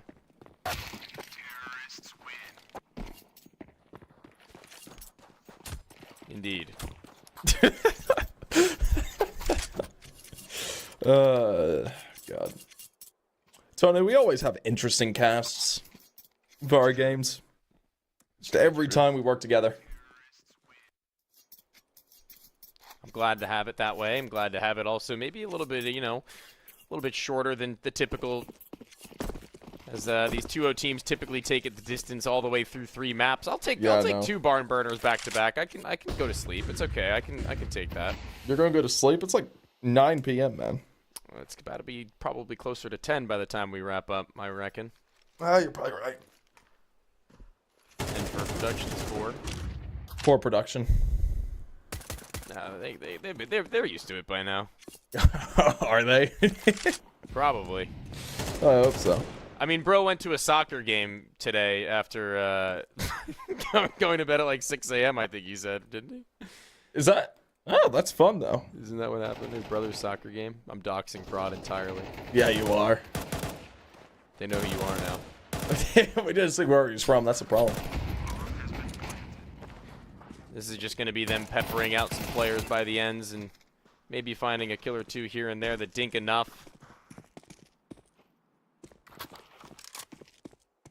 I guess a Galila's okay. It's not really something to scream about, but the AK-47 is all the more important and impressive. Well, I mean, they're just picking them apart piece by piece at this point. Just on the hunt.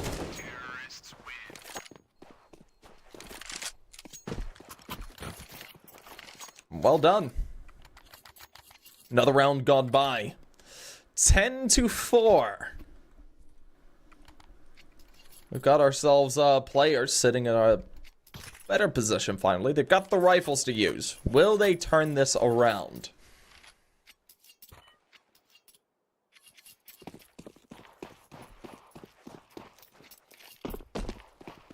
FAMAS for Spinny is less than nice, and no op for Myth-Poutini is also less than so, as it's been his, honestly, biggest and best piece throughout this game.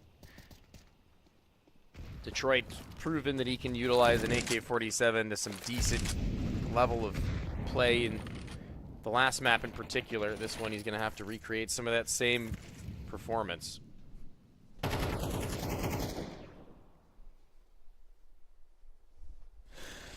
Well, now we're just starting to see them looking to make this move.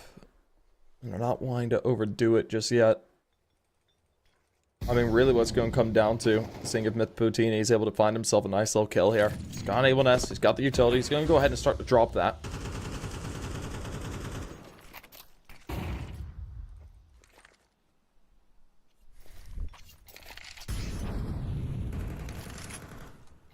Best time to do it. Right about that.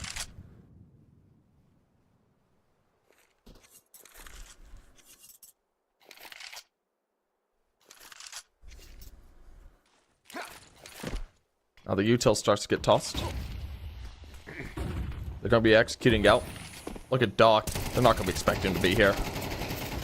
Ooh, good reaction though. He's able to get out one. Barton trades back.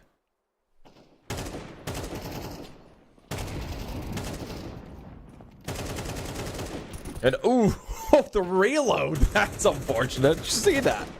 Yeah, I mean, it's unfortunate, but whoa, Barton. Okay, he's getting a little bit confident in his taps now as he spotted the one back towards the bottom side of CT. Tata's in quick switch, and a quick jump might catch him off guard, and he's still moving in his direction. What are you doing? There's no time. That's why he's moving so quickly and with such desperation, and he's going to find the last. A 1v3 by virtue of bomb let loose, and the third T being nowhere in sight, and he dies following time's expiration, which means no cash.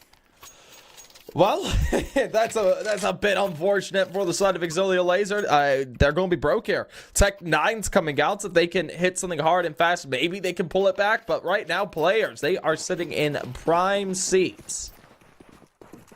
Wow, that is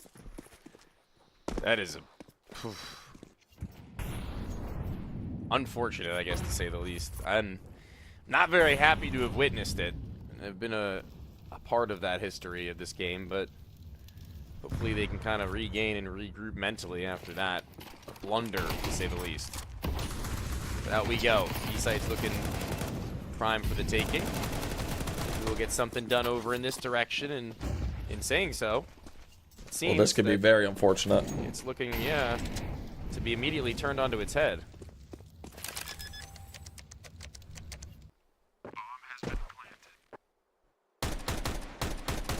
This is so unfortunate. Oh, no players. Well, That flash popping in front of his face is a salt in the wound.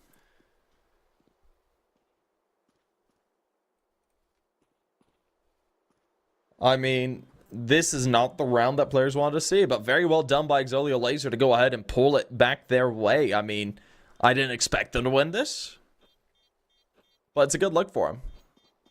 This round or this game? Well, the whole game's been a pretty good look for them. I mean, it's 10-5. Yeah.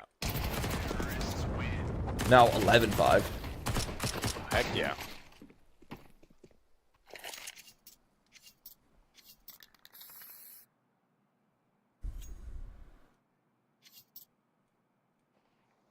All good. They can still very well players have a say in this round. Dust 2, a map that definitely affords to lesser buys. You can make it happen, make it work. Close range proximity as well as a late flash in any juncture could get you to where you want to be. Only a matter of time. There we go.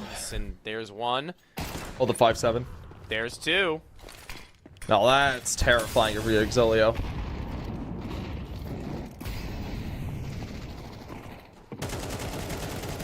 So it's a 3v5 and you don't have great weapons to use. DZT not able to reclaim a rifle. It's on a 5-7, but that does not matter at all, apparently. No, sir. They make it happen. It's exactly as the prophecy is foretold once more. Another one. Bang. As is a minute left on the clock won't really come to matter much if you can't get anything done with it. That's time not enough. A full sprint around to try and get something somewhere in the way of maybe a freebie on somebody going for a hunt, but no, you don't really see that. Yeah.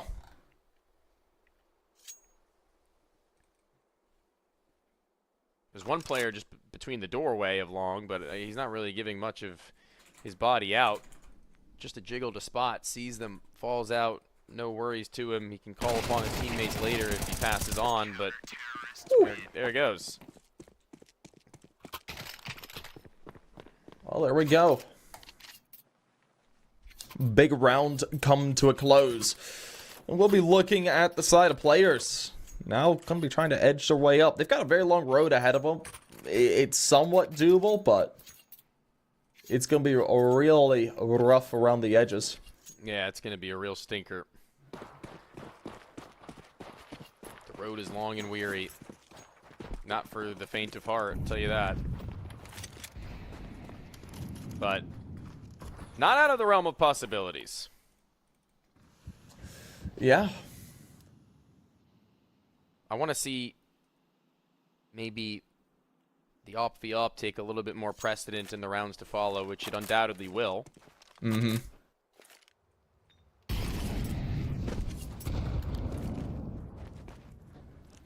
But right now, both of these teams aren't going to be worried about that all too much. Investment they haven't had to make.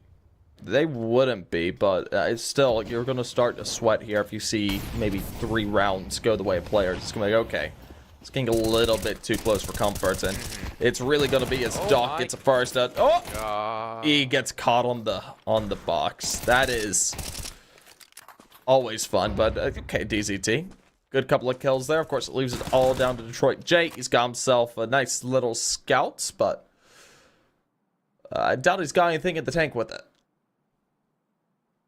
If he gets like a little bit of a gift of a head being spotted from XNS, maybe, just maybe, but it's going to take some time before that happens, and even then, everybody else is surrounded.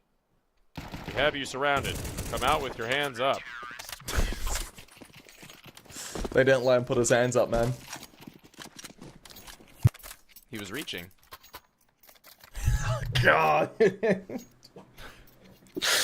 was terrible. It's true. see that pistol in his hand? He was not going to pull out a license or any kind of registration. I suppose he did have a weapon in his hand.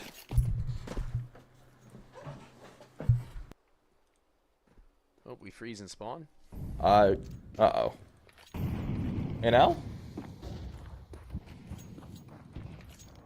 Maybe NL? A little bit of NL.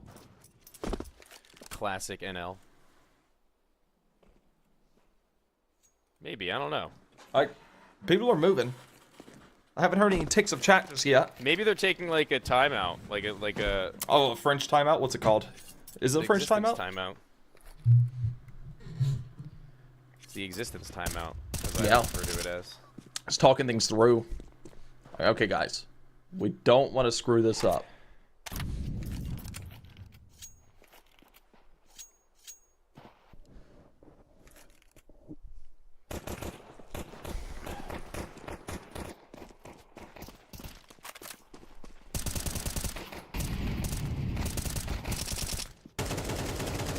Everything else from then on is just after the conversation has been had and the talk's been talked. Just gonna play it out as is per normal. Try not to lose your life to the Glock though, please. And there we are. Round is done deal.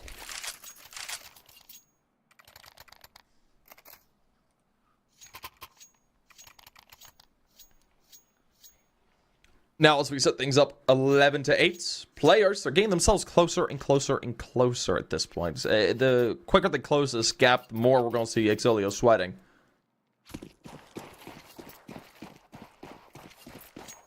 A good sweat never hurt nobody. Let's see what good they do with it. Flash out for long. Nobody to bolster. Nobody to go with. They'll put the brakes on. They'll pump them. Beyond that, though, it's just waiting out utility and playing a slow game. This Dust 2 is going to get a little boring for Izolo Lasers, honestly, for the next couple of rounds. Their options are limited.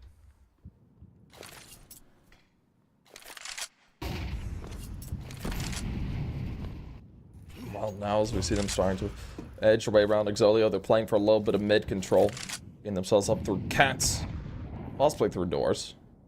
They're looking to see what sort of advantages they can try and accumulate. Finding a first pick and then converting upon it is the name of the game here.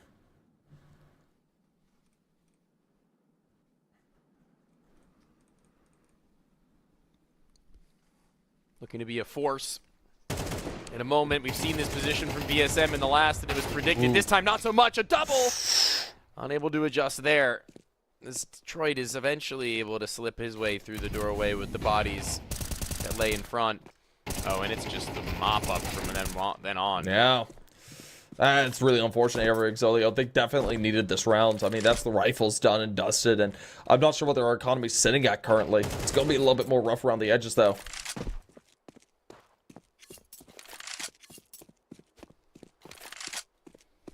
Seconds left. Detroit to sit and spawn with the double that he has found nothing to amount to. Just chilling out, relaxing. That timeout they had taken, the pseudo timeout that they had taken, not really having done much for them, so it seems.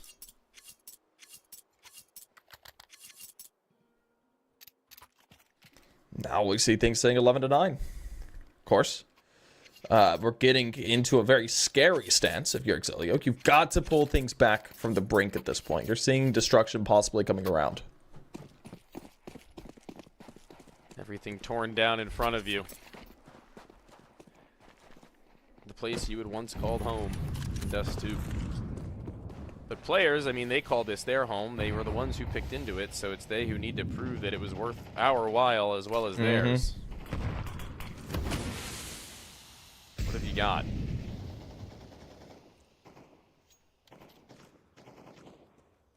Well, ooh. Did you get that info? Did Exodus spot him out? I think he did. Ooh, maybe not. Detroit. We take up the head of DZT. He's aware that Exodus is on the side, or aware that someone is, and is able to go ahead and capitalize after finding the refrag.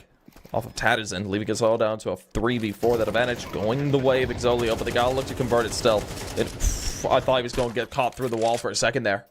As did I, but I mean, this retake is honestly impossible in my opinion. They may as well just save, knowing that this could be map and series point even still. I don't think you really have the numbers to go for this. Flashbang is going to have to be sublime, and that's putting it lightly. Once they get through this tunnel, it's still going to take maximum effort, and yeah, no. Just funneled into the death hole. Yep. It was never going to pan out like that without somebody going absolutely nuclear. You're going to have your sensitivity turned up to 11. Terrorists win. And there we go. A round goes the way of Exolio. And just like that, map series point, like you're saying, is collected. That's got to settle in your stomach a little rotten. It definitely would be.